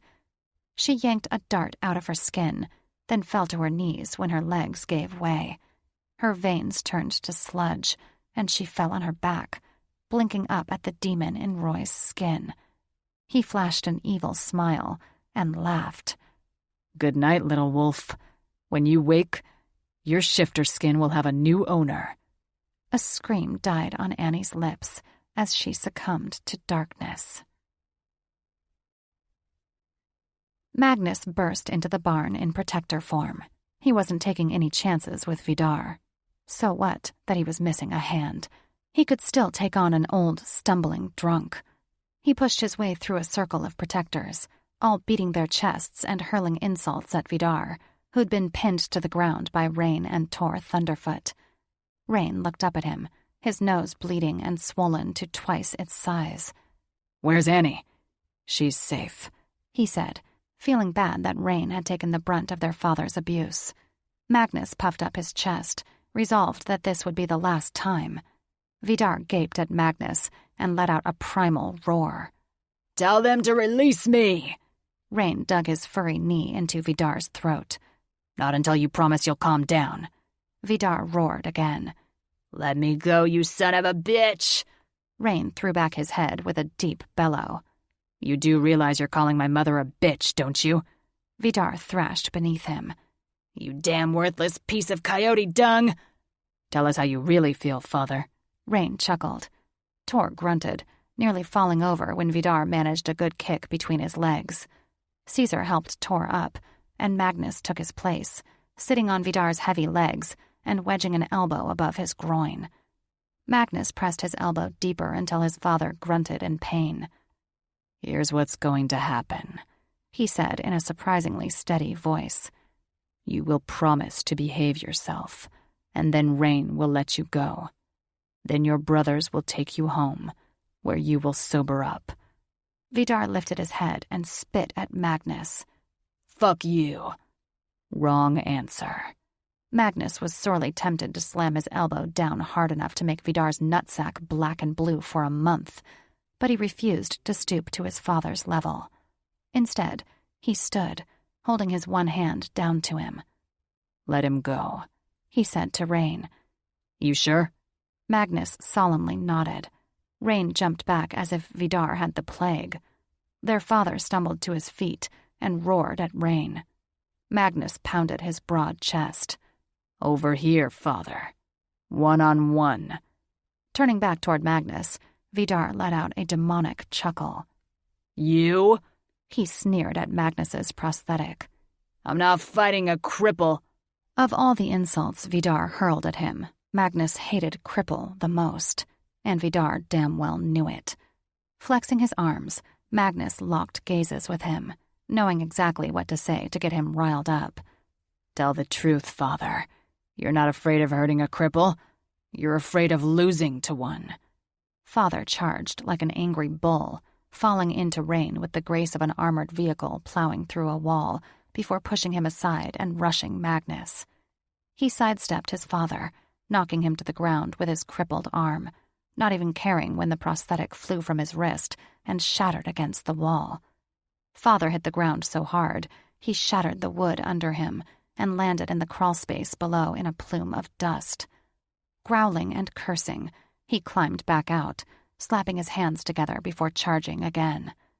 This time, Magnus stuck out a leg, tripping his drunken father, who barreled into a mound of hay. Father kept on coming, spitting hay and dirt. He charged again and again until he finally fell to his knees, gasping for breath. Embarrassed for him, Magnus shook his head. He addressed his two other fathers, who stood in the shadows like frightened mice. "Take him home and sober him up, then pack his bags. He's moving out." You can't do that," Sammy said, voice trembling. "He's your father." "I can and I will, and if you have a problem with it, you can go with him." Sammy's eyes watered, then he ran from the barn. Every protector in the room backed up several steps, eyes locked on Vidar. Father got to his feet once more with a growl. "That's my damn house." "No," Magnus said, bracing himself for another attack. "That house belongs to all the Wolfstalkers, and we don't want you there anymore. Majority rules. We will not subject our new mate to your drunken tantrums." Voicing their agreement, Magnus's brothers stood beside him in a show of solidarity. Vidar threw back his head with a howl. "You ungrateful, worthless piece of crap!" He charged Magnus one last time, fell over his own feet, and landed smack into Magnus's fist. He crumbled to the floor with a heavy thud, blood pouring from his nose. He let loose a loud snort and passed out. "Get him out of here," Magnus said to Tyr, his last remaining father, and usually the least drunk of the three. Tor and Caesar helped, dragging father to the other end of the barn. Caesar returned, wiping dirt off his big paws. We can't take him outside like this. He'll have to sleep it off in the barn. Magnus shrugged. Fine by me. Clapping him on the back, Caesar flashed a fanged grin. I'm glad to see you finally stand up to him, son. Me too. He grimaced. Sorry it took me so long. No need to be sorry. I know you had your own demons to face before dealing with him. Magnus gazed at the trail of destruction left by their father's tantrum. Hay bales had been ripped apart, beams pulled from the rafters, and a gigantic smoker with a full hog had been overturned. The blackened animal lay in the dirt. I'm afraid my feud with him has just begun. If there's anything I can do, Caesar said, keep Annie safe until our home is ready for her. Of course, he answered. Magnus shook Caesar's outstretched hand. I appreciate it. Caesar stepped aside, and Rain was there, holding out a hand to Magnus. When Magnus took his hand, Rain pulled him into a fierce hug. You okay? Rain asked. Never been better. Magnus had a much longer answer, as well as an apology to his brothers for his brooding behavior, but it would have to wait. Come on. I don't like leaving Annie alone. As Magnus strode toward the door, a lead weight settled in his gut as the sense of stale blood and lavender hit him. Something was wrong. Annie! He took off at a run, his brothers howling behind him. Following the strange sense, the trail went cold fast in one direction, so they followed it back to the stables, where Magnus had left her, but Annie wasn't there either. Clenching his hair by the roots, Rain roared at the rafters. Where is she? It's all my fault. Magnus hung his head, weeping into the dirt. I shouldn't have left her. Rain was in no mood to offer him comfort.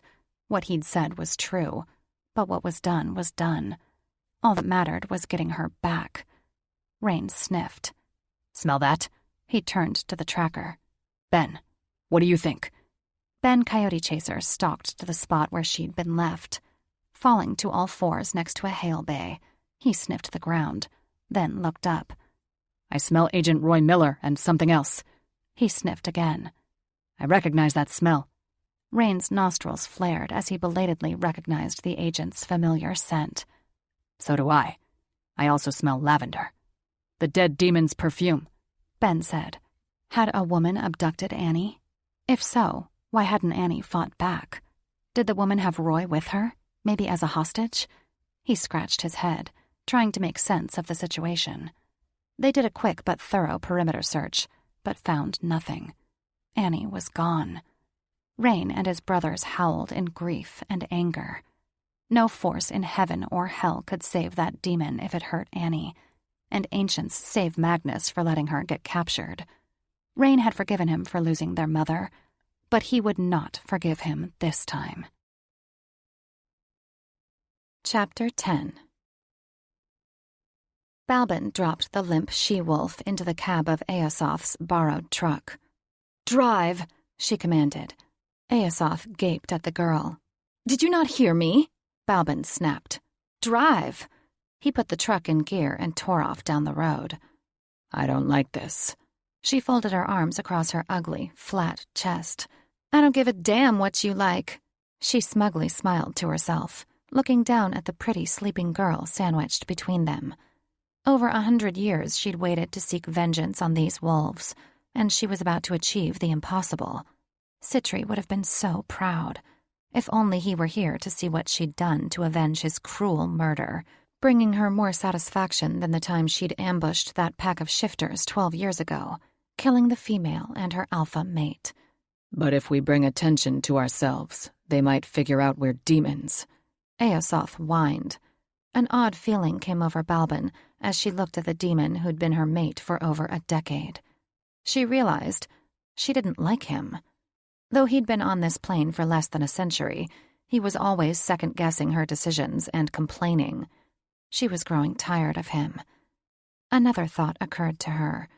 Once she took this female shifter's body, she would have 4 mates, for she recalled from Agent Roy Miller's thoughts that the shifter named Annie would soon give her virginity to 4 brothers, as was the way with the shifter race. She knew Eosoth would try to claim her virginity and keep the pretty shifter to himself. Was that what she wanted? To run off with this whining demon and let him claim her first blood? Or did she want to give herself to 4 strong, young shifters? Hopefully, horny men who'd want to fuck all night. She'd never had 4 brothers at once before. The thought made her dangly parts harden. The choice was clear. She would have to get rid of Eosoth. But would he let her?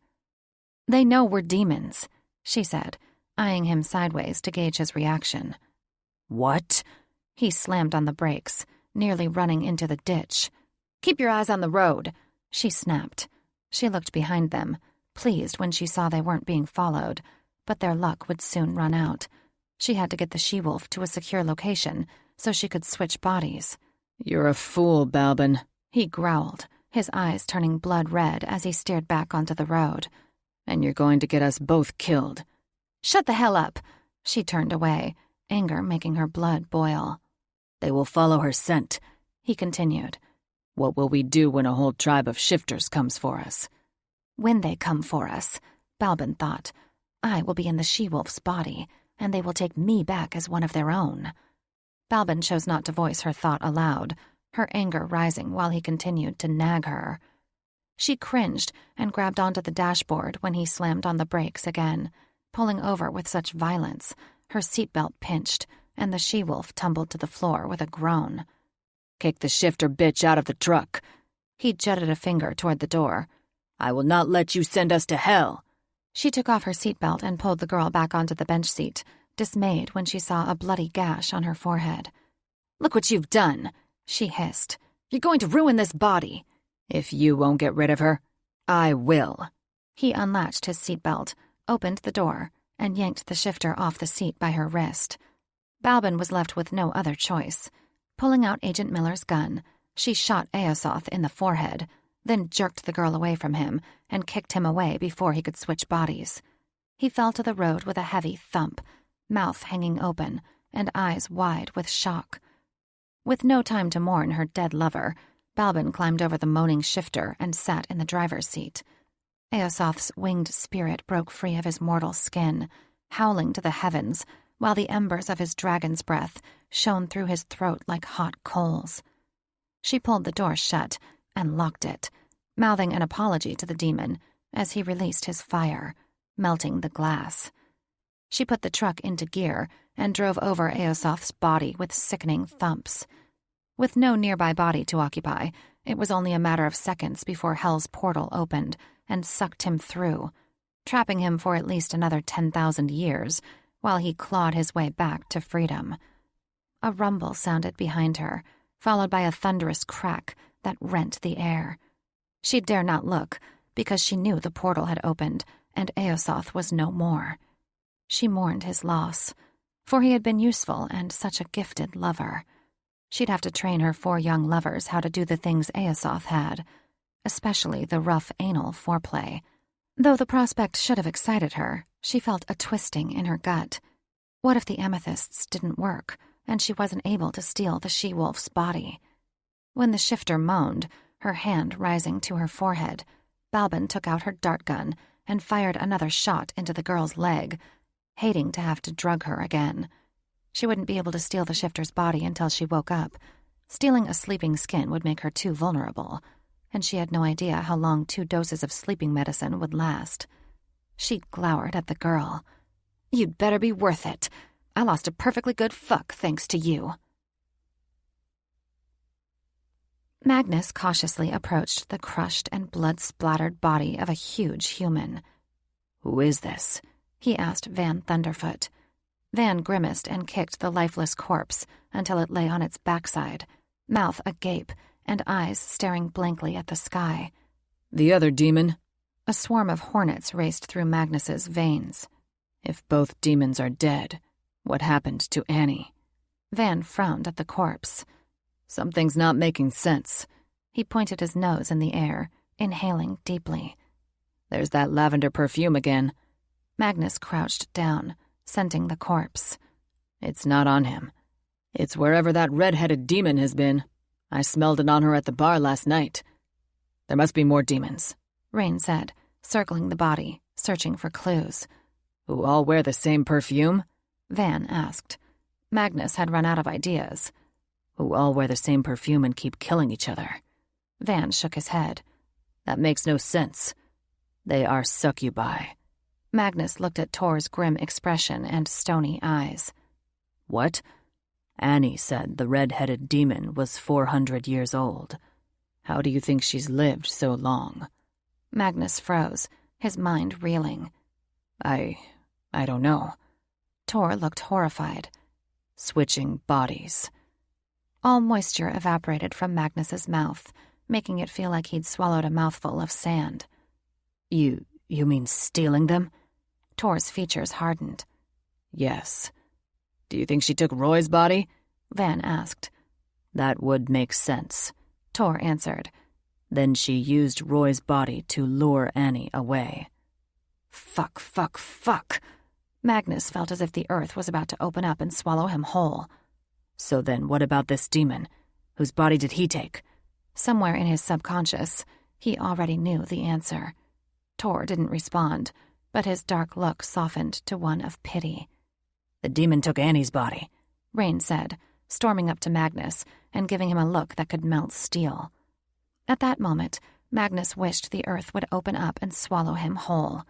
He ripped off the blood-splattered scarf that Annie had given him, letting it fall to the ground. It had been the last thing she'd given him, the only thing. He didn't deserve it. He'd failed his mother, and now he'd failed his mate. Father was right. He was a worthless protector. Balbin pulled up in front of the unassuming 2-story farmhouse with faded white planks at the end of the road. This place was one of their many exchange posts and had worked well for them the past several years. It wasn't as big as their fortress near San Antonio, but that house was no longer an option after the wolves found it.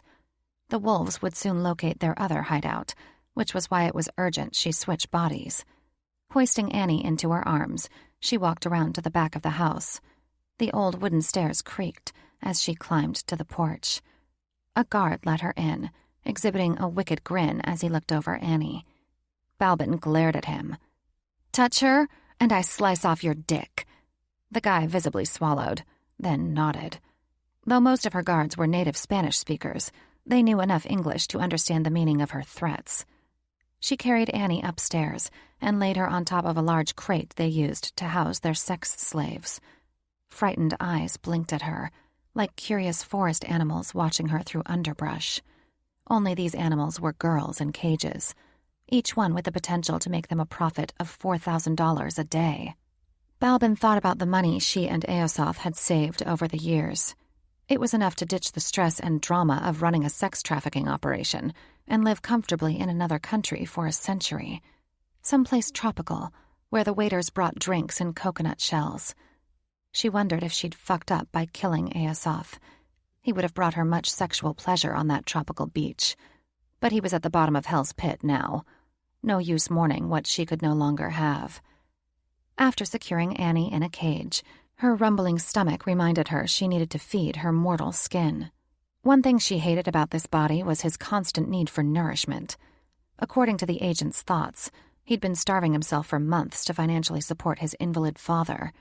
Humans were so foolish. He should have put a bullet between his useless wheelchair-bound father's eyes instead of sacrificing his own pleasure and well-being to keep him alive.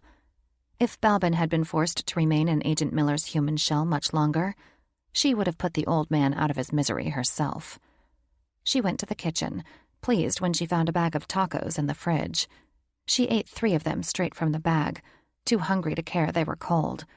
When her stomach rumbled again, she decided to eat 3 more, though this time she wanted them warm. After setting them on a paper plate, she zapped them in the microwave. "Where's Señor?" It was the foreman named Miguel. Either he'd snuck up on her, or she'd been too focused on food to hear him come in. As head foreman, Miguel had been following Eosoth's orders the past 3 years. Eosoth had paid and treated him well, only because he'd planned to use him should he need to switch bodies.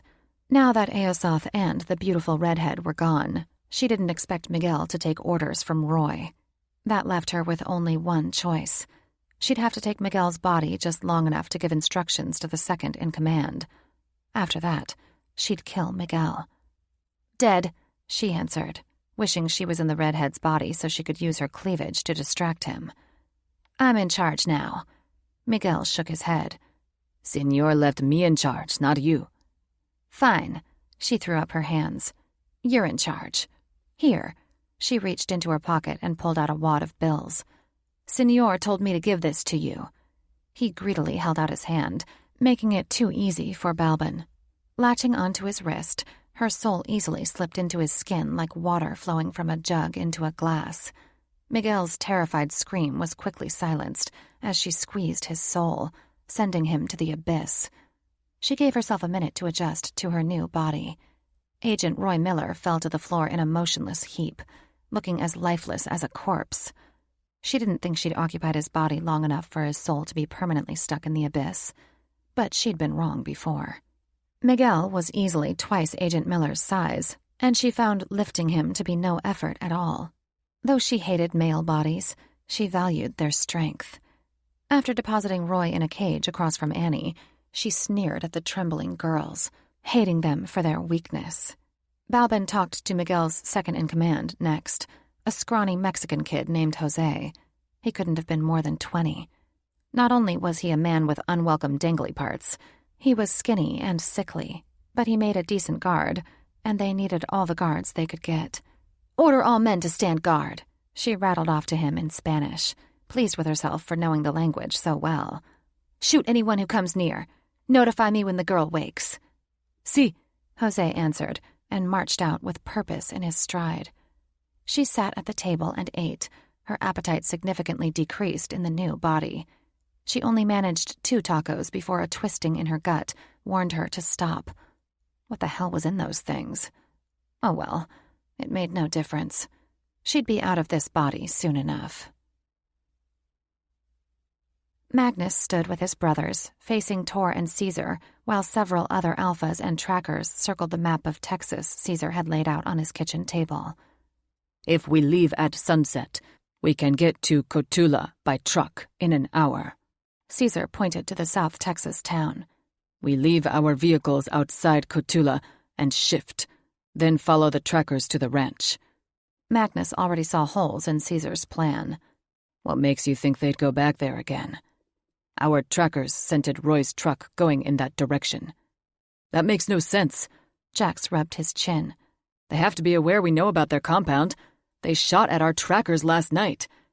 "Our trackers have much more experience than you." Caesar gave Jax a condescending look.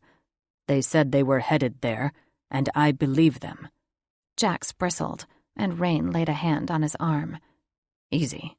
Magnus didn't appreciate the slight. Caesar meant to insult Jax because he hadn't served in the army, but now was not the time for rivalry. Annie needed them. They could kick Caesar's ass later. "Did you send trackers to the compound?" Magnus asked Caesar. He shook his head. "I made them come back." Magnus gritted his teeth. "Why?" Caesar gave him a blank look. "Because I didn't want them getting shot at again. We'll wait until nightfall." Magnus threw up his hands. "That makes no damn sense. How can we be sure she's there?" "Tor," Caesar asked the senior alpha. "What do you think?" Tor shot Caesar a withering look. "If I'd known you ordered the trackers to come back, I'd have followed them myself." "If she's not at that compound," Caesar said, "we'll make them tell us where she is." "Curse the ancients!" Jax hollered, his eyes shifting to blinding gold. "Our father might have been a belligerent drunk, but he was a hell of a lot smarter than you." Magnus balled his hands into fists, expecting Caesar to strike out, but the alpha hung his head. "It's not easy being chieftain," he muttered. "I never asked for this damned job." Jax backed away from the table, waving to his brothers. "We're wasting time here." "Where are you going?" Tor asked. Jax's features hardened. "To find Annie." Chapter 11. Jax knelt at the side of the lonely dirt road, checking the tire tracks and inhaling the faint scent of lavender perfume. "Well, what do you think?" he asked Van Thunderfoot, a far more experienced tracker. Van tasted the dirt, then gazed east. I think you were right to lead us here, Jax. You're a natural tracker. Van's praise would have gone to his head if he hadn't been so worried about Annie. Thanks. Look at this. Rain held out his phone, showing them an aerial map of the area. Jax's eyes honed in on an old farmhouse, protected by a high fence. Beside it was a red barn and 4 newer trucks. What does your instinct tell you? Van asked. That Annie's in that house. Van stood, eyes narrowed on the horizon and the distant setting sun. I agree. There's a ridge on either side. We split up and each take a ridge. Jax froze at that. The Thunderfoots were leaving them? He would have to rely on his tracking skills without Van. He released a slow exhale. He'd gotten them this far. He could do it. He had to. Annie was counting on him. And then what? Rain asked. Van gave Jax an assessing look. What would you do? A plan quickly unfolded in his mind. I'd set fire to the barn to create a diversion. Van smiled. Good idea. And while they're putting it out, we get inside the house and free Annie. We don't attack unless we need to. Jax added, worried she would get caught in the crossfire if the guards started shooting. Our main goal should be getting her to safety. Excellent. Van rubbed his hands together. Who starts the fire? Jax stepped up. I will. He barely rasped the words. He'd never been trained in reconnaissance, and now the entire operation relied on his ability to sneak into the compound and set fire to a barn that no doubt contained weapons or drugs. Good, good, Van said. Let's get started. Annie woke, her head feeling like a cracked egg. She rubbed an aching temple, not surprised to find a crusty cut and a massive bump. What had happened? Where was she? She sat up and found herself looking through the bars of a cage into several other cages. Each one held a sleeping person, mostly slender girls from the looks of it. They were illuminated by pale moonlight shining through a narrow window on one wall. A lone man was caged across from her, his chest rising and falling with erratic breathing while he thrashed in his sleep. Her nostrils flared as she inhaled his familiar scent. "Roy?" She poked her fingers through the bars, then pulled back when she recalled he had attacked her in the barn. He was probably the reason she was in a cage. No, wait. That wasn't Roy. It was a demon who looked like him. Roy would never harm her. But why was he in a cage? She probed his mind, listening to his thoughts as he woke up. Where am I? What the fuck happened? His eyes flew open, and he blinked and rolled onto his side. "Roy!" she whispered. Annie? Hunched over, he clasped the bars and gazed at her. "Do you remember anything?" She rubbed her sore neck, recalling the pain and pulling out a dart. It had to have been laced with a sleeping drug. Had they drugged him, too? The last thing I remember was this red-headed woman touching me, and then I went to a dark place. Had Balbin possessed him? She berated herself for not warning Roy about the demons. She'd had no idea they would involve him. "We have to get out of here." He straightened, then slouched when his head hit the top of the cage. Do you have anything that can pick the locks? A hairpin or an earring? No. What about your claws? Good idea, she said, then closed her eyes and summoned the change. Nothing happened. She cursed the demon who'd shot her. Something was preventing her from shifting. "I can't shift." Why? "I don't know." Glaring at the bloody hole in her jeans, she pulled them down and saw a red, inflamed wound on her leg. "My skin itches." Roy shook his head in dismay. Amethyst darts. "What?" I had amethyst darts in my trunk. Fuck. No wonder she couldn't shift. Amethysts were a shifter's weakness. Why? She couldn't deny she was hurt that her brother would carry weapons that could cause her and the Amaraki harm. For Vidar, he said, and laughed hoarsely. Why else? Damn Vidar. She couldn't blame Roy for wanting to protect himself after Vidar had attacked him. She heard footsteps. "Someone's coming. Pretend you're sleeping." She laid down, praying to her fathers for help, when someone poked her with a stick. Get her out, a gruff voice said. Strong hands dug into her arms and dragged her out of the cage, depositing her on the floor. Roy rattled his bars. "Leave her alone!" She kicked and punched, smacking a few shins before a big man threw her on her stomach and pinned her down. "You son of a bitch!" she yelled, panic making her heart pump overtime. "My mates will kill you!" Or she would if she could just get those darts out of her body. "You hurt her, and I'll kill you!" Roy hollered. The man laughed. She screamed and thrashed like a fish out of water when the man threw her over his shoulder and carried her out the door. "Fathers, save me," she thought, fearing she was about to be raped, or worse. Jax frantically dug under the fence until his paws bled. He'd learned the hard way the fence was electrified, which meant he had to dig even deeper to avoid being shocked again. Luckily, he'd found a section that wasn't well lit and covered by a thick bush which had a burrow made by some animal, so he didn't have to dig for long. He picked up the lighter in his mouth and crawled into the hole. Once he was through, he froze when he saw how bright the area was. Lights were hung everywhere. He'd never make it to the barn without being seen. A tall shadow fell over the place, blocking the overhead lights. Squinting at it, he could have sworn it was in the shape of a protector. A sudden gust of wind ruffled his fur. "Go," an ethereal voice directed. Who was helping him? Could it have been the ancients? Knowing he needed to hurry, he crawled to the back of the barn and nudged open a rotting plank with his snout. After he barely squeezed inside, he found himself behind several wooden crates. The smell, almost like a blend of window cleaners and rotten eggs, was not one he recognized, but he knew it wasn't natural.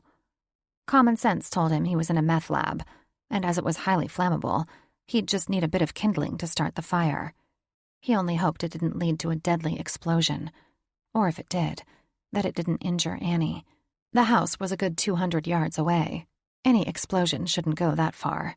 He didn't know how he knew it, but Annie was inside the house.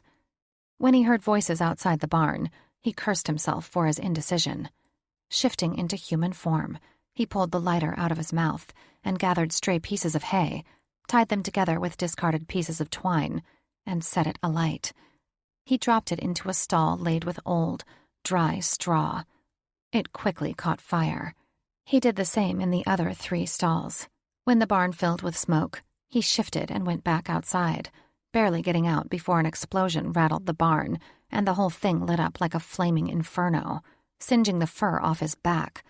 With a yelp, he scurried toward the hole as more explosions rocked the ground, his backside still on fire. Shots rang out. He yelped when a bullet hit his back paw. After crawling into the hole, he limped out the other side and rolled to put out the fire. Another shot struck his ass, and he yelped again, dodging bullets while racing up the ridge. By the time he limped to his brothers, he was physically and mentally exhausted. Shifting, he looked at his injured foot with concern, crying out when Frey touched the wound on his ass.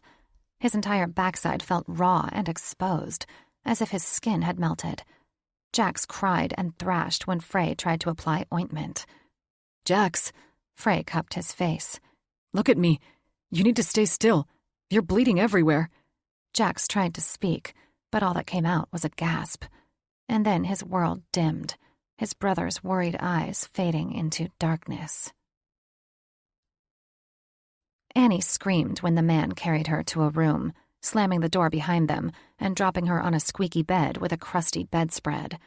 Her nose wrinkled as she inhaled the familiar lavender perfume, which overlaid a musty urine smell.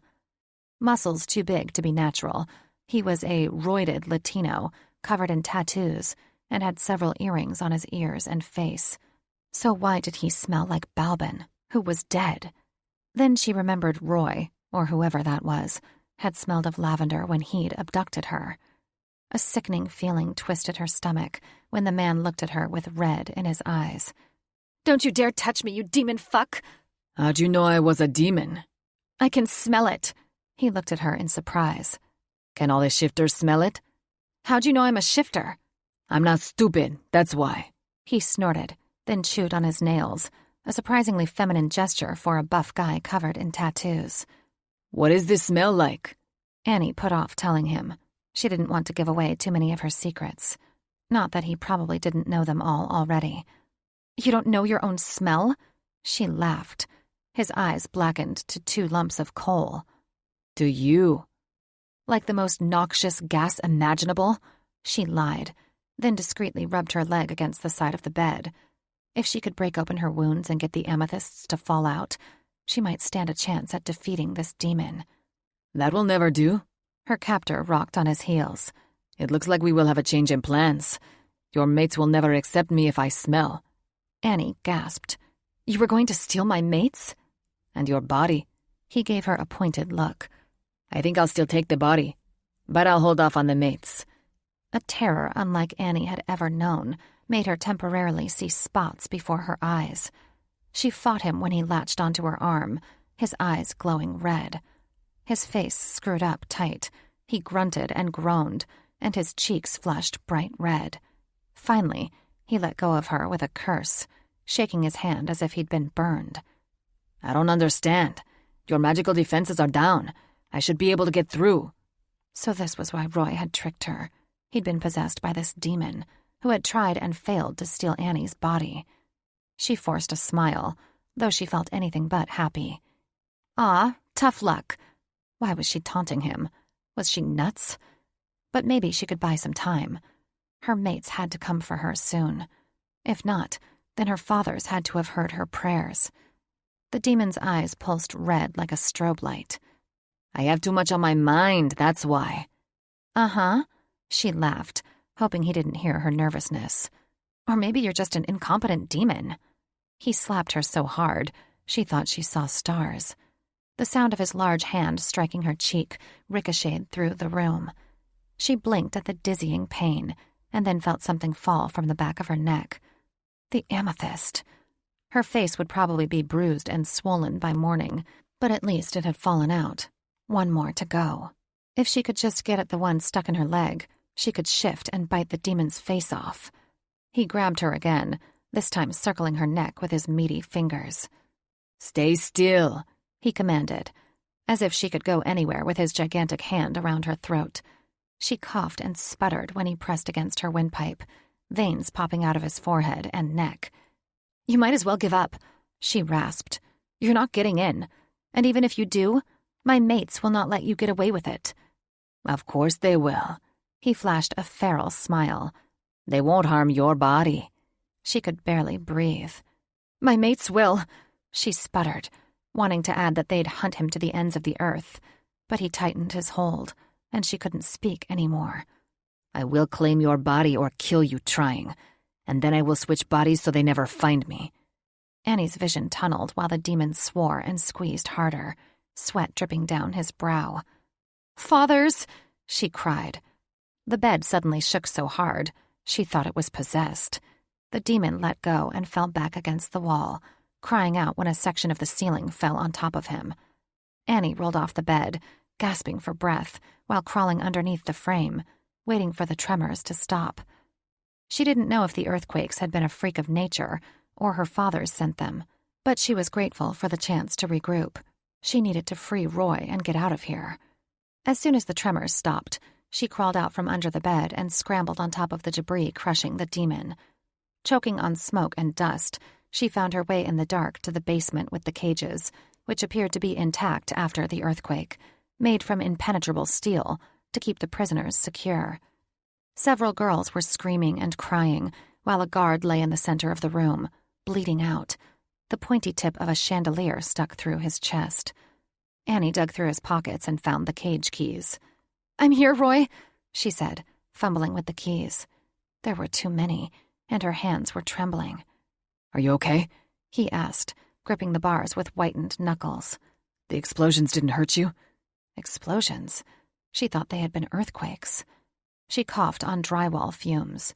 Her throat was already sore from being choked, but now it felt like it was on fire. He held out his hands, waggling his fingers.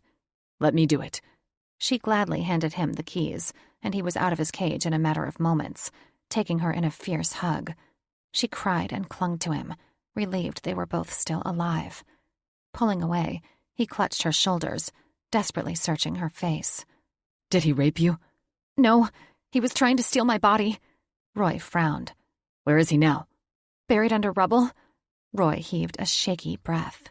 We have to get out of here now. She swallowed back a lump of emotion, silently nodding as tears of relief streamed down her face. He opened the rest of the cages, encouraging the girls to escape, but they refused to leave, trembling and cowering with their arms wrapped around themselves. Por favor, Annie pleaded, trying to recall what little Spanish she remembered from high school. We won't hurt you. It's not safe here. Still, the girls refused to budge. Leave them. Roy took Annie's hand. We'll come back for them after we get backup. He kicked the dead guy onto his side and pulled a set of car keys from his pocket. Then he took the man's gun. Holding on to Roy like he was a lifeline, she followed him down a darkened hallway. They stopped, hearing panicked voices. Looking out the window, she saw the reason for their alarm. A large barn was on fire, and the guards were trying to put it out with garden hoses and buckets. Probably their meth lab, Roy grumbled. Drugs and slavery go hand in hand. After carefully making their way down a crumbling set of stairs, they found themselves in the kitchen. She grabbed 2 water bottles off the counter, relieved to have something to soothe her parched throat. Another explosion rocked the house. Annie screamed, ducking while Roy shielded her from falling debris. They tiptoed out the back, relieved to see all of the guards were too preoccupied with the fire to notice them. When Roy clicked a key that he pulled out of his pocket, a newer King Cab's lights came on. They climbed into the truck, and Roy drove off, forcing Annie to lie down in case a guard saw her. He didn't turn on the headlights until they were a safe distance away from the house. She clutched the water bottles, peeking above the seat at the fire as it shrank in the distance. Only when it had completely disappeared from view did she sit up and breathe a sigh of relief. But that relief was short-lived. Though the demon was buried under rubble, what if he'd survived? Or worse, what if he'd found a new human body and chased her again? Magnus sat behind a bush, his tail tucked between his legs, alternating between watching the rise and fall of Jax's chest as he erratically strained for breath, to scanning the horizon for threats below the ridge. A nearly full moon made it possible to see what was going on. Most of the guards were busy putting out the inferno Jax had created. Now was the time to strike. The plan was simple: get Annie out as quickly and stealthily as possible, which meant he couldn't go full-on protector no matter how badly he wanted to crush her captors' skulls, especially after what had happened to Jax. If he survived, he'd be scarred for life, and all because Magnus had let Annie out of his sight. As much as he hated having to leave Jax, that's exactly what they had to do, praying to the ancients he'd be okay until they returned. He would sneak into the back of the house as wolves, shift, and break down every door until they found her. You ready? He asked Frey and Rain. They answered with growls, still too angry with him to look him in the eye. Not that he blamed them. He'd been a fool for leaving her for even a minute. Ears pinned against their skulls, they crept down the ridge toward the house, their coppery fur muted by the darkness, as clouds moved in, blocking out the moon's light. Suddenly, violent tremors shook the ground when another explosion lit up the night sky. No doubt they were having difficulty containing the fire. Good. The more distracted the guards were, the better. Magnus howled when a large stone hit his head, bouncing off his skull and smacking Rain's backside. Yelping, Magnus and his brothers scurried down the hill, an avalanche of rocks and debris following in their wake. Once they reached the bottom, Magnus shifted into a protector, shielding his 2 brothers and taking the brunt of the avalanche until the dust settled. Choking on dust, Magnus sat up and wiped blood and sweat from his eyes, then quickly shifted back into wolf form. Rain and Frey got up, shaking dust out of their fur. Nobody thanked him for acting as a shield. He didn't deserve any praise, since he was the reason they were in this mess in the first place. He started off again, and his world spun. Dizzy, he whimpered, waiting for his 4 dancing brothers to turn back into 2. Magnus, Rain projected. Are you too injured to go on? No. Give me a moment. We don't have a moment. Rain growled. Magnus stood and then sat back down. Maintaining balance on 3 legs was hard enough. Now, with an added head injury, it was nearly impossible. "You are too injured. You'll slow us down," Rain said without a hint of sympathy. The world steadied long enough for Magnus to see a truck drive off down the dirt road behind the house, its headlights off. It disappeared like a phantom in the night. Though we only saw one silhouette inside, a man with cropped hair, instinct told him Annie was with him. "She's leaving," an unfamiliar voice echoed in his skull. "We need to follow that truck," he blurted. "She's in it." Rain's ears twitched. "I see only a man inside." "She's with him," Magnus said firmly. "We need to go after her." "No." Rain was unyielding, his upper lip turning back in a snarl. "We attacked the house as planned. Are you more interested in vengeance or saving our mate?" Magnus snapped. "My instincts are telling me she's in the truck." The fur on the back of Rain's neck stood on end as he bared his fangs. "And we're supposed to trust your instincts after you let Annie get captured in the first place?" "Look," Magnus whimpered. "I don't blame you for being mad at me." Rain advanced on him, snapping. "You don't blame us. You're lucky we're letting you come along." Magnus stepped back, not wishing to get into a fight. Annie needed them, and they were wasting time. "What do you want me to do?" "Nothing," Rain snarled. "You've done enough. If you want to chase the truck, then go. We're going to that house." He turned and ran, Frey trailing him. Tail drooping, he watched them go, then circled the burning barn and trotted along the dirt road behind the house. Though the truck was long gone, and he was still dizzy, he would not fail. He would find his Annie and bring her to safety, or die trying. Chapter 12. Balbin knew her time in the stolen body was almost up. She could scarcely breathe because of the pain in her chest, and her lifeblood was slipping away after something had pierced her side. If someone didn't come for her soon, she'd be forced to join Eosoth at the bottom dimension of hell. She trembled at the thought. The Prince of Darkness would certainly punish her for her escape, and she shuddered to think what Eosoth would do to her. "Miguel!" Jose shouted. She listened to a distant chorus of girls screaming, followed by the slamming of metal cage doors. Footsteps finally thudded into the room, and she heaved a groan of relief when a heavy weight was lifted from her chest. Jose frowned down at her, clucking his tongue. "Lo siento." She tried to give commands, but blood poured from her mouth when she tried to talk. Jose knelt beside her, removing a rosary from his neck and placing it on her chest. That one touch was all she needed to slip inside Jose, squeezing out his soul and taking over his body. From her new position, she witnessed Miguel take his last breath, a look of pure shock in his eyes. She imagined Miguel wasn't too happy, waking up from a demonic possession only to find out he was dying. She didn't feel empathy for others, and she certainly didn't feel pity for her hired slaver. He would most likely be escorted to the lowest dimension of hell after his sins of imprisoning and raping girls. Miguel would have an eternity to regret the time he spent on Earth. She stood, pleased with the elasticity and strength of her new legs. Kicking the rosary off Miguel's chest, she watched with disdain as it slid to the ground. Resolution hardened in her spine when she stood and looked out the window. The barn was on fire. A sneaky suspicion told her the wolves had created it as a diversion, which meant they'd be in the house soon, tearing it apart while searching for the Virgin. Swearing, she punched the wall. She'd come so close to avenging the loss of her lover. Though she couldn't take over their bodies, she could still enact her revenge. She knew the Amaraki's secrets. She knew their strengths and weaknesses. With that knowledge, she could destroy them. Rain swore when he found the chaos had been diverted from the barn to the house.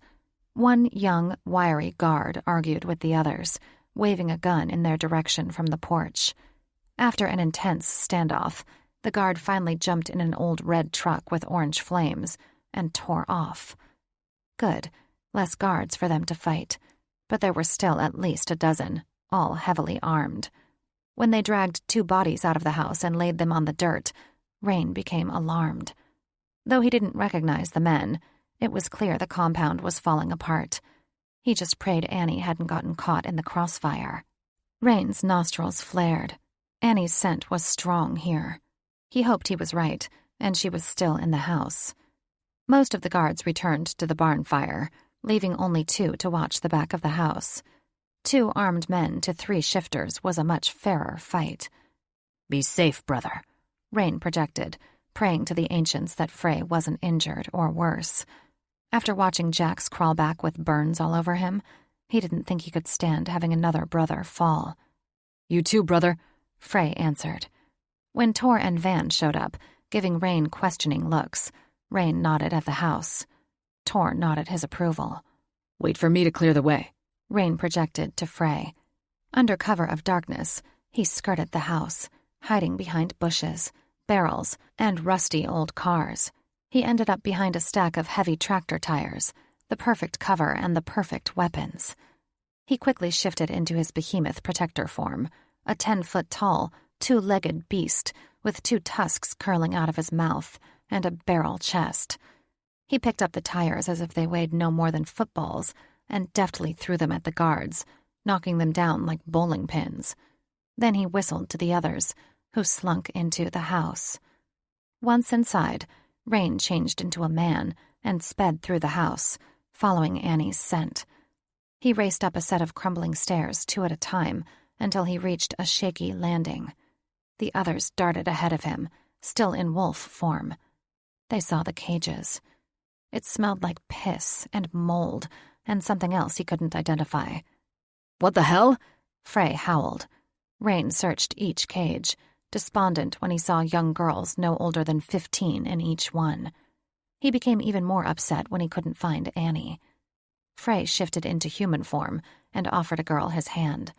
She turned away, pressing into a corner of the cage. "We can't help them now," Rain projected. "We'll come back and free them after we find Annie." Frey nodded. It's not like they'd trust a naked man who'd been a wolf a few seconds earlier. Magnus had been right. Annie wasn't here. What if she really was in that truck? That meant Magnus was her only hope of escape. Would he be capable of saving Annie? "Come on," he said to the others, waving them downstairs. "We're wasting time here." Frey slunk past him, his tail between his legs. They ran out the back door while the guards still struggled to put out the fire. "Does that mean Magnus was right?" Frey asked as they raced down the dirt road as wolves. "Yes," Rain grimaced. "Ancients save him if he loses her again." "How long before we reach the reservation?" Annie asked Roy as they drove down the darkened highway. "About 45 minutes. She looked over her shoulder again, fearing the demon wasn't dead. Or maybe it had died but then managed to steal another body. With Annie's luck, that's exactly what had happened, which meant she'd have no idea what the demon looked like. She probed Roy's mind for at least the 10th time, hating herself for invading his privacy, but she had to be sure. At the moment, the only things on his mind were his desire to get Annie to safety and the strong need for a toilet, and not in that order. His stomach burned like demon hounds were playing fetch with his guts. "My mates are probably looking for me," she said. "I wish we had our phones, or at least a pocket knife, so she could dig the amethyst out of her thigh." "No telling what the demons did with them," he answered. And it's not like they could stop to call them. What if a demon was following them and stole Roy's body again? No, they couldn't pull over until they were safe among the Amaraki. Annie's heart clenched when Roy gripped the wheel more tightly, his face screwed up and tension radiating off him in waves. "What was it like?" she asked. "When the demon possessed you?" "It was hell," he answered solemnly, his voice hollow. "My soul was lost in darkness." "I'm sorry." Just knowing her brother had been subjected to such hell, that she could have lost him forever, twisted her up inside. "What matters is you're safe," he said. "I'm sorry the demon used me to get to you." "It's not your fault, Roy." She leaned against him, grasping his arm, hating how he jerked from her touch. "It's my fault I didn't warn you about the demon. I never thought it would go after you." Roy glanced down at her hand. "We'll probably need a lot of therapy after this is over." "Therapy never helped me." A bitter laugh escaped her. "They tried it when we were in foster care, remember?" Yeah, we've been through some shit. All thanks to their deadbeat parents. Their mom was a selfish whore, but their dad, Roy's dad, his apathy was even worse. After the accident, he hadn't just given up on himself. He'd given up on his children. We have. Emotion colored her words as she swallowed back a knot of sorrow. I'm glad I still have you, though. She squeezed his arm again, pleased when he didn't jump. Me too. He took one hand off the wheel and laced his fingers through hers, holding tight. We'll get through. Sometimes. All we need is a few minutes of soft music to come back to ourselves. This is your moment. Thank you for being here.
For this, Annie.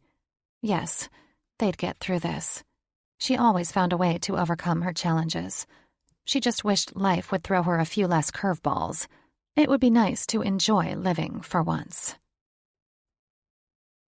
Magnus had been running across rough terrain for what felt like hours, staying parallel to the road the truck had taken. He had more cacti needles stuck in his legs than he could count, and his calves were in knots. But he wouldn't give up. He'd shifted into protector form, hoping nobody would see him in the darkness, knowing he could run better on 2 feet than 3 paws. All the while, he prayed to the ancients, Annie's fathers, that he wouldn't be too late, and his brothers had survived their confrontation with the guards. He'd never forgive himself if anything happened to his family. Regardless of the outcome, he'd already decided he wasn't worthy of having a family. Once Annie was rescued, and he was assured Vidar wouldn't be a threat, he would leave Texas and set out as a lone wolf. His brothers didn't want him around anyway. When the terrain changed from rough dirt to softer soil, he knew he was getting closer to the reservation. He hoped that was a good sign. Why would the truck driver take Annie home unless he meant to free her? An eerie howl sliced through the air, making Magnus halt, heart thumping hard, while he strained to hear it again. Another howl practically pierced his ears. What was that? It sounded like a wolf, only darker. Perhaps it was an old, sick Amaraki. It made his blood run cold. Whatever it was, It was on the hunt. Chapter 13. Roy hunched over the steering wheel, his cheeks as red as volcanic lava, while pained sounds escaped him. "Roy!" Annie cried. "What's wrong?" "That demon fed me poison," he said and groaned, his stomach grumbling so loudly it sounded like there was a pack of coyotes under his belt. "I need to stop." Annie spied a large brick building just ahead. "Pull over there," she pointed. "That looks like a hospital." Roy nodded and sped into the parking lot, slamming the vehicle in park. "Stay here." Nope.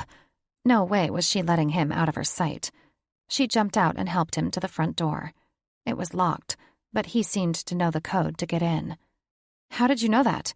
she asked. He hunched over like a feeble old man. "I don't know if I'm going to make it." He punched more codes to get through more doors, then raced to a nearby restroom. She sat on a sofa, eyes fixed on the bathroom door, wishing for once she didn't have wolf-touched hearing or smell. She waited in a room that looked like the parlor of an old lady's house, with old-fashioned furniture and paintings, and even an old record player on a sideboard. The check-in area looked more like something that would be staffed by a concierge, with a sign-in station, a complimentary juice and snack bar, and guest badges lined up neatly on the counter. Was this a hospital or a hotel for the elderly? By the time he finally came out, he was white as a sheet. "Better?" she asked. He smiled. "Much better." Roy went directly to the juice and drank several cups. Annie helped herself to pink lemonade. The 2 water bottles had done little to quench her thirst. "What is this place?" she asked, wiping her mouth with the back of her hand before putting 2 complimentary glazed donuts on a paper plate. They were stale, but she was too hungry to care. Roy gave her a blank look. "It's where they're keeping Dad." She nearly choked on a stale donut. "He's not my dad, Roy." "He thinks he's your dad." "Let's go." She dragged him toward the front door. "We're wasting time." "Wait." Roy dug in his heels. "I want to get Dad first." She gaped at him. Had he lost his mind?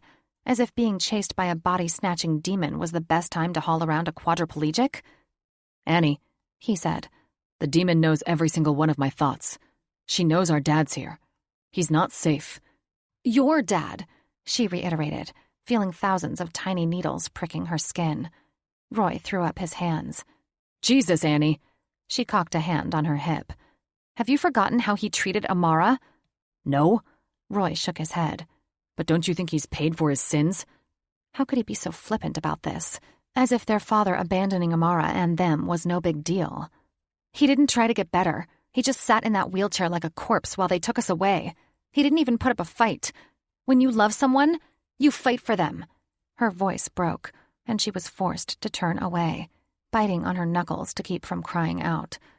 Couldn't he see that just talking about that man was torturing her? She did not want to see him. "Look at me, Annie." He grasped her shoulders. "We have a bigger fight at the moment.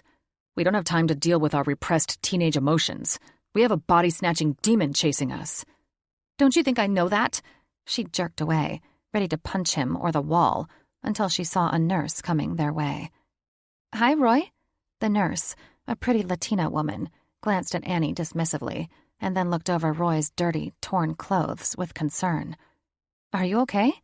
Looks like you've been through something." "Our tire had a flat and we got dirty changing it.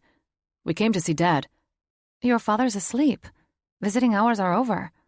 "I'm sorry, Gloria, but I'm afraid this can't wait," Roy pleaded. Gloria clucked her tongue. "You know how he gets when we wake him." "He'll want to wake for this." Roy wrapped an arm around Annie's shoulder. "My sister is visiting from out of town." Gloria smiled warmly, and that's when she knew this woman had a crush on Roy and had probably initially thought she was his girlfriend. "Annie? Your father talks about you nonstop." She held out a hand. She probed Gloria's mind, searching for any sign of deceit. The only thought she heard was, "It's about time she visits that poor man." She shook the woman's hand, surprised by her firm grip. "Oh." She didn't know what else to say. She hadn't expected Roy Sr. to remember her. Sure, Roy had said his father talked about her, but she figured he was exaggerating. "He'll be so happy to see you." Gloria clasped her hands together, her attention settling on Roy. "It's very hard for him here." She smiled at Annie again. "Everyone else has dementia, and he gets easily frustrated. Thank God your brother lives nearby. He seems to be the only one who can soothe him." Annie flashed a smile so forced, her face felt ready to crack. "That's good." When Gloria turned and beckoned them forward, she felt as if she was walking into the pit of hell. She almost thought she'd rather face the demon than see the man who'd ruined her childhood. It took Frey and the others far too long to trek back to their truck. Deciding it would be best if they stuck together, Tor and Van followed them instead of going back to their vehicle. The explosions had left wide chasms and dangerously slippery slopes. He'd wanted to chase after Magnus and Annie on foot, but Rain insisted driving would be faster. Besides, they had to get Jax. The treacherous journey gave Frey ample time to dwell on his insecurities and failures.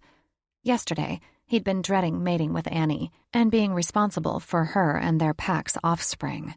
It wasn't that Frey wasn't attracted to Annie as a mate. She was perfect in every way. He just didn't know how to be a good mate, and he was terrified he'd disappoint her and his brothers. He'd had no positive role models growing up. When his mother died, he'd been barely 10 years old, not old enough for Sammy, his birth father, to teach him how to be a good gamma. After losing his mate, Sammy had become a depressed drunk. He'd never taught Frey how to cook or what was expected of him. He was usually off somewhere, leaving the rest of the family to fend for themselves when it came to meals. Frey had prayed to the ancients for a way to delay their mating until he'd practiced cooking and cleaning, and it had been answered, because Annie was kidnapped. He felt like a 10-pound bucket of dog shit for the inconsiderate prayer. He'd give anything to have Annie back, even if it meant he had to disgrace himself by feeding his family macaroni and cheese and ham sandwiches. They were chasing after a mate he didn't deserve, a mate who might already be dead, leaving Frey and his brothers to suffer as their fathers had mourned for their mother and alpha father. They found Jax where they'd left him, his skin on fire and his eyes sunk in the back of his head. Frey checked his pulse. It was steady, but his breathing was too ragged for Frey's liking. He may have damaged his lungs in that fire. By the time they made it to the truck, Rain was in such a foul mood, Frey knew to keep his distance. Frey had never seen him this angry. The look in Rain's eyes frightened him, for he feared one wrong move would set him off. Frey was not a fighter. He didn't have a confrontational bone in his body. As the Gamma, his instinct was to be a lover and peacekeeper. Keeping the peace in this family had been no easy task, and he had failed more times than he'd succeeded. Frey climbed into the back of the truck, Jax's head in his lap, and waited for Rain to start the engine. Rubbing his tongue across his parched mouth, he got a bottled water out of the cooler beside him. After opening it, he realized the others would be thirsty too. He handed bottles to Tor, Van, and Rain, feeling a small measure of comfort when Van thanked him. Then he offered them each one of the sandwiches he'd packed, but they refused. He was too upset to eat, too, so he threw the sandwiches in the cooler and stared out the window, watching tumbleweeds fly by while Rain tore off down the road. Jax's pitiful cries startled Frey. He was burning up, and his back was oozing all over the bench seat.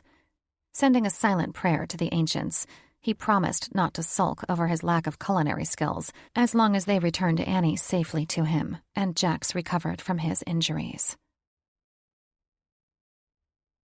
As they were walking toward Roy's dad's room, Annie spied a kitchen behind a tall counter, blocked off by a gate. Inside was a chopping block and several knives. Annie tugged on Roy's sleeve, nodding to the restroom sign across from the kitchen. "I need to go. I'll meet you there." "You don't even know where to go," Roy said. "I'll figure it out." Annie could easily find his room. She remembered his smell. But she didn't want to say that in front of Nurse Gloria. "Dad has a bathroom in his room." "Ew," Annie answered, as if that was explanation enough. She waited until Roy and the nurse turned the corner, then jumped over the gate and pulled each knife from the block. Settling on a paring knife, she stuck it in her pocket, then jumped back over the gate, whistling a cheerful tune and pretending she wasn't a thief. She obviously hadn't been gone long enough, because Roy Sr. was still asleep, though sitting up in bed, his hair sticking up in all directions. Machine wires hooked up to his arm and chest made bleeping noises. Seeing him like that brought back too many childhood nightmares and filled her with dread. He looked so sick and helpless, just like the first day their mother had brought him home from the hospital. Their insurance didn't provide for a nurse, so Annie's mother had parked him in front of the television and gone upstairs to cry. Annie ended up looking after him, though she didn't know what to do. Nurse Gloria tapped her cell phone, then shoved it in her pocket with a curse. "I have to go. A patient fell out of bed." She heaved a sigh of relief when the nurse left. Something about the way she stared at Annie made her feel like she was being judged. Roy leaned over the hospital bed and gently shook him. "Dad, wake up." What is it?" The older man's eyes flew open. "Annie's here," Roy said, motioning at her. "Annie?" His father gasped. She turned away, unable to look at him another moment. Why doesn't he have a phone in his room? She had Tor's cell number memorized and needed to call for help. What if the demon had survived and was pursuing them? "None of the rooms have them," Roy answered. "Say hi to Dad." She stiffened, feeling like she was trapped in a noose, and Roy was her executioner. "I'll go up front and ask the nurse." She didn't want to say hi. She didn't even want to look at the man. "Annie?" Roy Sr. rasped, a strong rattle in his chest. Her veins turned to sludge as she slowly spun around, forcing a smile. "Hi." "Look at you." He flashed a wide grin, revealing several missing teeth. "A beautiful grown woman." "I'll go make the call." Roy nudged her toward the bed. "You stay here." No way was she sitting by him. She latched onto Roy's arm. "It's not safe for you out there." She dropped her voice to a heated whisper. "She can't take my body, Roy. Only humans." "What the hell is going on?" Roy Sr. demanded. "Nothing, Dad." Roy shot Annie a warning look. She refused to back down. "If we're taking him with us, he needs to know." Roy Sr. banged his head against the headboard. "Know what?" Roy groaned into his hands. "I don't even know where to begin." "I need to call for help." Annie went to the door. "Lock it and don't let anyone in." "Fine." Roy relented, his shoulders falling. "But you're not off the hook." She made a spluttering noise and rolled her eyes. And that's when the power went out, engulfing their room in darkness, with the exception of Roy Sr.'s bleeping machine, which obviously had backup power. "What the hell?" Roy Sr. grumbled. "The demon is here." Annie pulled Roy close and hissed in his ear. "She's doing this to create confusion." "Will someone explain what the hell is going on?" Roy groaned. "I know it sounds crazy, Dad, but you're not safe here, so we're relocating you." "Annie?" Roy Sr. shot her a questioning look. "You said you're not human?" Annie froze, feeling like she was caught in a hunter's crosshairs. "I'm not evil, and I'm not going to hurt you, if that's what you're worried about." She kept her distance as Roy loaded his father into a wheelchair, knowing Roy Sr. was probably freaked out by her. Not that she cared. Now he knew how she felt. "Where are we going?" The old man feebly asked. "Someplace safe," she answered. At least, she sure as hell hoped so. Chapter 14. "Roy, where are you going?" Nurse Gloria hollered, chasing after them. Annie's intuition told her she needed to protect her brother. "Go," she said to him, pushing him toward the front doors. "I'll handle her." "We're taking him out for a bit." She stood in front of the door, blocking the nurse's path. "We'll bring him back." The nurse tried to peek around Annie's shoulder. "We don't let our patients go out this late." "He's not a memory patient," Annie said stiffly, her stance unwavering. "He'll be fine." The nurse made a lot of huffing and puffing noises, but Annie refused to be intimidated. She walked out, shutting the door in the nurse's face. The moment Annie was outside, she felt as if she'd run into a brick wall. Parked next to Roy's vehicle was a familiar classic truck, with flames stenciled down the sides. Roy stood behind a pillar, gun drawn, while he scanned the area. "Do you sense anything?" he asked Annie. She scented the air. "I think we're alone." She looked over her shoulder at the front door. The nurse was gone. She didn't know if that was a good or bad sign. "Stay here," Roy said to her. Before she could stop him, he raced to their stolen truck. Roy jumped in and tore out of the parking space, hopping the curb and parking next to them. "Come on!" He waved his gun in the air. Annie pushed the wheelchair toward the vehicle. Roy was about to scoop up his dad when the front door opened and Nurse Gloria ran out. "Mr. Miller!" She waved a red jacket over her head. "You forgot your jacket." The old man looked confused. "That isn't mine." "Of course it is." Skirting the wheelchair, she lunged at Roy. "You hold it for your father. Come a little closer, my pet." Annie jumped between them just in time, hackles raised, growling like a rabid wolf. "No!" she screamed when she saw red flash in the nurse's eyes. "I'll kill you!" With a howl, she wrapped her hands around the nurse's throat, knocking her to the ground. "Annie, no!" Roy cried, trying to pull her off. "What in God's green earth is going on?" Roy Sr. hollered. "Don't touch her," Annie warned. "It's the demon, Roy." "If you kill her, you'll kill Nurse Gloria, too," Roy said. Annie released Gloria's throat, then grabbed her wrists and pinned them above her head. "Roy, my darling," Gloria rasped, trying and failing to buck Annie off. "Don't let her hurt me." Annie gazed into Gloria's red eyes. Releasing her wrists, she wrapped her fingers around Gloria's throat again. "If we don't kill her, she'll go on terrorizing us and selling girls into slavery." "No," Roy begged. "There has to be another way." Annie pretended not to notice when the nurse reached for Roy Sr.'s foot. Yes, it was cruel of her to want the demon to go into a disabled man's body, but at least she could control her if she was incapacitated, and she knew a witch who could banish the demon's soul to hell. "Sorry, Roy. The only way is death." When the nurse's eyes rolled back, Annie let her go, then looked at Roy Sr. She saw a flash of red in his eyes and dug into his mind. "She'll never suspect I'm in here," Roy Sr. cried. "Roy, get me away from this crazy woman." "Don't touch him," Annie warned Roy. Jumping to her feet, she wagged a finger at the demon in Roy Sr.'s skin. "Stupid demon. You'd really go into a paralyzed man's body?" Roy Sr. gaped at her, then looked to Roy with pleading eyes. "I don't know what she's talking about. I think she's gone mad." "Don't give him that look," Annie laughed. "I know it's you, Balbin." Roy Sr. glared at her. "How do you know my demon name?" Annie chuckled. "That's for me to know." Chest heaving, Roy looked like a bull ready to charge, but he wisely stayed a safe distance from the wheelchair. "What the hell did you do with my dad?" His voice was too calm, too even, which frightened Annie. She knew he was teetering on the edge of insanity. "What choice did I have?" Roy Sr. snarled. "Your sister was going to kill the nurse, and I know she won't kill your father." "That's where you're wrong."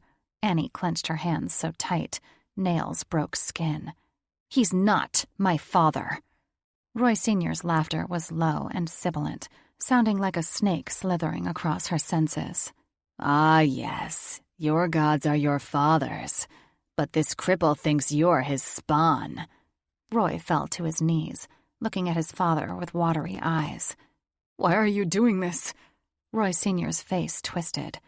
"They killed my lover." "Who?" Annie asked. When Roy Sr. looked at her, she thought she saw the devil himself in his eyes. "Your father's." Annie clutched her throat. "My father's killed your lover?" "Over a century ago, and I have not forgotten." Roy Sr.'s face morphed into something that didn't resemble him. "If anything, my rage has only intensified over the years. He was the best lover I've ever had." Roy let out a strangled sob, turning his back on him. "What do we do with him?" "You can't touch him," Annie said. "I'll put him in the van." "The Amaraki will kill the demon and my father with him." "Roy, we don't have a choice." She tried to project a calm she didn't feel. "Besides, we know a witch who might be able to banish the demon's soul. We can get Agent Johnson to fly her out from Romania." Roy Sr.'s eyes narrowed. "She lies, Roy. They will kill your father. Let me take your body. Roy shook his head. I'm not falling for that again. Roy Sr. let out a wail. You would let your father suffer in the abyss? What a selfish son you are. Nurse Gloria let out a groan as she began to wake. Annie had forgotten about the poor nurse. "Carry her back into the hospital," she said to Roy. "I'll put your dad in the van." "But he's too heavy," Roy argued. Annie braced herself, determined to see this through. "I'm not a weakling, Roy." "No, you're not." Roy Sr. looked at her, licking his thin lips. "And yet you have soft, round tits." "Disgusting." Annie repressed a shudder. "I'm gagging him." Roy Sr. let out a yowl that could wake the dead. "Help! Help!" Nurse Gloria rolled over, rubbing her eyes. "What's going on?" Annie's finger marks were around her neck. Uh-oh. Roy would have a hard time explaining that later. Roy scooped up Gloria, apologizing profusely as he rushed her inside. Annie gagged Roy Sr. Roy was right. He was heavy. She had to drag him into the truck and cringed when she banged his legs. Her one solace was that he couldn't feel it. Roy returned, and they lifted the wheelchair into the truck bed. Annie thought about going back into the hospital and calling for help, but she feared Gloria would call the cops soon, and they should be gone before they arrived.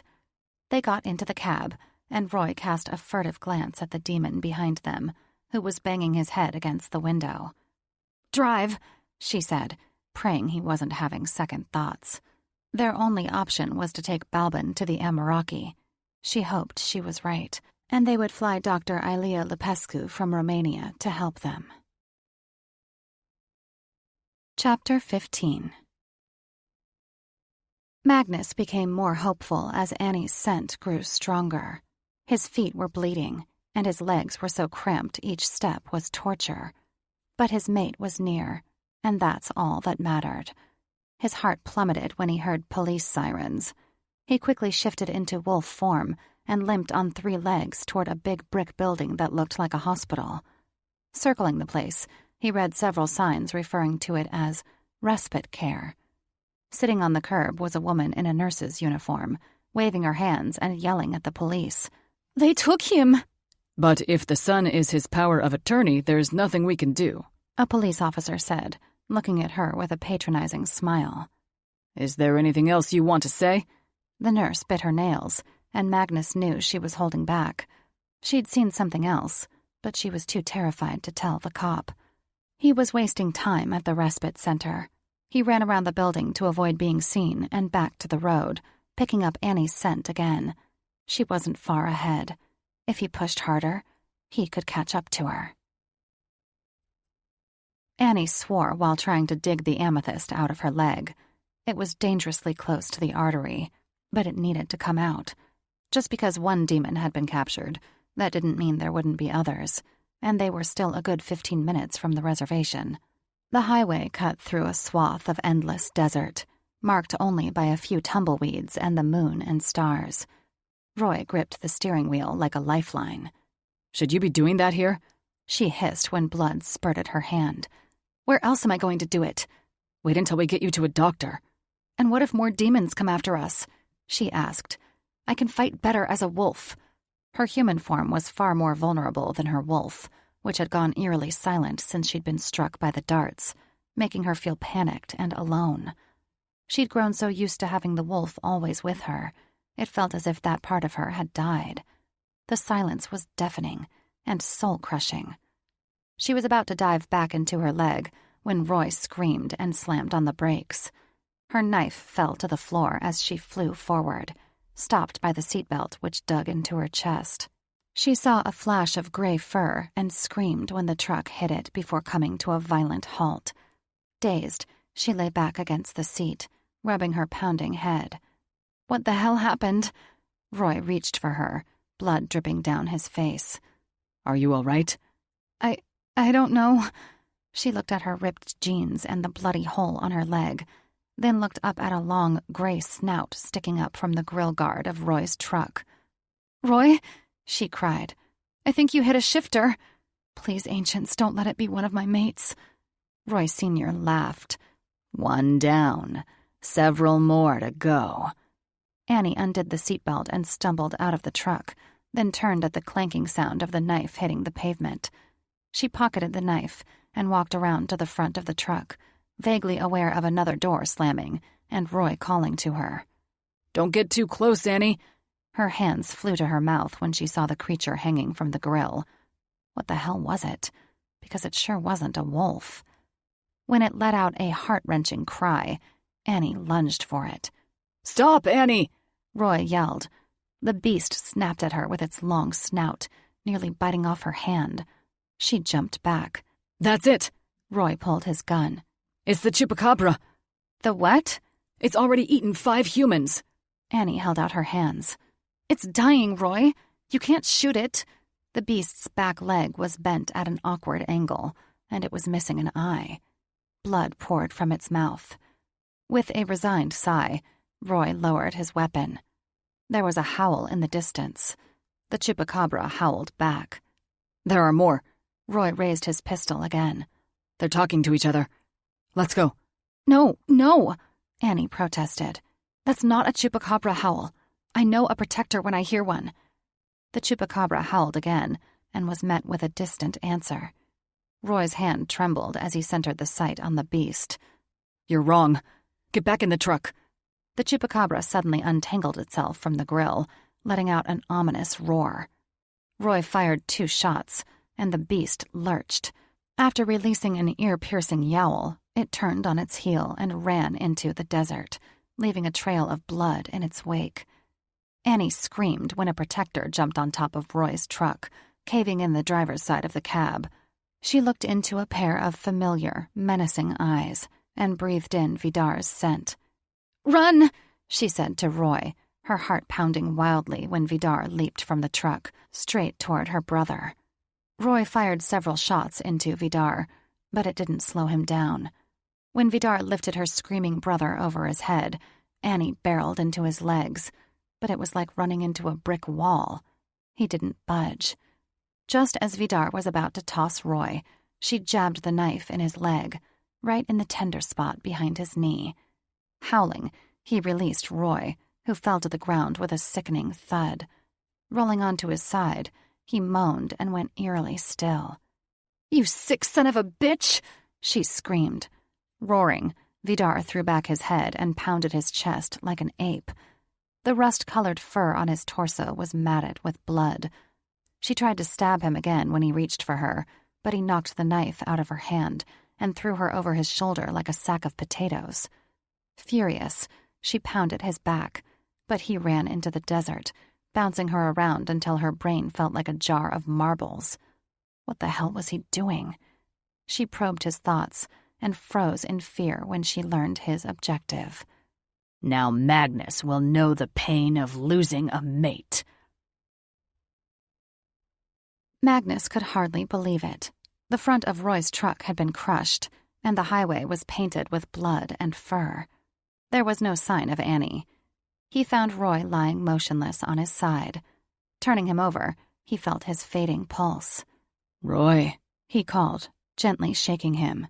Roy groaned, his eyes fluttering open. When he looked at Magnus, he let out an unholy, phlegmy wail. Magnus feared Roy's lungs had been punctured, but there was nothing he could do for him. "Roy, it's Magnus." He shifted back into a naked human, offering a weak smile. "I'm not going to hurt you. What happened? Where's Annie?" Roy lifted a hand and pointed east. Vidar," he said, wheezing. Every muscle in Magnus's body tensed, and his vision clouded red. "Did he take her?"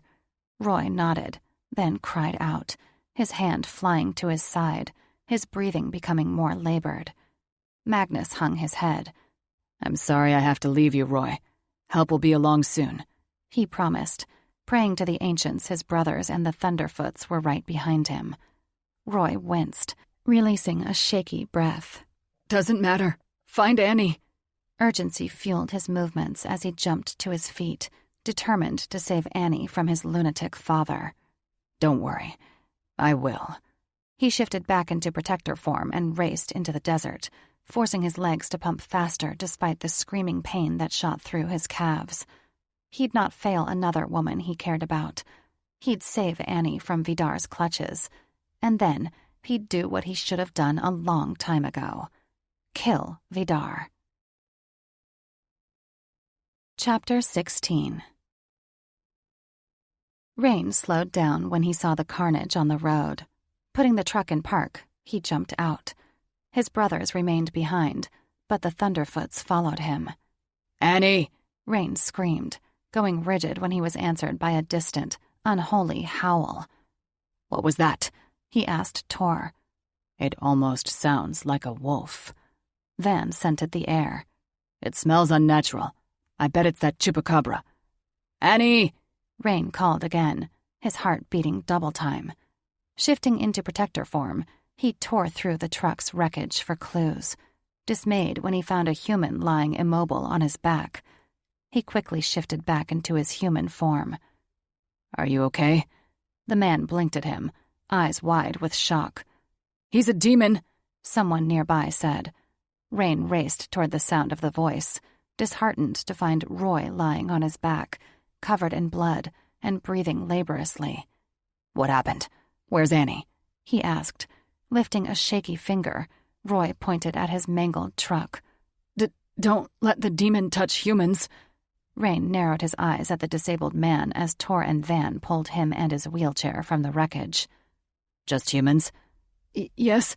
He can't steal Amaraki bodies." Roy coughed a prodigious amount of blood. "Where's Annie?" Rain asked again. Vidar took her.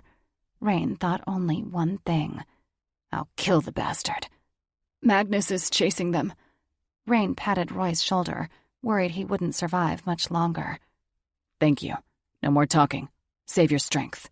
Knowing Magnus had gone after them brought Rain a small measure of comfort. He only hoped his brother would reach them in time, and he wouldn't fuck it up. But, Roy stuttered. "Don't kill him." Again he pointed at the wrecked truck. "He's in my dad's body." "I understand," Rain said, fearing there wasn't much hope for the disabled human. Jumping up, he strode over to the others. He scowled down at the human, who Tor had put in his wheelchair. "My father took Annie. Magnus has gone after them. Roy needs to get to a hospital immediately." Tor nodded.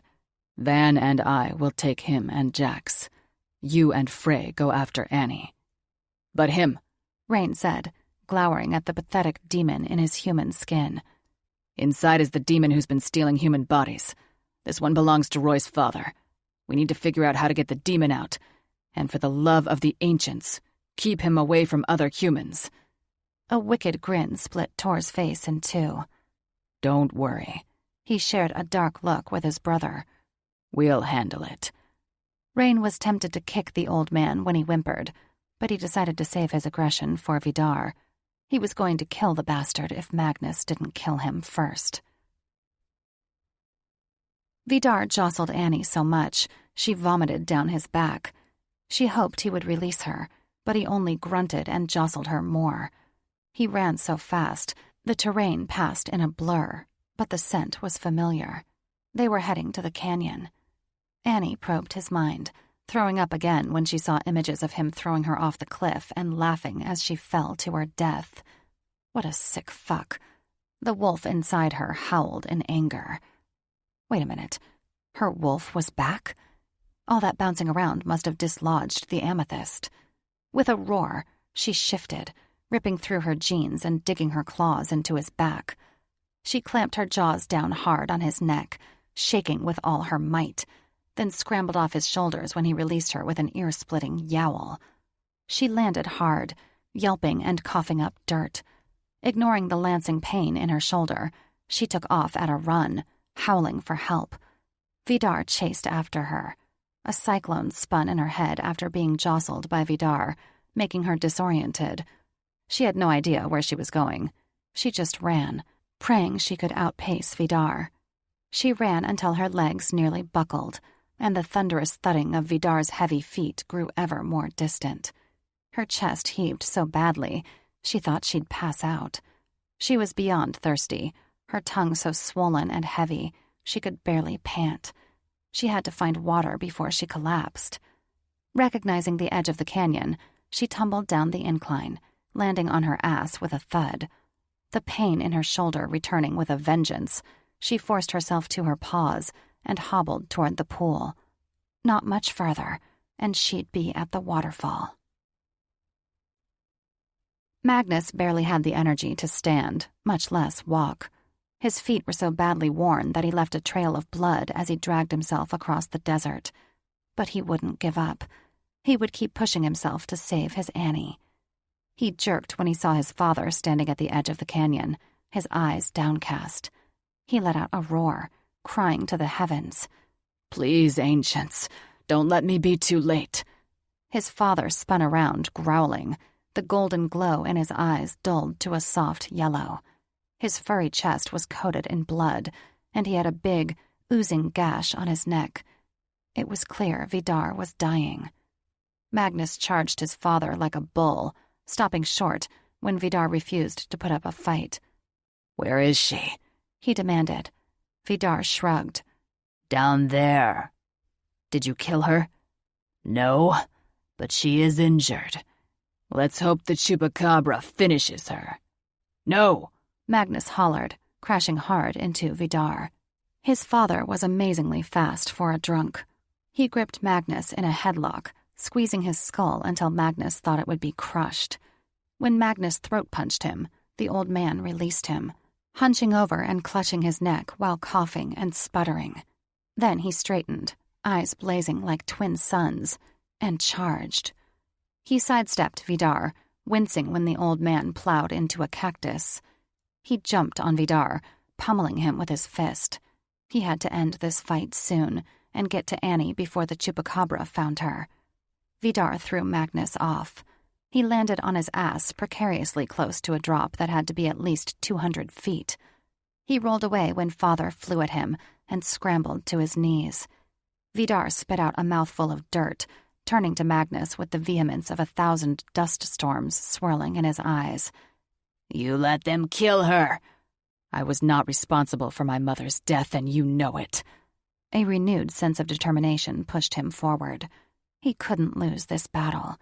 Annie needed him. When Vidar raised claws curved like talons, he didn't waste any time. He ran over Vidar like a steamroller, watching with a feeling of detachment as his father screamed and tumbled over the edge, flailing through the air like a rag doll and hitting the earth with a soft thud. His heart sank. What an anticlimactic ending to a man who'd made his life a living hell. There were so many things he'd wanted to tell his father, but it wouldn't have done any good. Vidar's lack of compassion would have only caused Magnus more heartache. He'd grieve later for what could have been, but now he had to find Annie. Lacking the energy to go any farther, Annie tumbled into the pond, greedily lapping up water, then gently paddling to shore. Collapsing on the pebbled beach, she continued to drink, listening to the sounds around her. If Vidar tried to sneak up on her, she'd hear it. At least she hoped she would. But what if she didn't? She was too weak to fight, and he could easily rip her in two. She could find a place to hide, but he'd just follow her scent. "Fathers," she cried. "What do I do?" A shard of moonlight struck her cheek, then cast a glow across the pond to the waterfall. Go there. "Thank you, fathers." Annie climbed back into the pond and swam to the waterfall. Once she reached it, another shard of moonlight pointed the way to a tunnel behind the curtain. Holding her breath, she fought the current in an effort to get behind the curtain of water, and yelped when she was dragged under. Too tired to fight, she gave up. Just when she thought she might drown, she bobbed to the surface on the back side of the waterfall, spitting water and gulping air. A shallow set of stairs led to a cave. Careful not to slip on the moss, she managed to drag herself up the stairs and into the cave, one slow step at a time. The thunderous sound of falling water drowned out her grunts as she collapsed to the ground. She had finally found sanctuary. Resting her head on her paws, she shut her eyes, going boneless against the cool stones. A loud clacking sound resonated from deep within the cave. Her eyes flew open. One glowing gold eye gazed at her from atop a mountain of human skulls. Chapter 17. When the chupacabra jumped off his mountain of bones, Annie let out a low whimper and strained to stand. So much for him only killing 5 humans. There must have been hundreds of skulls there. She retreated when it advanced, her paws slipping on the slick, mossy cave floor. The creature was odd-looking, like a mutant wolf with a wide ribcage, a missing eye, and a scraggly tail. Too tired and terrified to fight, her legs wobbled when the chupacabra approached and sniffed her neck. Surprisingly, it backed away with a whimper. Grabbing a skull from the pile with its long, pointy maw, it dropped it at her feet. Well, shit. Was he trying to share his dinner? Did this mean it had accepted her as part of its pack? She certainly hoped not. No way was she eating people. When it limped back to the pile of bones, she noticed the blood it left behind and wondered if the accident and gunshots had proven fatal. When she heard a roar beyond the waterfall, the chupacabra turned, snarling. A one-handed protector burst through the wall of water. Pounding his chest, he growled at the injured animal. Annie's tail thumped in relief. Limping over to Magnus, she nuzzled his leg. The chupacabra looked at Magnus, whined, fell over, and shifted into the form of a man. Annie's heart caught in her throat when she recognized Magnus's Gamma father, Sammy. Magnus shifted into his mortal form and took Annie in his arms. She shifted too, revealing a dislocated shoulder. Seeing her covered in cuts and bruises made Magnus hate himself even more. How could he have let this happen? He kissed her forehead. I'm so sorry, Annie. She wrapped her arms around him, nuzzling his neck. Don't be. None of this is your fault. Emotion weighed on his chest like he was being crushed by a bull. But I left you alone. She trembled in his arms. I should have told you about the demon. Magnus froze, sick to his stomach as horrible thoughts of Annie being tortured or raped ran through his mind. He traced that large gash on her forehead. Did the demon hurt you? She tried to. She pulled back. She was going to possess me and destroy our race. He cupped her cheek, relieved when he saw no internal pain reflecting in her eyes. I'm not letting you out of my sight again. Magnus, it's not your responsibility to watch me every second of every day. I survived the demon and Vidar. She pushed his hand away and entwined her fingers with his. I'm not helpless. No, you're not. He kissed the tip of her nose. You're a perfect mate. They heard a groan. Annie scooted off Magnus's lap and nudged him towards Sammy. Magnus didn't know how to process what he was seeing. Sammy was the chupacabra their tribe had been talking about? There had been sightings for years, but only recently had it come to light that the chupacabra was killing humans. He was shocked at the sight of all those human skulls. He'd likely been killing humans for quite a while. He crawled over to his dying father. Magnus. Sammy lifted a shaking hand. Magnus took Sammy in his arms, trying to make sense of how and why Sammy had become the chupacabra. Why? He asked. Sammy cupped Magnus's cheek. Her death was not your fault. I'm sorry we weren't good fathers to you. His eyelid drooped. His other eye socket was an empty hole, filled in by angry scar tissue. Magnus fought to speak around the lump in his throat. But why? Sammy exhaled slowly, sounding like a deflating balloon. Vidar had discovered black magic. As if that explained anything. It only left him with more questions. How? That's not important now. Sammy sighed. We tried to bring your mother back to life. Tyr warned us not to experiment with dark magic, but we were desperate. He winced and held his side. Blood seeped through his fingers. We failed, and as a result, the black magic tainted us. Me worse than Vidar. It made him an angry drunk, but look at what it did to me. How did I not know this? Vidar helped me conceal it. I've been turning into this thing almost every night. Magnus thought about how Vidar had always treated Sammy like a second-class brother, forcing him to sleep in the shed behind the barn. No wonder. Becoming the Chupacabra had given him a means of escape. When I'm the Chupacabra, Sammy continued, I can't control myself. I go on a rampage, killing innocents. All moisture evaporated from Magnus's mouth. And Vidar knew this? Sammy hung his head. Yes, I've lived a miserable existence, waking up each morning to discover I've killed another human. Vidar celebrated their deaths. He said it was a gift from the gods. As much as Magnus wanted to hate Vidar for his part in it, he couldn't. He vaguely remembered his father had once been kind, but his mate's death had changed him. Now he knew why. Dark magic had blackened his soul. I'm dying. Sammy emitted a weak smile. No more innocents will be slaughtered, and I can finally go to your mother. I should have ended my life years ago, but every time I worked up the nerve to pull the trigger, Vidar stopped me. Please tell Mother and Father I miss and love them, Magnus said, rocking Sammy in his arms. When Sammy's eye fell shut, Magnus hunched over his lifeless body, releasing a pitiful howl. Magnus, Annie whispered, placing a hand on his shoulder. Releasing Sammy, he turned to her, burying his head against her uninjured shoulder, unable to stop the flow of tears. For once, he didn't feel like less of a man for showing his emotions. She rocked and soothed him, encouraging him to cry. It felt good to rely on her strength. Magnus shifted into protector form and carried Annie back under the waterfall. Now that she was safe, his main priority was getting her to a hospital. He wasn't surprised to find Rain and Frey circling the pond as wolves, frantically sniffing the ground.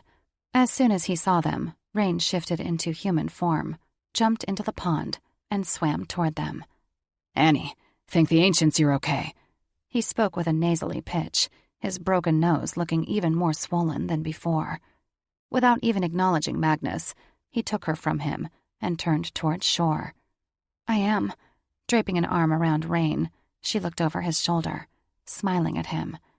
Thanks to Magnus. She cupped his face, frowning. What happened to your nose? Never mind me. Rain shrugged. Look at your shoulder. Rain waded through the water with a stiff back, then gently deposited her on shore. Frey, also in human form, sat behind her, reaching for her injured shoulder. She jerked back with a hiss. Don't touch it. Frey's lips turned down. Sorry. Magnus hesitated, waist deep in the pond, not wanting to intrude on Rain's time with her. Then he thought better of it. To hell with Rain. He was tired of feeling worthless and undeserving. Annie didn't blame him, and that's all that mattered. He walked over to them and sat beside her, not caring if Rain had a problem with it. Who did this? Rain demanded, gesturing at Annie's shoulder. Vidar, she answered. Who do you think? Magnus growled, thinking how close Vidar had come to killing his mate. Rain eyed him for a long moment. We found him at the bottom of the canyon. Magnus swallowed. Knowing that Vidar had been cursed, he felt guilty for pushing him, but he'd do it again to keep him from harming Annie. Did he survive the fall? No. Rain's face was a mask of stone. Did you push him? Magnus locked eyes with his brothers. I had no choice. Thank you. Rain clasped Magnus's shoulder in a surprising gesture, his features softening. Rain's praise took him off guard, and it took all his willpower not to tear up. Frey clasped his other shoulder. I know that wasn't easy. You did what was right. Magnus nodded, then looked away, unable to speak as emotion clogged his throat. Rain motioned toward the pond. Where were you? Magnus pointed at the waterfall. There's a cave behind it. He was concerned about Jax's safety. Last he'd seen him, he'd had burns all over his back. Is Jax okay? Tor took him to the hospital, along with Roy. Rain answered. Annie shot up, How hurt is he? Rain grimaced. Bad. I think Vidar broke his ribs. She let out a strangled cry. And the demon? Rain flashed a fanged grin. Tor said he'd take care of it. She nodded. Magnus leaned into her, wiping her tears with his knuckles, wishing he had 2 hands, but still grateful for the one. He gazed at his brothers stonily. Sammy is dead. What? Frey cried, his eyes filling with tears. He was the Chupacabra. Frey jumped to his feet. How can that be? Vidar and Sammy used dark magic to try to bring our mother back. It tainted their souls. Sammy hadn't been much of a parent to any of them, but he was still Frey's birth father. He wanted to die, he told Frey, leaving out the part about how he was killed and the mountain of human skulls. He wanted to be free of the monster and go to our mother. Rain's jaw dropped. Where did they get this magic? Sammy didn't tell me. He'd sure like to know, so he could make sure it never happened to another wolf. He hoped Tyr, their last living father, could tell them. He and Vidar have not been good fathers for a long time. Rain tightened his hold on Annie. Now we know why. When Frey fell to his knees, sobbing, she untangled herself from Rain and climbed into Frey's lap. Please don't cry. I never even learned how to be a gamma, he sobbed, burying his face in his hands. Or how to take care of you and our children. It's okay. She peeled his fingers back and kissed his tear-stained cheeks. We'll figure it out together. Magnus was struck with a pang of jealousy when she showered Frey with kisses. It was then he became fully aware that Annie wasn't clothed. None of them were. Despite the night's heartbreak, he couldn't deny his primal desire and how much he wanted to lay Annie on the grass and make love to her. We should get going, he coughed, trying to quell his growing desire. Jax needs us. You and Annie are injured, Rain said. I don't think you can make it back. I'll make it back. Magnus stood, ignoring the cramps in his calves and summoning energy from deep within his reserves. He was the head alpha, after all. He was determined to lead his family home. Are you sure, brother? Rain said, brow furrowing. I could carry you. His chest warmed at the thought. Though Rain wasn't always good with words, his offer meant Rain had forgiven him. Thank you, but no. Magnus clapped his brother's back, feeling a renewed sense of purpose. You've carried me long enough. Chapter 18. After thanking Iana Coyote Chaser for bringing everyone clothes and blankets, Annie was relieved to see Amara Thunderfoot waiting on the long front porch at the Coyote Chaser house. Amara! She left her mates behind and raced up to her cousin, giving her a one-armed hug as her dislocated shoulder hurt to touch. How did you know we'd need you? Amara pushed back a strand of blonde hair. Harad told me. She motioned to her preschool-aged son, who was playing with his toddler brother on the porch under a light. It's not bedtime yet in Alaska. She rolled her eyes. This was their first plane ride, and they're wired on juice boxes. The wooden floorboards creaked when Annie knelt beside Harad and ruffled his mop of black hair. Aren't you going to say hello? He held up a toy rattlesnake. Papa is going to catch a real one for me. His brows creased. You okay, Annie? She couldn't help but smile. I am now. Amara held a hand down to Annie. Let's fix that shoulder. But I need to see Roy. He's already healed, Amara said with a wink. So is your beta. You healed Jax? She clasped a hand over her heart, relief washing through her. Thank you. You've been busy. Your tribe needs its own healer, Amara chuckled. I can't fly out here every time you're attacked by demons. She winced, but was glad someone thought it was funny. Annie, Magnus said behind her. She turned and wound a possessive arm around his waist. Amara, these are Magnus, Rain, and Frey. Nice to meet you all. This is Roan. She nodded at her gamma. He was a big guy with squeezable cheeks, who reminded Annie of Frey. He waved from his spot on the floor, where he pretended to be bitten by Harad's pet snake. And Drasko? Amara pointed at the stoic sentinel watching from the shadows. He'd been so quiet, Annie hadn't even noticed him. Drasko gave the slightest of nods before turning back to the pasture. No doubt he was keeping an eye out for more demons. She hoped they'd all been banished to hell. My other mates are inside, talking with the coyote chasers and their fathers, Amara continued. Annie felt apprehensive. And Roy's dad? As if on cue, she heard a set of violent thumps coming from inside a nearby shed. Amara cocked a brow. My deadbeat uncle? Locked up over there. They don't want me healing him until Ilea arrives and casts out the demon.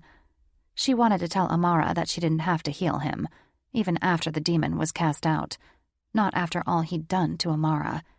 She chose not to say anything, though, because Roy cared for his father, and hurting Roy Sr. meant hurting Roy Jr.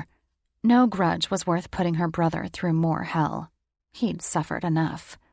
So the doctor's coming? Annie asked, shifting the subject to Dr. Ilea Lupescu, once an esteemed surgeon and now a witch doctor living in Romania with her 4 mates. Oh, yes. A shaky burst of laughter erupted from Amara. Tor insisted. She's the only one who can cast out the demon. Annie wrapped her borrowed blanket tightly around her shoulders, sharing worried looks with her mates. I hope it works. Of course it will. Ilea has been practicing her spells. She knows even more now. She heaved a sigh of relief, thinking how happy Roy would be to have his father back. Roy Sr. had better damn well appreciate the sacrifices the wolves were making for him. He'd also better not tell a soul about the Amaraki, or she'd never forgive him. Amara scowled at Rain, and without waiting for an invite, leaned into him, grasping his nose. He cried out and then stilled, letting out a satisfied groan when she pulled back. His nose had shrunk back to normal size. The only reminder of the breakage had been the dried blood coating his nostrils. Wow. His hand flew to his nose. Thanks. Don't mention it. Amara shrugged, acting as if healing his swollen nose had been no big deal. She reached for Magnus's stump. Magnus, right? His horrified look when she examined the angry, puckered skin would have been comical if Annie hadn't listened to his mortified thoughts. Why would she touch it? What does Annie think about it? Yes, he said and pulled away. Amara impatiently waggled her fingers. I wasn't done with you. Let me see it. Hiding the amputation behind his back, he gave her a look that suggested he'd just sucked on a lemon. Why? She's a healer, Magnus, Annie said. He scowled at Amara. You need to heal Annie first. Amara snorted, waving him off. I'll get to her. She impatiently tapped her foot. Now let me see it. Do what she says, brother, Rain chided. There was horror in his eyes. She can't grow back a hand. Magnus, Annie huffed. She's healed werewolves and stage 4 cancer. Cursing and grumbling, he held his truncated arm out to her, looking away as if repulsed by it. Wait, Annie cried, rubbing the angry scars against her cheek. She blinked back tears. I just want you to know I don't care what you look like. I love you for you. Us too, brother, Rain said. Frey agreed with him. Magnus's jaw dropped. Aw, how sweet, Amara cooed, then latched onto him again. Magnus shifted from foot to foot, turning 10 shades of red while she rubbed her hands over his skin. Annie watched in amazement as little branches grew off the stump, then formed into a palm and 5 fingers. Amara released his hand with a gasp. Drasko was by her side in an instant, leading her to a chair. Annie couldn't help the tears that spilled over as she smiled at her alpha. Well? He gaped at his new hand, flexing his fingers. Bless the ancients, he said, and pulled Annie close, kissing the top of her head. His brothers joined in the hug, and they alternated between kissing and crying. Annie winced a few times when they banged her shoulder, but she didn't complain. It was worth it to see Magnus so happy. Annie sat on a stiff chair in the coyote chaser's den, rubbing her shoulder, though it no longer pained her after Amara had healed it. The room, which appeared to have been a converted garage, didn't have good ventilation, and the weak portable air conditioner barely kept her cool. Still, she refused to complain. She supposed she was going to have to get used to the Texas heat. She held Roy's hand, peering over Magnus's shoulder. Dr. Ilea Lupescu hovered over Roy Sr. in his special wheelchair and conducted the spell that would send Balbin back to hell. Dr. Lupescu needed the demon's name to conduct the ceremony, and Annie had been happy to provide it. After pouring salt around the room, lighting sage, and whispering the incantations, commanding Balbin to abandon her mortal body and return to hell, Dr. Lupescu said she was finally ready for the extraction. Balbin screeched, thrashing her head so hard, Magnus had to restrain her. The demon gaped up at Magnus, breaking into a wicked grin. "I remember you. I recognize your scent." Magnus's brows furrowed. "I've never met you, demon." Wicked laughter bubbled up from Roy Sr.'s throat. "I blew the bitch's brains out. Her mate, too. I shot your hand." The demon inside Roy Sr. squealed like a stuck pig. Annie's heart slammed against her ribcage when Magnus let out a roar, shifting into a giant protector while raising his fists. "Wait, Magnus!" Annie lunged forward. "You hurt the demon. You kill an innocent human, too." She held out staying hands, nodding toward the doctor. "Let Dr. Lupescu banish the demon." With her alphas, each of whom resembled a blonde Viking warrior, by her side, and both placing a possessive hand on her very pregnant belly, Dr. Lupescu wiped a bead of sweat off her brow before pointing a wand at Roy Sr. and pulling what looked like a long string of snot out of his nose.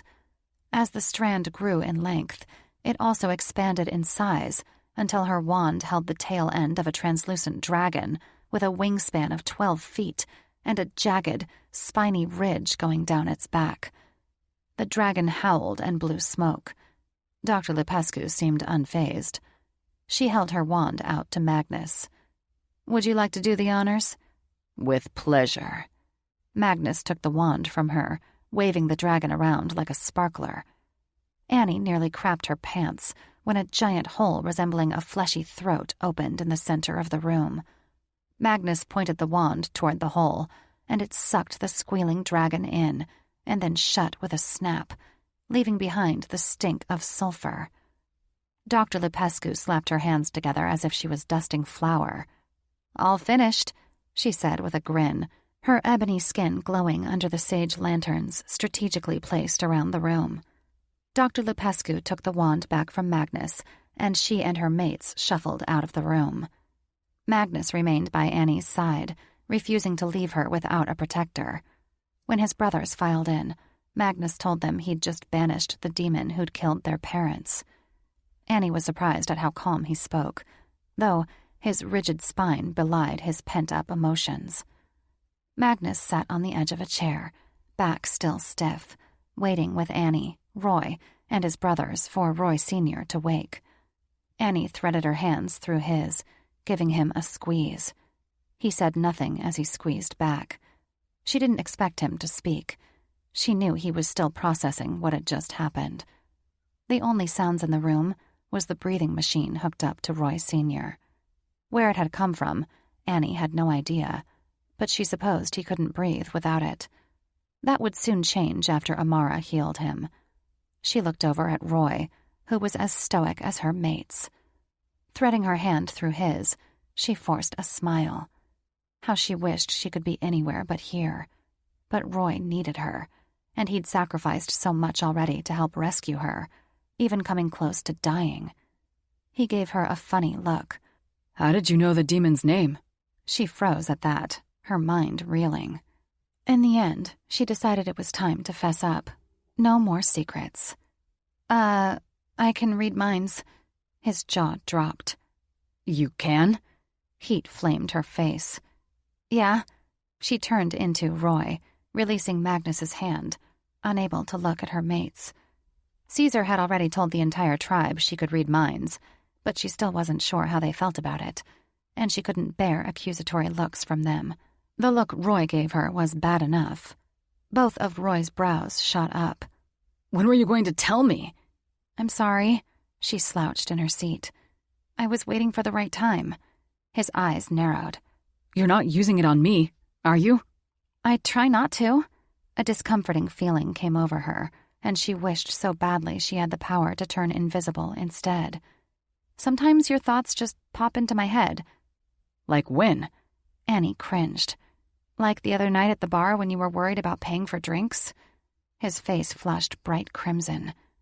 Dad's care has been expensive. I know it has. Any more secrets? None. He heaved a sigh. Good. So, she paused, a tightness in her chest making it hard for her to speak. Are we cool? You're my sister. He gave her hand a good squeeze, his eyes misting over. And I love you no matter what. Annie swallowed back a lump of emotion, too choked up to answer. Instead, she rested her head on his shoulder, focusing on the bleeping lights by Roy Sr.'s chair. When Magnus rested a hand on her knee, she slipped her fingers through his, pleased when he squeezed her tight. Don't worry, he whispered in her ear. We'll be reading your mind soon enough. She shivered at that. Yeah, after they took her virginity. Though she was looking forward to their night of bonding, she did her best to push thoughts of fucking her 4 virile mates out of her mind. Last thing she needed was to cream her panties while keeping vigil over her disabled stepdad. After nearly an hour, Roy Sr. began mumbling in his sleep, his head moving from side to side. It's dark. So dark. Annie stifled a cry, her heart twisting in a knot. She hadn't expected to get emotional over this, but listening to his pitiful voice brought back too many painful memories. When Magnus put an arm around her shoulders, kissing the top of her head, she felt his strength surge through her. How fortunate she was to have him. Dad! Roy fell beside his father's chair, clutching his hands. You're okay now. I'm so sorry. Roy Sr.'s eyes shot open, and he looked at his son a long while. What happened? I don't know how else to put this, Roy said. You were possessed by a demon. Roy Sr. looked at his son in amazement, then gestured at Annie's younger mates in the corner. He hadn't noticed Annie yet. Who are these people? They are my friends, Roy said. They helped cast the demon out of you. But Dr. Lupescu did most of the work. Rain cleared his throat. Should I get Amara? Roy Sr.'s eyes widened. Amara? Not yet. Roy patted his father's hand. We need some time. Amara, your cousin? His father said. Yes. The color drained from Roy's face, and Annie knew he was dreading telling his dad about their magical world, especially since he couldn't tell him too much. Roy Sr. looked at his son in alarm. What's she doing here? Roy heaved a shaky breath. Dad, there's something you don't know about my job. If I tell you, I need your promise that you won't tell another soul. His dad blinked. I promise. I'm a government liaison for a magical race. Roy spoke so fast, his words sounded as if they were tripping over each other. His father blanched. Shifters. Roy jerked. How did you know? My sister accused Amara of being a wolf, his father said. I never believed her, but I didn't believe in demonic possessions either. Yes, she's a wolf, Roy said. She's also a healer. She and the other shifters are my friends. Annie is a shifter too. Annie? His lower lip trembled. Is she here? Can I see her? Annie struggled to speak around the knot in her chest. I'm here. He tried to turn his head toward her. My Annie? Is that you? She inwardly cringed. She didn't like being called his Annie. If she belonged to anyone, it was her mates. When Roy gave her a pleading look and held out his hand, she had no choice but to go to him. She missed Magnus's touch and scent the moment she left his side.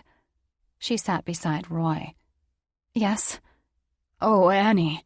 Roy Sr.'s eyes teared, and his voice sounded thick with emotion. I'm so happy to see you. She thought it strange that he didn't seem frightened of her, how he brushed aside the knowledge of her shifter status and took pleasure in seeing her. She couldn't respond to him, though. Unlike him, she wasn't happy to be here and couldn't wait for their meeting to be over. Does our family have a gene? He asked her. Annie shared a look with Roy, then shrugged. Something like that? Anyway, Roy continued. I can't give you too much information. I've said enough already. Just know that they are good people, and they mean you no harm. Some of them can do more than shift. Amara can heal injuries and sickness with her touch. Roy Sr. searched his son's face. Can Amara heal me? Roy nodded. When Roy Sr. let out a low wail, Annie sat back, hugging herself. How many nights had she tried to fall asleep, listening to that pitiful cry? I don't deserve to walk. I didn't treat her well. I didn't treat any of you kids well. Dad, Roy said. That's all in the past. Annie wasn't too pleased that Roy let his father off the hook. A single tear slipped down Roy Sr.'s cheek. No, it's not. I know it's why Annie never visits. He looked at her with an unnerving stare. And I don't blame you. Gee, thanks, Annie huffed, unable to keep the sarcasm out of her voice. How generous of him to absolve her of blame. I should have done more when they took you. He hung his head. I thought you kids would be better off without me. You took Amara's inheritance and sent her packing, Annie said through clenched teeth, barely restraining her anger. Roy Sr. blinked, and more tears cascaded down his face. Your mom.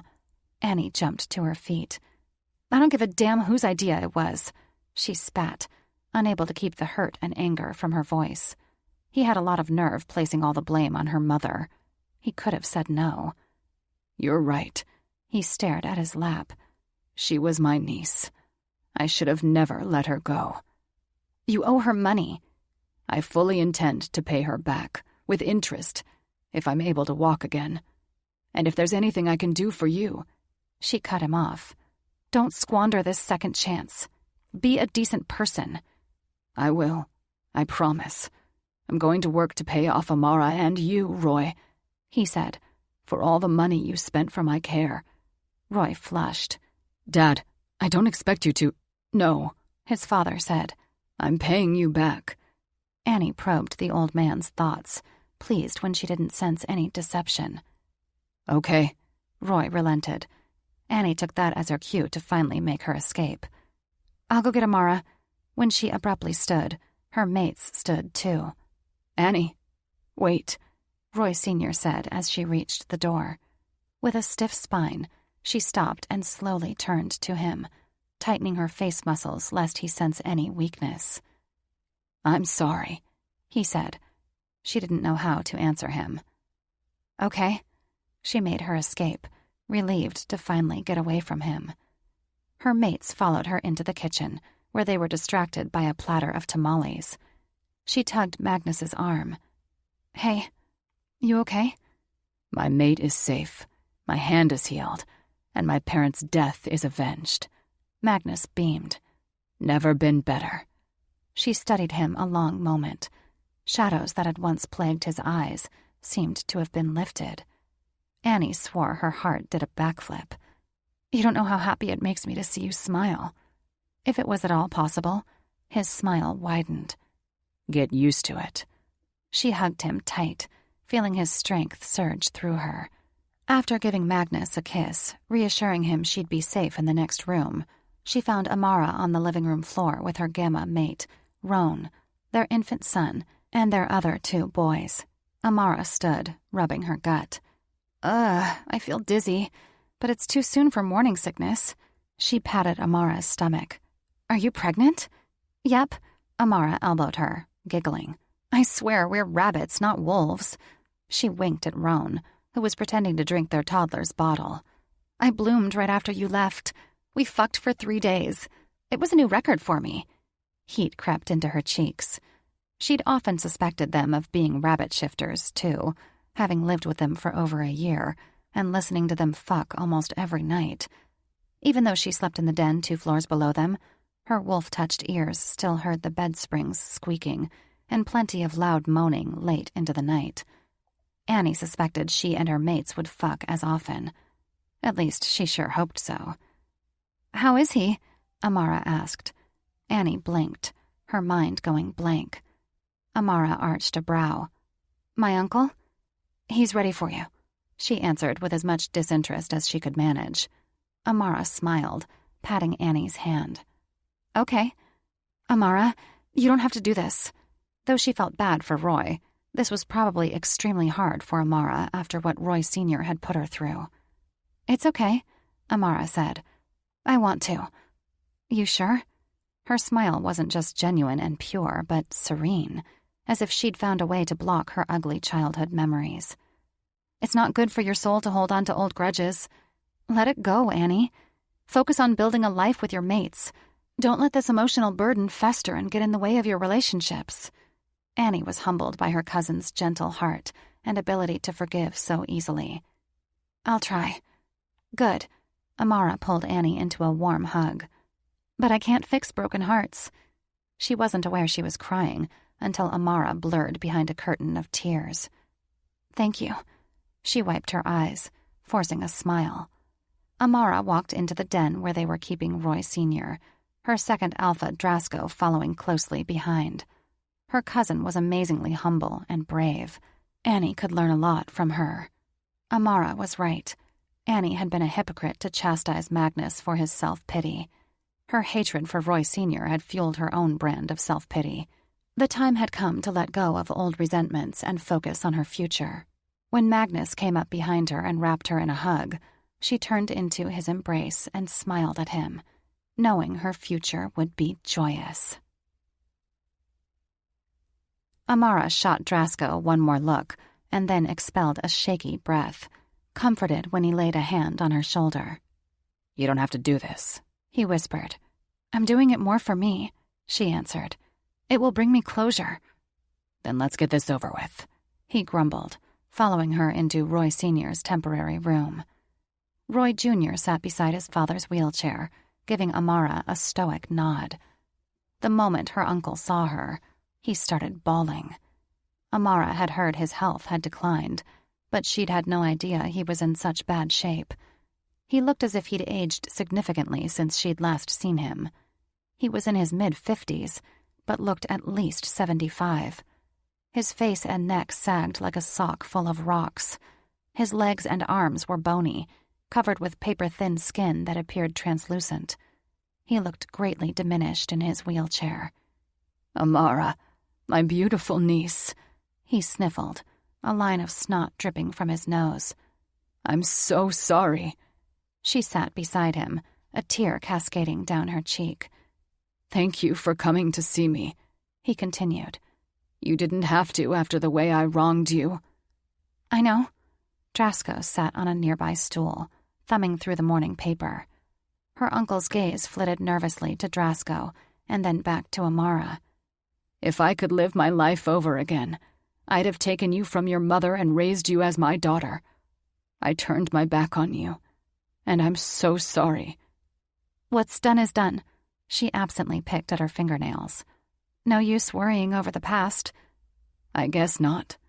Besides, his voice dropped to a low whisper. Karma got me for what I did to you. Yes, she answered tersely. Their ancient god Amarok had frightened him while he was driving home from work, causing him to flip his truck and crush his spine. Though Roy Sr. had lost the use of his arms and legs, he was lucky to be alive. That beast who caused me to run off the road. He paused, and he looked nervously at Drasko. He was your god. He is, but I didn't ask him to scare you. He nodded, again, his gaze flitting to Drasko. I know you didn't, and I don't blame him. Drasko chuckled, eyeing Roy Sr. over the rim of his paper before flipping to the sports section. Roy tells me you know all about us? Amara stared him directly in the eye, searching for any sign of deceit. She wouldn't heal him if she couldn't trust him. I do. Thank you for agreeing to keep it a secret. She studied his facial features again and saw nothing amiss. Although if he intended on doing her people harm, Annie would have already heard his thoughts. He drew a cross across his heart. I'll go to my grave with it. Amara released a pent-up breath. What would you do if you could get up and walk out of here? What would I do? He smiled. I would get a job and pay Roy back for my hospital bills. Pay you back for stealing your inheritance." She inwardly flinched. That's not what she'd meant. She wasn't looking for payback. She was trying to make sure he'd live a life of gratitude. She supposed him working hard to pay them back was a sign of gratitude, though, and he appeared humbled. She held out her hands. "May I?" "Please." His voice cracked and he looked away, but not before she saw the naked hope in his eyes. She placed her hands on his legs and closed her eyes, her fingertips tingling like they were being tickled by tiny butterflies as her healing magic soaked into his skin. She visualized her magic spreading from his legs to his spine and up to his neck, then down his arms and down to the tips of his toes. She had no idea how long she worked on her uncle, but by the time she felt the last of the magic drain from her fingers, she was physically and mentally exhausted. Drasko was instantly beside her, letting her lean on him for support. She sighed as his heat warmed her. "Try to stand," she said to her uncle. With Roy's help, he got to his feet, his eyes as wide as saucers. "Oh my God, I feel my legs! I feel my legs!" Tears sprang from his eyes, and a strangled sob escaped him. "Thank you, Amara." She tensed when she heard her youngest son crying for her. Her uncle fell back in his chair and raised his hands, looking at them as if he was seeing them for the first time. "Amara, I meant what I said. I'm paying you back." "Just be a decent person," she mumbled. "Take the money, Amara." Drasko grumbled. "It was your inheritance. It rightfully belonged to you." Roy Sr. swallowed, gawping at Drasko. Her mate was intimidating, with his broad chest and long black hair.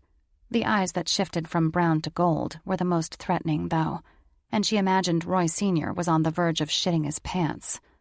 Good. He needed to be afraid, in case he ever thought about betraying the Amaraki. "Goodbye, Uncle." She'd forgiven him, mainly for her peace of mind, but that didn't mean she wanted to spend any more time with him than she had to. Her children were her priority now. "You're leaving?" he asked petulantly. "I need to nurse my child." She took Drasko's hand, and they left the room. She felt as if an incredible weight had lifted from her heart. Just like Annie, she'd carried around her emotional baggage far too long, and it felt liberating to finally get rid of it. Annie wasn't frightened when she saw tall shadows outside her window. Sliding the curtains, she opened the window. "Hello, fathers?" Only Amarok and Fenrir were there to see her. Amarok was in protector form, an imposing black beast with glowing silver eyes. Her birth father, Fenrir, was a large black wolf with the same silver eyes. "Will you come outside with us?" Amarok asked. "Sure." She threw off her clothes, shifted, and jumped out the window. "We can't run the canyon with you." Amarok frowned at the crescent moon. "We can't materialize and protect you." "I understand." "We're so happy you're safe." Fenrir nuzzled her neck, his buzzing spirit tickling her skin. "We're proud of your bravery and strength and how clever you were to catch that demon." "Thank you," she said. How she loved affection from her fathers. "Jax told me a shadow gave him cover when he lit the barn on fire." She gave her fathers an expectant look. "We did." A frown marred Amarok's furry brow.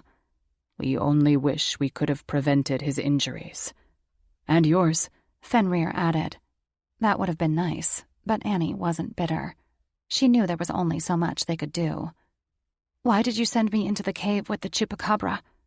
"We knew he wouldn't hurt you," Amarok answered. "We wanted you to know what became of him. Otherwise, your mates would never have closure." "The evil magic that Vidar and Sammy used," she asked. "Do you know anything about it?" Amarok and Fenrir exchanged dark looks. "We know it is buried and best left untouched," Amarok answered in a tone so deep and forceful, she decided to drop the subject.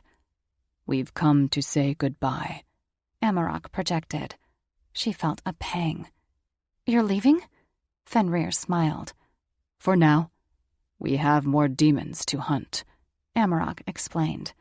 If Balban can discover Amaraki's secrets, it won't be long before more demons learn of our weakness. We must find them before they find us. She worried for her fathers, though she didn't voice it aloud. She had no idea what these demons were capable of. I understand. She bowed her head, looking at them from under thick lashes. Thank you, fathers. Amarok arched a bushy brow. For what? Her tail instinctively wagged, slapping Fenrir's shadow. She couldn't help it. She got so excited whenever she thought of them. For my mates. Her fathers both howled, and she joined them, overcome with joy, love, and best of all, peace. Chapter 19. Mopping sweat off his brow, Roy stepped out of the truck. After 2 days in Oregon, he had to get used to the miserable Texas heat all over again. His dad was now living with an old high school friend after his breakthrough surgery in Australia. Roy Sr. had already lined up 3 job interviews and promised to pay back his family every penny he owed. Roy didn't expect it, but he secretly admitted it would be nice to afford a new truck, one with better air conditioning. For the past 2 weeks, he'd been cleaning up after the demons. First, he'd helped organize the trackers. His elite team of wolves discovered several sex trafficking rings, which were subsequently raided by the feds. Then he had to fix the mess at his father's care home. Luckily, Agent Johnson offered assistance. Johnson made cleaning up Amaraki messes look easy, but it wasn't. Roy trudged up to his dad's former nursing home like he was going to his own funeral. He didn't want to face Gloria after what he'd put her through. He decided to take the side entrance, praying his gate code still worked. It did, and she was waiting for him in the courtyard, arms crossed and impatiently tapping her foot. Shoving his hands in his pockets, he hoped the guilt he felt wasn't written all over his face. I'm here to collect the rest of my father's things. Her full, pretty lips scowled. Are we going to talk about what happened to me? He feigned ignorance. What about it? Her eyes narrowed to slits. I was possessed, and you don't seem to be shocked. He scratched the back of his head, wishing he could teleport elsewhere. Huh? Don't play dumb with me, Roy. She wagged a finger in his face. What exactly do you do in the FBI? I'm sorry, I can't discuss it. She refused to back down, jabbing him harshly. Where is the ghost or demon that possessed me? Still in your father? He was shocked she remembered so much. He thought she'd been knocked out. He considered lying to her, telling her she'd had a psychotic episode. That's what protocol dictated he should say, but he couldn't bring himself to hurt her. Johnson would have lied. Maybe he wasn't cut out for this job. It's gone, and won't harm anyone again. She eyed him for a long moment before finally heaving a resigned sigh. Is your father okay? Roy eagerly nodded. He's fine. Like I said, there's this doctor in Australia. Don't feed me bullshit, Roy. I assure you he's fine. He forced a smile, hating how much she unnerved him. Even better than that. Can I talk to him? No. He lied, knowing full well she wouldn't believe him. He's in Australia. No, he's not. Gloria, listen. He released a shaky breath. This was so damn hard. My dad is doing 1,000,000 times better than he was before. That's all I can tell you. I'm sorry. Her face fell, and she seemed to deflate. Then I guess I won't be seeing you around. Did she want to see him? I'll still be in Loretto. Doing what? Working. A muscle twitched in his jaw. He really wasn't cut out for this line of work. On what? Can't tell you. Classified. She gave him the faintest of smiles. I suppose if we met for happy hour, we'd have nothing to talk about. A seed of hope sprouted in his chest. Was she still interested in him after all he'd put her through? There'd be plenty we could talk about. I go with a few other nurses to Rosa's cantina every Friday. He smiled. Good to know.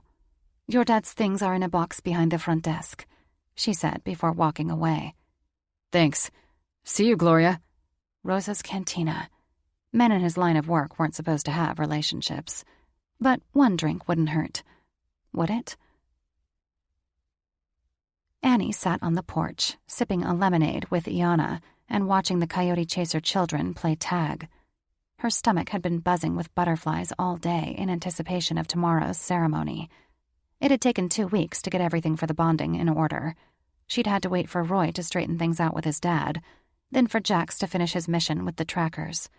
Even though he hadn't officially gone through basic training, Jax had been so proud to help find the sex trafficking rings. She'd worried about him the entire time, but she couldn't deny him the opportunity to fulfill his dream of being a tracker by insisting he stay for the ritual. After the missions had been successfully carried out, the Coyote Chasers abruptly stepped down as chieftains. Rain said he'd seen it coming after Caesar made a bad call regarding her rescue. Suddenly, Annie's pack was in charge, which delayed their ceremony even more, while she and her mates were put through a crash course on how to run a tribe.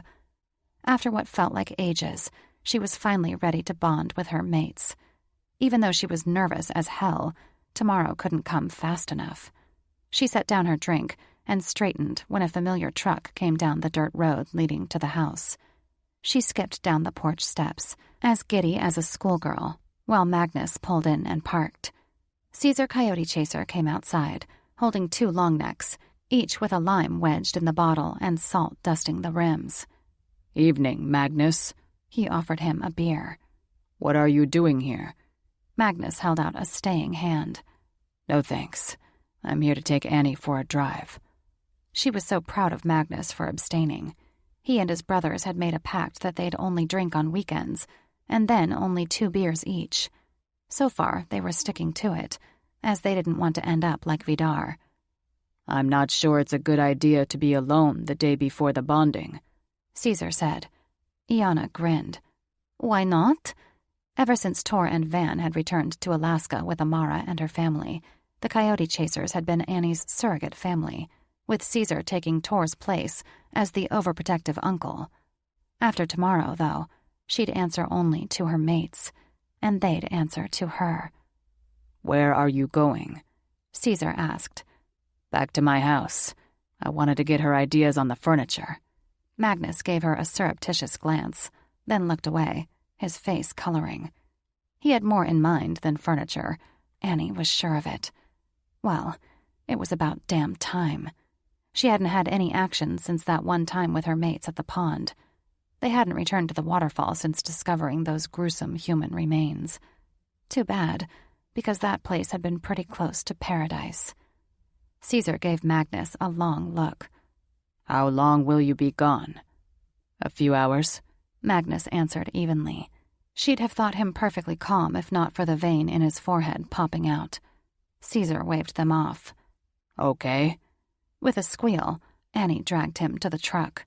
She sat in the middle of the bench seat, buckling her seatbelt and snuggling up to him, relishing the feel of his big, strong body and the spicy musk smell that was all his own. Once he pulled out on the dirt road, he looked her over with a sly smile. "Did you mean it when you said you loved me?" She wondered what he was talking about, and then recalled the night Amara had healed him. She hadn't thought much about it after that, but apparently he'd been hanging on to her words. That brought her immense satisfaction. She playfully swatted his arm. Of course, she smiled when his grin stretched ear to ear. "Did you really want to get my ideas about furniture?" she asked, choosing to change the subject rather than make him feel obligated to reciprocate. If he loved her, he'd tell her when he was ready. He gave her a sly look. "You mean you haven't popped into my head to find out?" "I'm being good." Biting her lower lip, she batted her lashes. "So, about the furniture." His face flushed the color of a deep Texas sunset. "Maybe just the bed." She bit her lip, her panties filling with moisture at the thought of sharing a mattress with Magnus. "But we're not bonded yet." As much as she couldn't wait to mate with him, she wanted to save her virginity for the ceremony. Amara had told her that her virgin blood was used in the ritual. "I won't take your virginity," he said, keeping his eyes on the road, his grip on the steering wheel so tight, his knuckles looked ready to snap. "I just want to show you how much I love you using my 2 hands.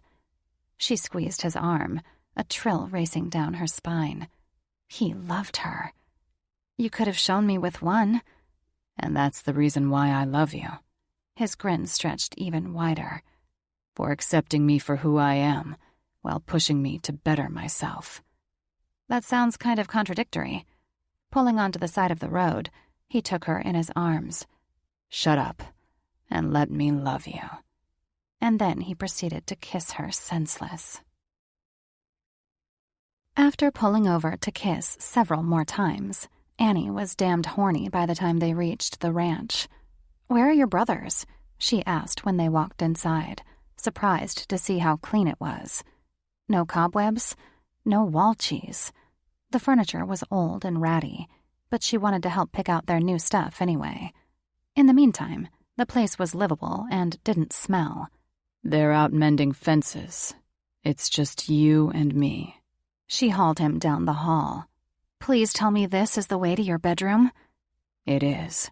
He chuckled. The bedroom impressed her most of all.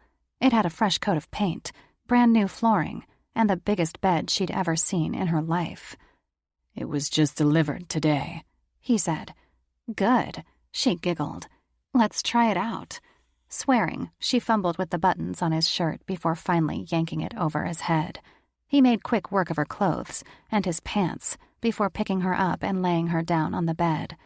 They kissed and kissed until her head spun with lust. He explored her breasts, pinching and squeezing her nipples into peaks. She arched into his touch with a groan, wanting more, so much more. "Touch me down there," she pleaded, spreading her legs. His hand moved to her mound while he kissed and sucked her breasts. She ran her fingers through his hair, urging him to continue. He positioned himself over her, engulfing her in his warmth and tantalizing masculine scent. She gasped when his smooth cock slid across her slick folds. She knew the game they played was risky, but at the moment she didn't care. She spread her legs wider, thrusting her hips. "We can't," he warned, gently biting the top swell of her breast, digging his teeth in far enough to elicit a shocked cry. He kissed and licked the bite marks, and then bit the underside. "But I want it," she pleaded. He continued to tease her outer folds, gliding across the slippery surface as more moisture spilled out of her. She tossed her head back with a groan as her pussy swelled. Every nerve ending in her body came alive as he sucked a hard nipple while rocking against her. She panted hard into his hair and then stilled when her throbbing button burst, a cascade of orgasms spilling over her. With a roar, he shot his seed, coating her stomach and tits, dousing her like a fire hose. He rubbed his semen into her breasts before swirling it around her labia and into her pussy. She cried out while he finger-fucked her. It only took a few strokes before she orgasmed again, her sheath pulsing around his thick finger. She heaved a sigh of contentment while he wiped her up with a towel. They laughed, cuddled, and kissed, their hands roaming freely over each other. She admired the hard planes of his chest and abdomen while he worked her up into another orgasm. She took him in hand and kissed up and down his shaft. Soon his dick was in her mouth, spurting against the back of her throat. They held each other until they fell asleep, and when his brothers came home and found her naked in their bed, she did for them what she'd done for Magnus, swallowing their seed while they toyed with her clit, giving her more orgasms than she could count. Chapter 20. Annie was glad she had Iana to help her on her big day. She had only a vague idea what to expect after witnessing Dr. Lepescu's ceremony. It was after the ceremony she was concerned about, the part where she finally had sex with her mates. She wasn't afraid of them hurting her. She knew they'd be gentle. She wasn't even afraid of not knowing what to do after they'd marked each other. She didn't know why she was apprehensive. And then it hit her. Her fathers wouldn't be here to support her. She peered through the curtain at the starry night sky. The moon wasn't full, so they couldn't materialize. After Iana finished braiding her hair and helping her into a beautiful white beaded gown, she and Caesar took her to the tribal house, the barn they used for meetings, where they also conducted their rituals. She let Caesar help her out of the truck. Since her dress was so tight, she could scarcely move one foot in front of the other. Her mate's truck was parked not far away, which meant they were inside waiting. The knot in her stomach swelled to the size of a grapefruit. You ready? He asked, squeezing her arm. She swallowed nervously. Guess so. Iana flanked her other side. Of course she is. She winked. Annie didn't need to read minds to know the meaning behind that wink. Iana had smelled mating fluids on Annie after she'd slunk into the house last night, acting like she was returning from an innocent little outing. It's okay, Iana whispered in her ear. My mates marked me before the ceremony too. It's kind of an Amarocchi tradition, even though everyone pretends otherwise. That made her feel better. Thanks, she whispered back, knowing full well Caesar could hear their conversation, but somehow not caring. When a shadow fell over her, blocking out the light from the lamp overhead, she turned around and saw her father's 4 smiling faces, clearly visible though they were somewhat translucent. Caesar nearly fell over backward in surprise. Do you mind if we escort her? Amarok asked, holding out his elbow to Annie. You may still lead the ceremony. Of course not, your Holy One, Caesar answered, bowing his head. Iana bowed too. It's an honor to have you here. Annie's heart swelled with joy when Amarok and Fenrir bracketed her, and her 2 other fathers stood behind her. The looks on her mates' faces as she walked through the double doors with them was priceless. After she reached her mates, her fathers backed away. Her poor brother who stood behind them looked ready to die from fright. Magnus held out a hand. It's an honor to meet you all. Amarok winked at Annie. The honor is ours to share this special night with our daughter. Magnus beamed at Annie. I agree.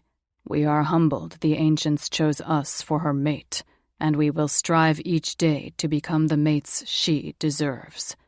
Amarok nodded with a slight grin. That's what we wanted to hear. Caesar took his place on the dais. Forgive me, I'm still getting over my shock at your presence. Don't let us alarm you, Amarok said. Carry on. Magnus and Rain held her hands, while Jax and Frey touched her shoulders. You look beautiful, Rain said softly. Thanks.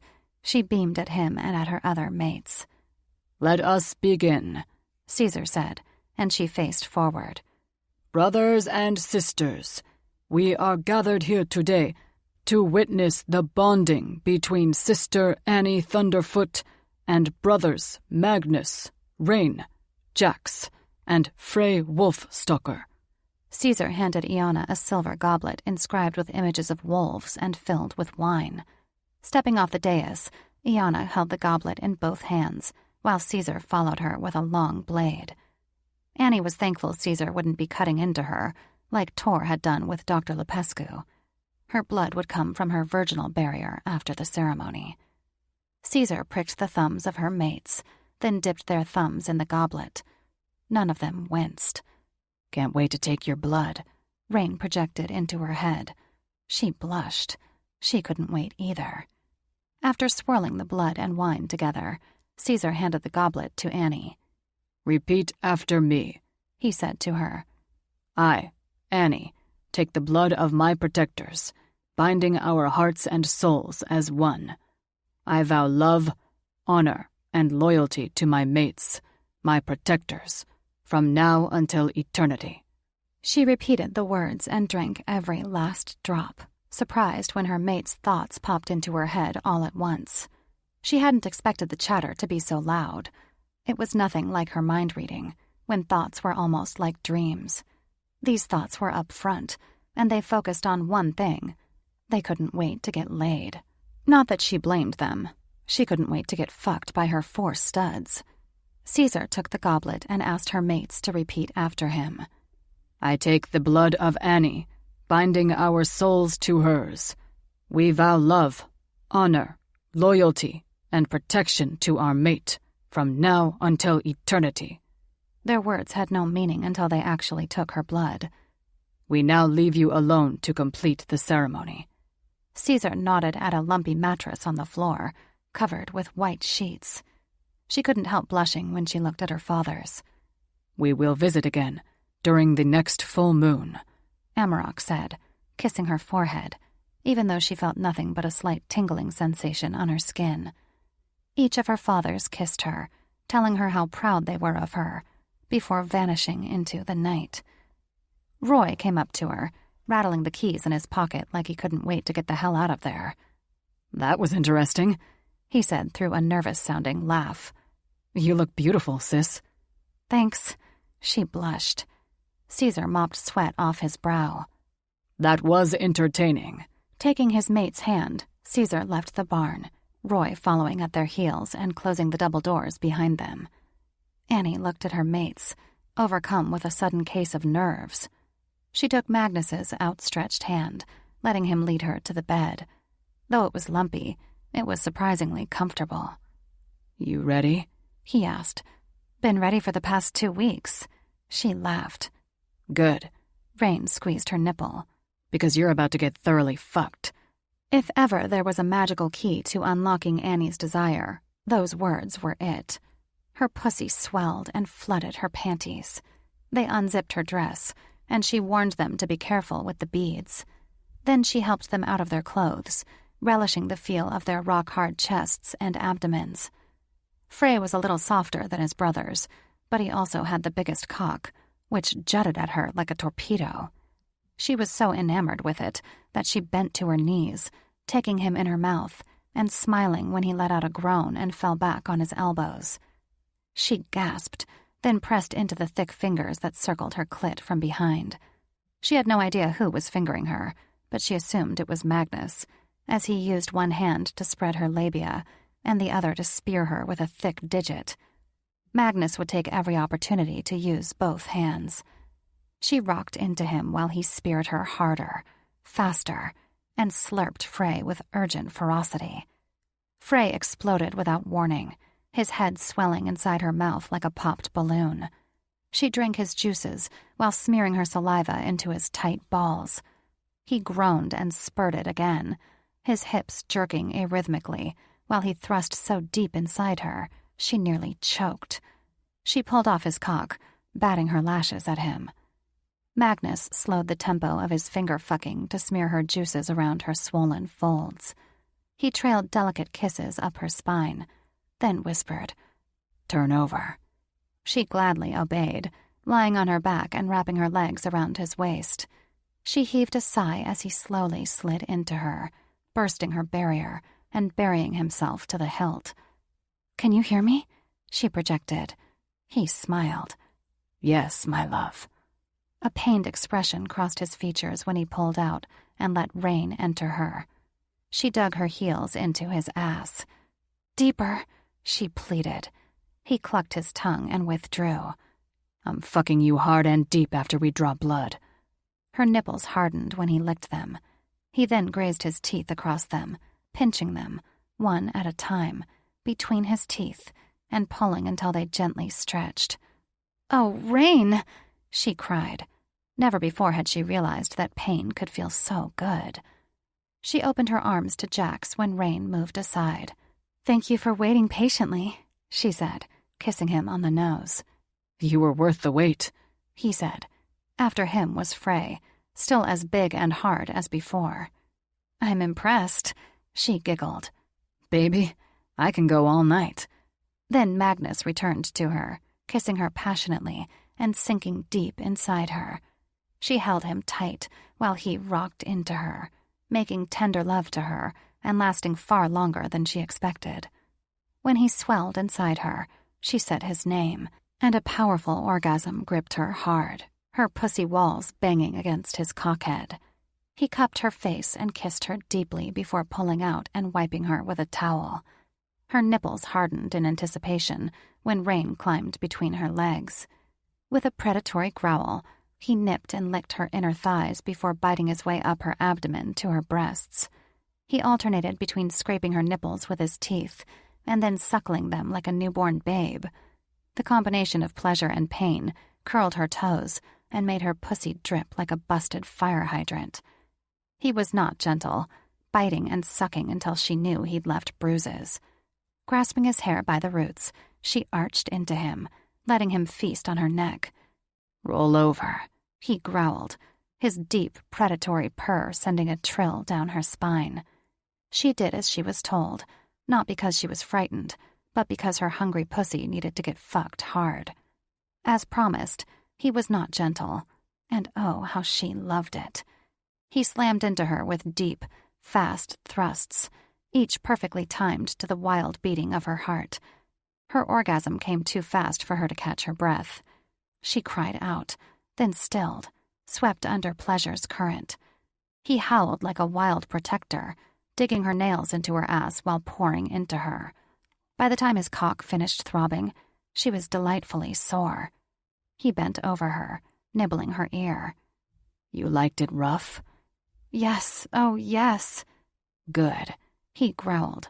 Next time will be rougher. She shivered at the thought, and yet she couldn't wait. Jax was surprisingly gentle and sweet, alternating between pumping into her with shallow thrusts and gently kissing each breast. She loved running her fingers across the top of his buzz cut while he slowly built her passion until she turned to putty in his arms, falling apart like an unraveling ball of yarn. Her orgasm was sweet and pure bliss. She sang his name and then captured his mouth in a kiss when he came. She nuzzled his nose. Thank you, my love. The pleasure was all mine, my angel, he teased, tenderly stroking her breast. Frey lasted every bit as long as his brother's, a look of pained pleasure on his face.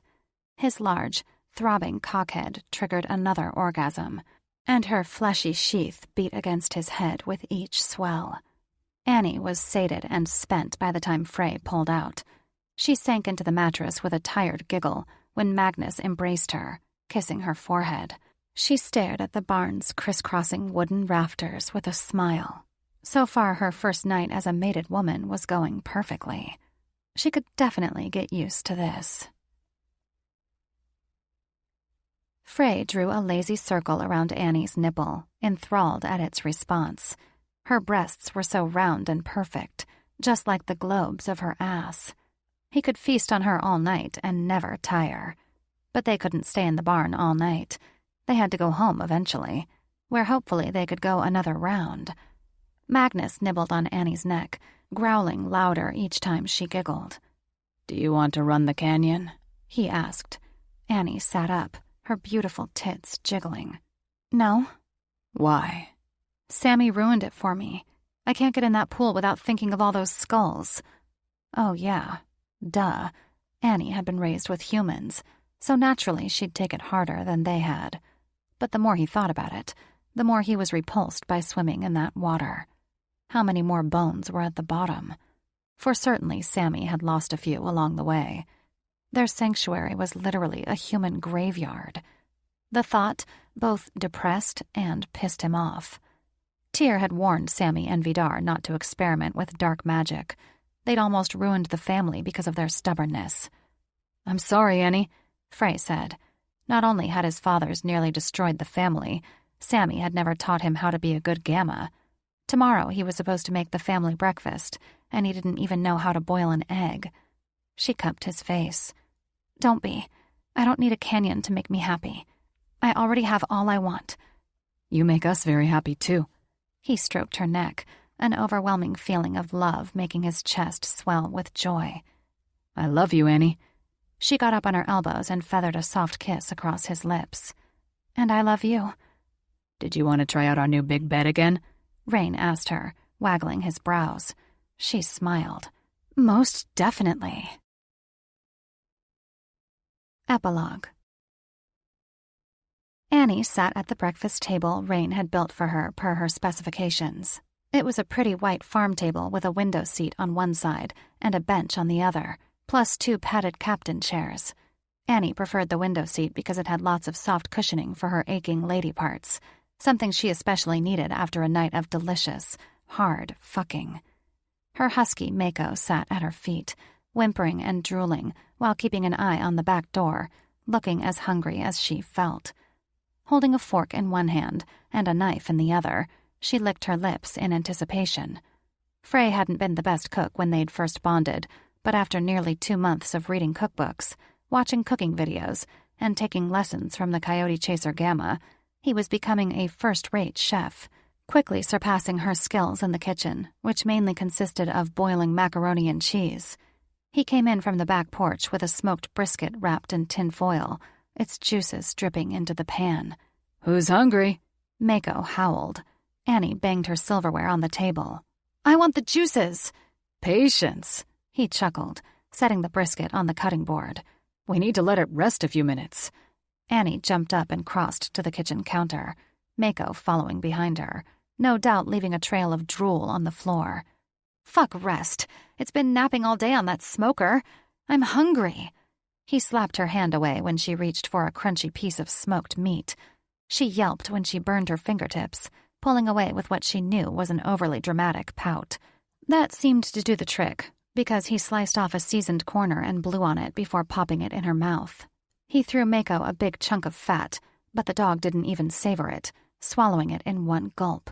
She chewed slowly, savoring the delicious blend of smoke and spice. Not only was it the perfect flavor, it was the right texture, too. "What do you think?" he asked. She held out her hand for more. "It's every bit as good as the coyote chaser's brisket. Maybe even better." He beamed and sliced off another big piece. "I can't tell you how happy that makes me."